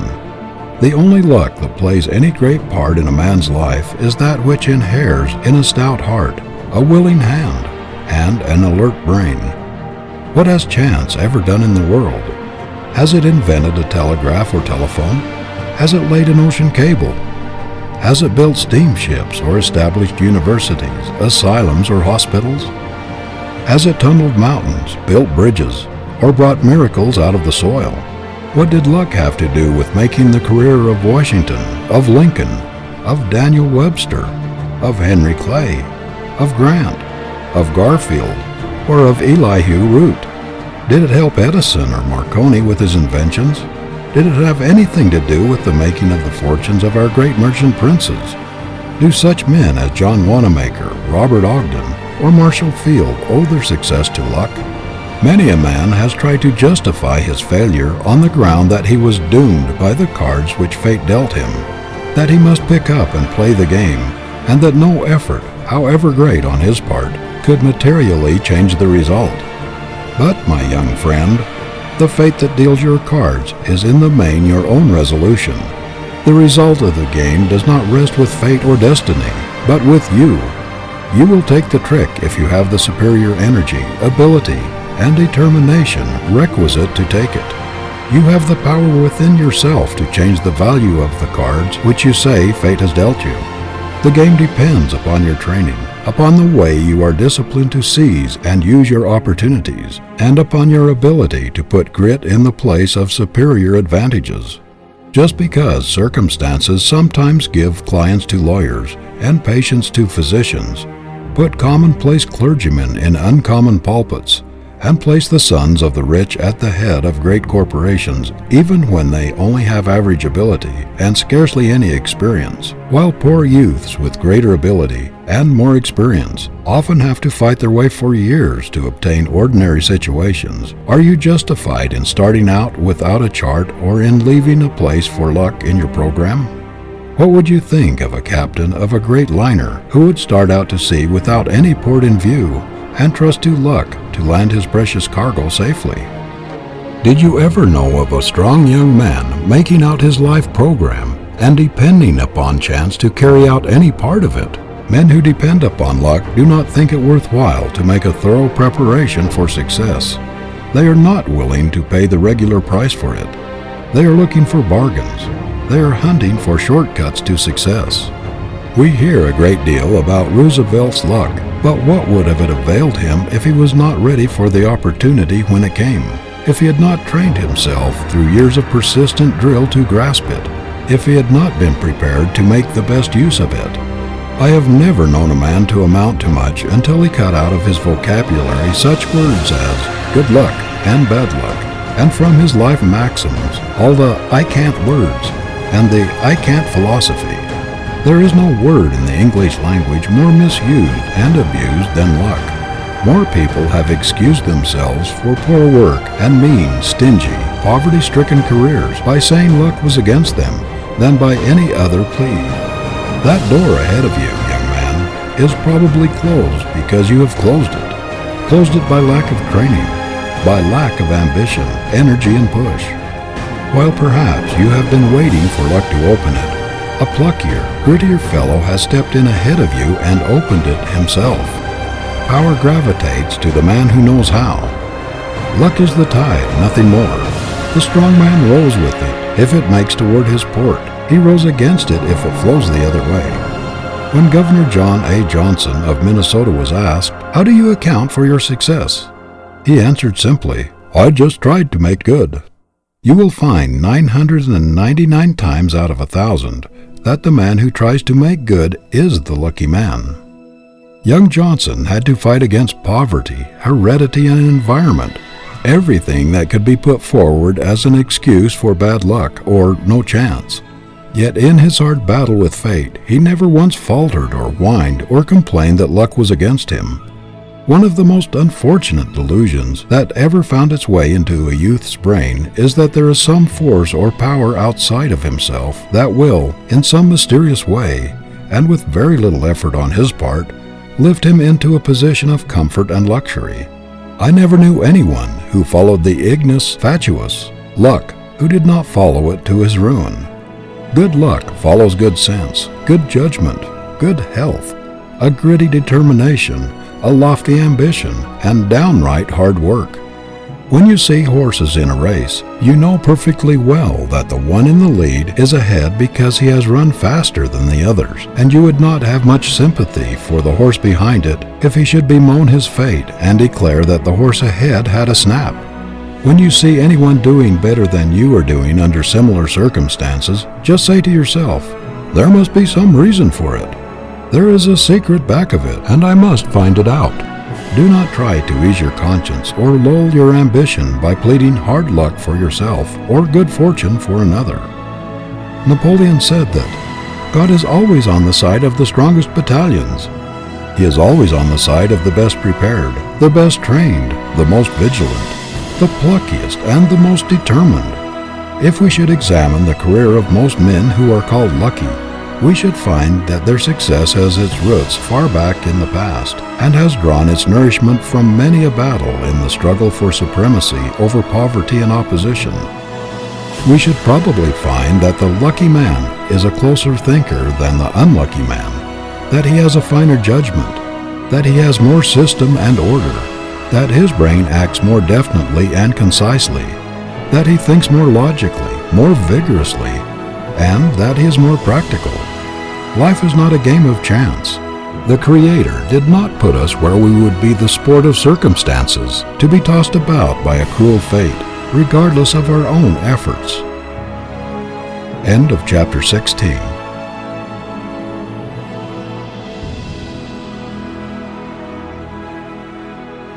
Chapter 17 of He Can Who Thinks He Can by Orison Swett Marden. Success with a Flaw. Just now, the American people are receiving some painful lessons in practical ethics, said President Nicholas Murray Butler recently. They are having brought home to them with severe emphasis the distinction between character and reputation. Of late, we have been watching reputations melt away like snow before the sun. Put bluntly, the situation which confronts the American people today is due to the lack of moral principle. Never before in the history of our country have the American people received a greater shock to their faith in human nature than during the past year, by the exposure of the diabolical methods practiced by men in high places upon an admiring and unsuspecting people. Every little while the public press throws X-rays upon the characters of men who have long stood high and spotless in the public eye, and have been looked up to as models of manhood, men of honorable achievement, revealing great ugly stains of dishonor, which, like the blood spot on Lady Macbeth's hands, all the oceans of the globe cannot wash out. A tiny flaw sometimes cuts the value of an otherwise $1,000 diamond down to $50 or less. The defect is not noticeable to the average person. It is only the fatal magnifying glass that will detect it, and yet its presence is a perpetual menace to the commercial value of the stone. A great many human diamonds, which a little while ago were thought to be flawless brilliance of the first water, and which dazzled the financial and social world, when the microscope of official scrutiny was turned upon them, were found to contain great ugly flaws. A United States Senator, 70 years of age, was recently sentenced to serve a term in prison, besides paying a fine for his connection with great land frauds. Still another senator and several representatives have been indicted for crooked work in connection with their exalted positions. Congressmen have been convicted of land frauds and army officers of speculation. The exposure of post office contracts and the notorious cotton statistics leak not long ago showed that minor officials had sold themselves to manufacturers and Wall Street brokers. Think of the men at the head of great public trusts juggling with sacred funds, not only taking for themselves from the hard-earned savings of the poor salaries 2 or 3 times as great as that of the President of the United States, but also giving enormous salaries to a large number of their relatives out of these same sacred funds of those who have struggled for years to make possible a better condition for those who should survive them. Think of their paying out hundreds of thousands of dollars for secret services of suspicious nature, and using trust funds to effect stock manipulations for private gain. Was there ever before such a shameful story spread before Americans? Were people ever before so mercilessly betrayed by men they looked up to, admired, and implicitly trusted? Never before has there been such colossal stealing carried on so brazenly and openly by men in high positions. Some of these men, when they appeared in public a year ago, were applauded to the echo. Wherever they went, they were followed by admiring crowds. Some months ago, I saw one of them, a man who has been for many years a great public favorite, at a reception in the White House. He was pointed out by guests and seemed to attract almost as much attention as the president himself. People seemed to regard it as a great honor to be introduced to him. Now he would hardly dare to appear before an audience for fear of being hissed. What a humiliation for those whose names have been household words for a quarter of a century or more to be asked to withdraw from trusteeships or directorships in institutions which perhaps worked for years to secure these men on account of their great influence and high reputations. What is there left worth living for when a man has lost the finest, the most sacred thing in him, and when he has forfeited the confidence and respect of his fellow men? Is there any quality which inheres in dollars that can compensate for such a loss? Is there anything which ought to be held more precious than honor or more sacred than the esteem and confidence of friends and acquaintances? The man who has nothing which he holds dearer than money or some material advantage is not a man. The brute has not been educated out of him. The abler a man and the more money he has, the more we despise him if he has gotten that money dishonestly because of the tremendous contrast between what he has done and what he might have done. What the world demands of you, whatever your career, whether you make money or lose it, whether you are rich or poor, is that you be a man. It is the man that gives value to achievement. You cannot afford success with a flaw in it. You cannot afford to have people say of you, "Mr. Blank has made money, but there is a stain on it. It is smirched. It has cost him too much. He exchanged his manhood for it." Every human being has it within his power to keep the foundation under him, his manhood, absolutely secure under all circumstances. Nothing can shake that but himself. The citadel can never be taken until he himself surrenders the keys. Calumny, distraction, slander, or monetary failure cannot touch this sacred thing. Every man, whether in private or public life, should so carry himself before the world that he will show in his very face and manner that there is something within him not for sale, something so sacred that he would regard the slightest attempt to debauch it as an unpardonable insult. He should so carry himself that no one would even dare to suggest that he could be bought or bribed. Who was so corrupt during the Civil War that he would have dared to attempt to bribe Abraham Lincoln? There was something in that face that would have cowed the hardest character. Who would be bold enough to presume to bribe our present president? Many a one has failed because he was not a man before he was a merchant or a lawyer or a manufacturer or a statesman, because character was not the dominating influence in his life. If you are not a man first, if there is not a man behind your book, behind your sermon, behind your law brief or your business transaction, if you are not larger than the money you make, the world will expose and despise your pretense and discount your success. History will cover up your memory no matter how much money you leave. That is the lesson of the startling disclosures of late. These men whose reputations have melted away so rapidly, men who have had such a drop in the public regard, were not real men to start with. There were flaws in their character foundations, and the superstructures of their achievement have fallen before the flood of public indignation. Those criminals in high places are beginning to realize that no smartness, brilliancy, genius, scheming, long-headed cunning, bluffing, or pretense can take the place of manhood or be a substitute for personal integrity. There are men in New York today whose names have been a power, who would give every dollar they have for a clean record if they could wipe off all of their underhanded, unquestionable methods from the slate and start anew. But there is no way to buy a good name. It is above riches and beyond the price of rubies. How many men there are today in high positions who are in perpetual terror lest something should happen to expose the real facts of their lives, something which would pierce their masks and reveal them in their true light. How must a man feel who is conscious that he is walking all the time on the thin crust of a volcano, which is liable to open at any moment and swallow him? There is one thing no money or influence can buy. That is the heart's approval of a wrong deed or a questionable transaction. It will be bobbing up all along the future to remind you of your theft, of your dishonesty, or of your unfair advantage. It will take the edge off your enjoyment. It will appear like Banquo's ghost at every feast to which you sit down. Methinks that some men who have been exposed recently must have had strange dreams and horrid nightmares during their sleep, when the ghosts of the poor people whom they have wronged appeared to them and haunted the rest. Methinks they must have had strange visions as these dollars intended for widows and orphans slipped through their fingers for luxuries and amusements, dollars which had been wrung out of the lives of those who trusted them.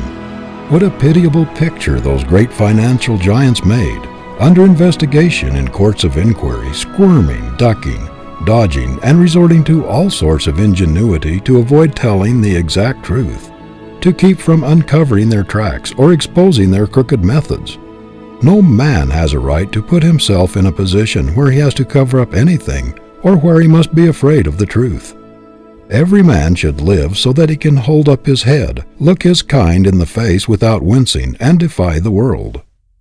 A man went to President Roosevelt before the last presidential election and told him that someone had unearthed a letter of his which would be extremely damaging to his canvass were it made public, and that with a little diplomacy, the damaging part of the letter could be suppressed.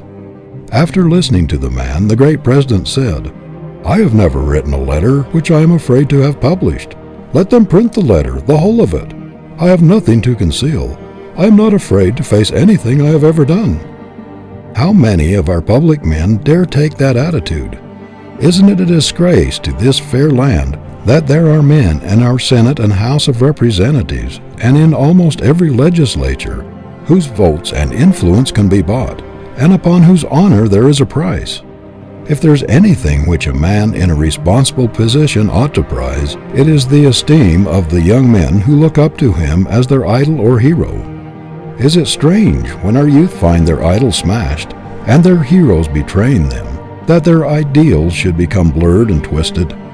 Is it strange that they should ignore the old-fashioned methods of slow fortune-making when they see the smooth, oily, diplomatic schemers getting rich in a few months, and young men who were mere clerks a year ago now riding in costly automobiles, giving expensive entertainments, and living in fine houses?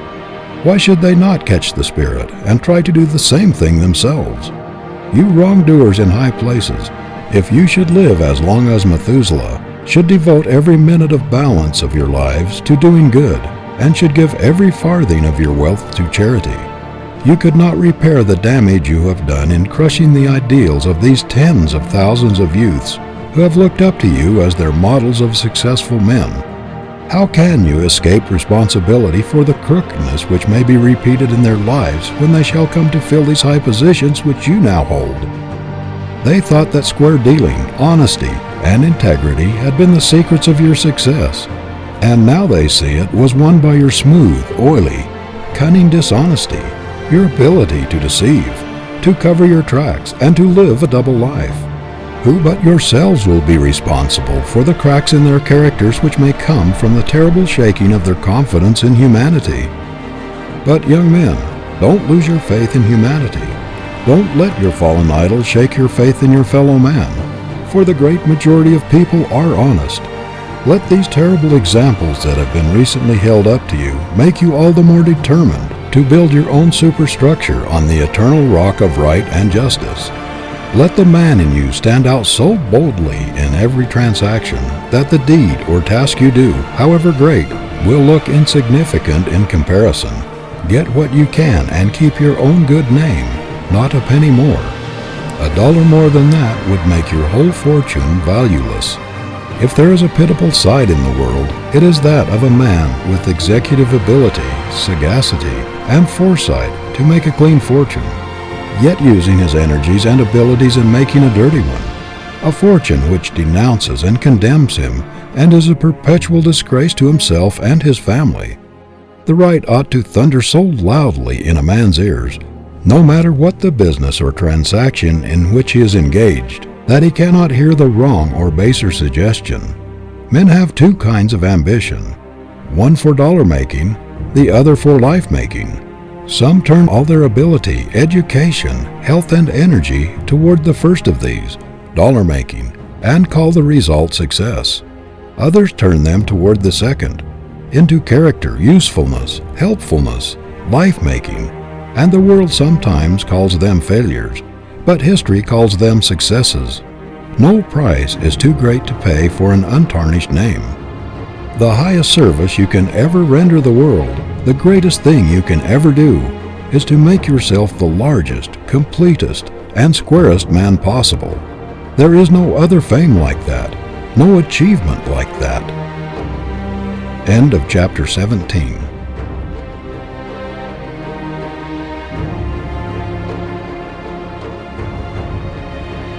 Chapter 18 of He Can Who Thinks He Can by Orison Swett Marden. Getting away from poverty.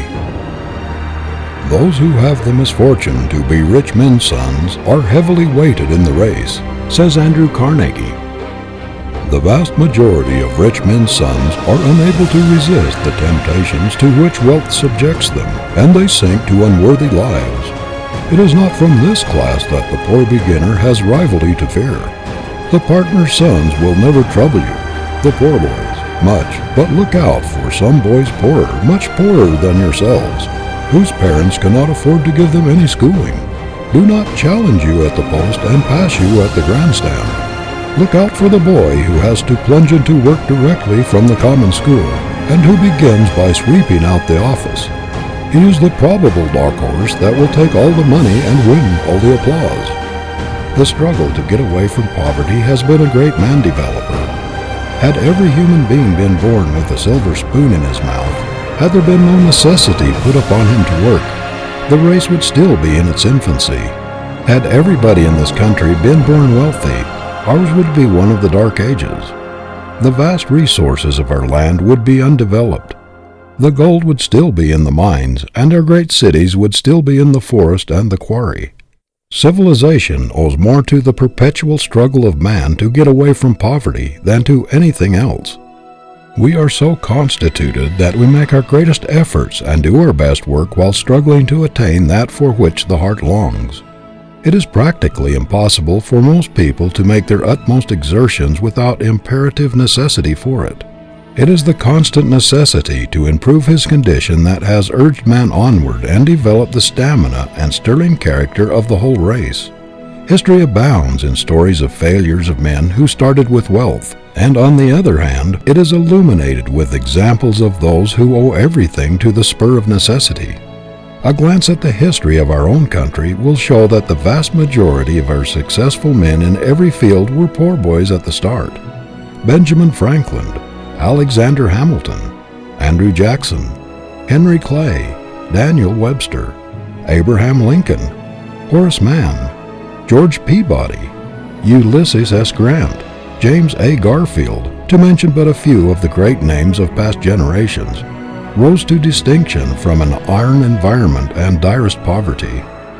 Our most useful and successful men of today have also been involved from the school of want and stern necessity.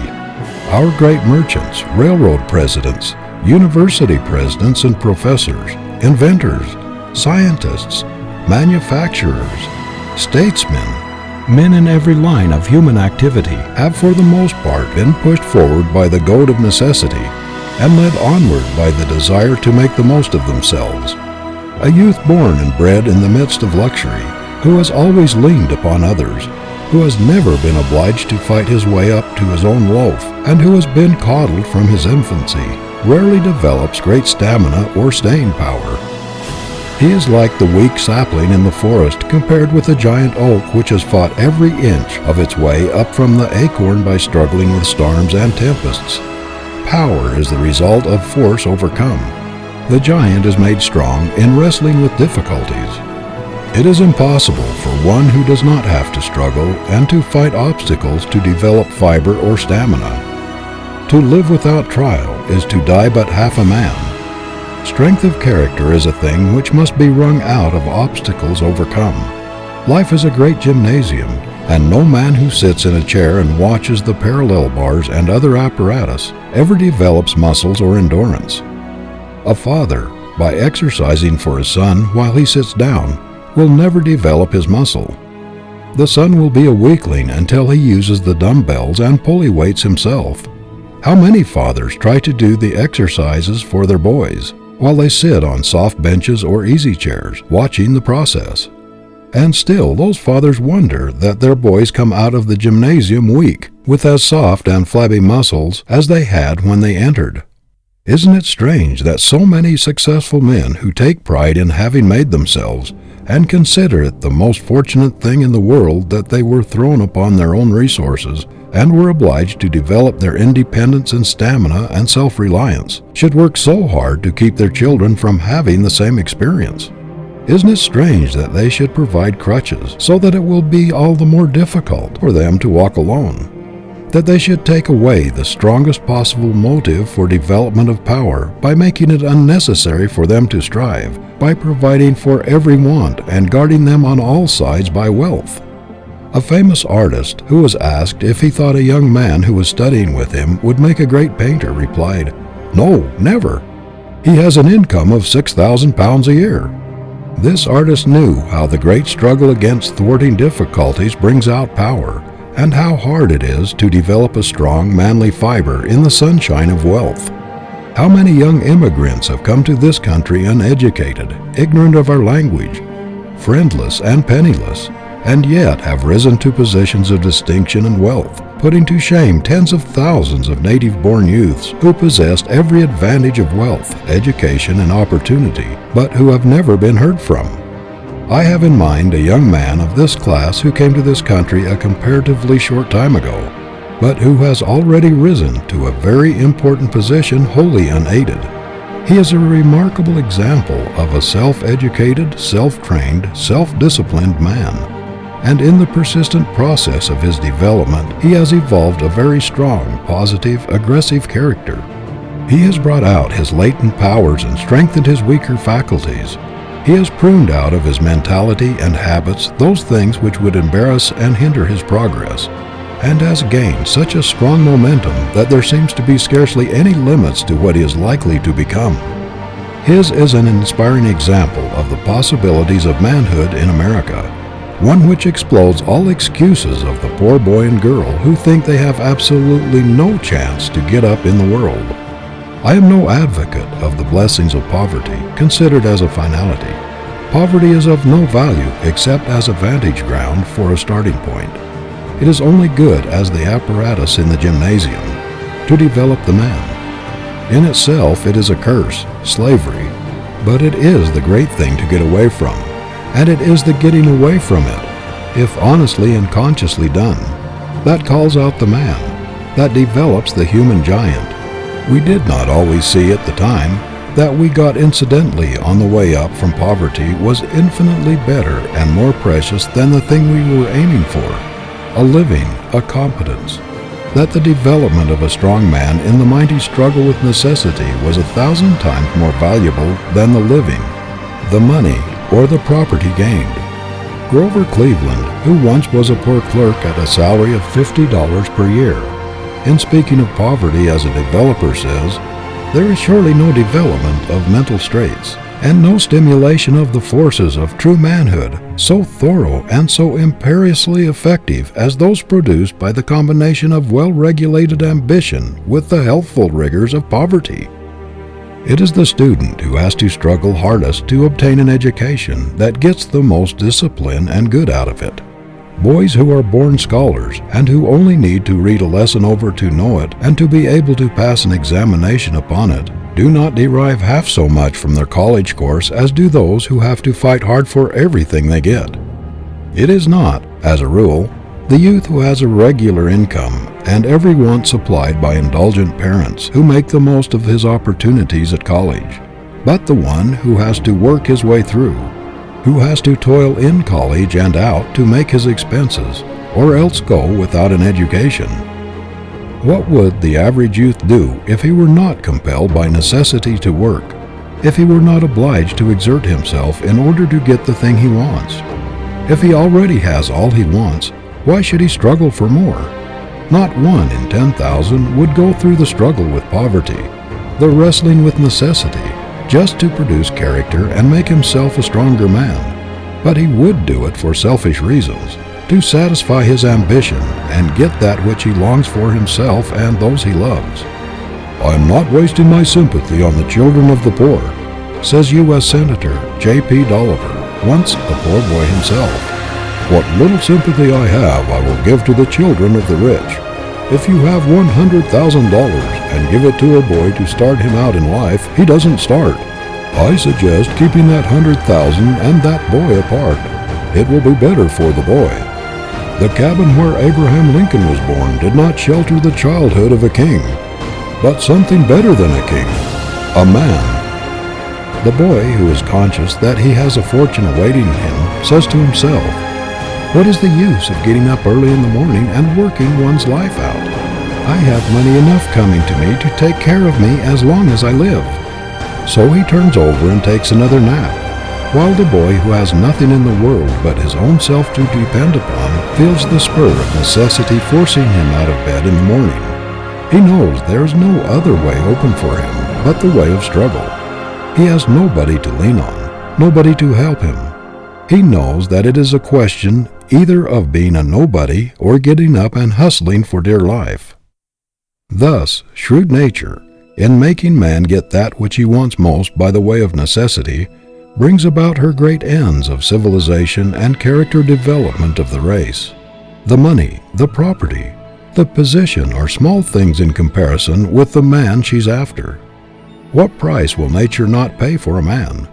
She will put him through the hardest school of discipline and train him for years in the great university of experience in order to perfect her work. The mere money or property the man gets on the way is only incidental. Nature is after the man. She does not care a fig for the money in comparison, but she will pay any price for a human giant. End of chapter 18. Recording by Kirk Ziegler, Ogden, Utah. Voiceovers by Kirk.com. End of He Can Who Thinks He Can by Orison Swett Marden.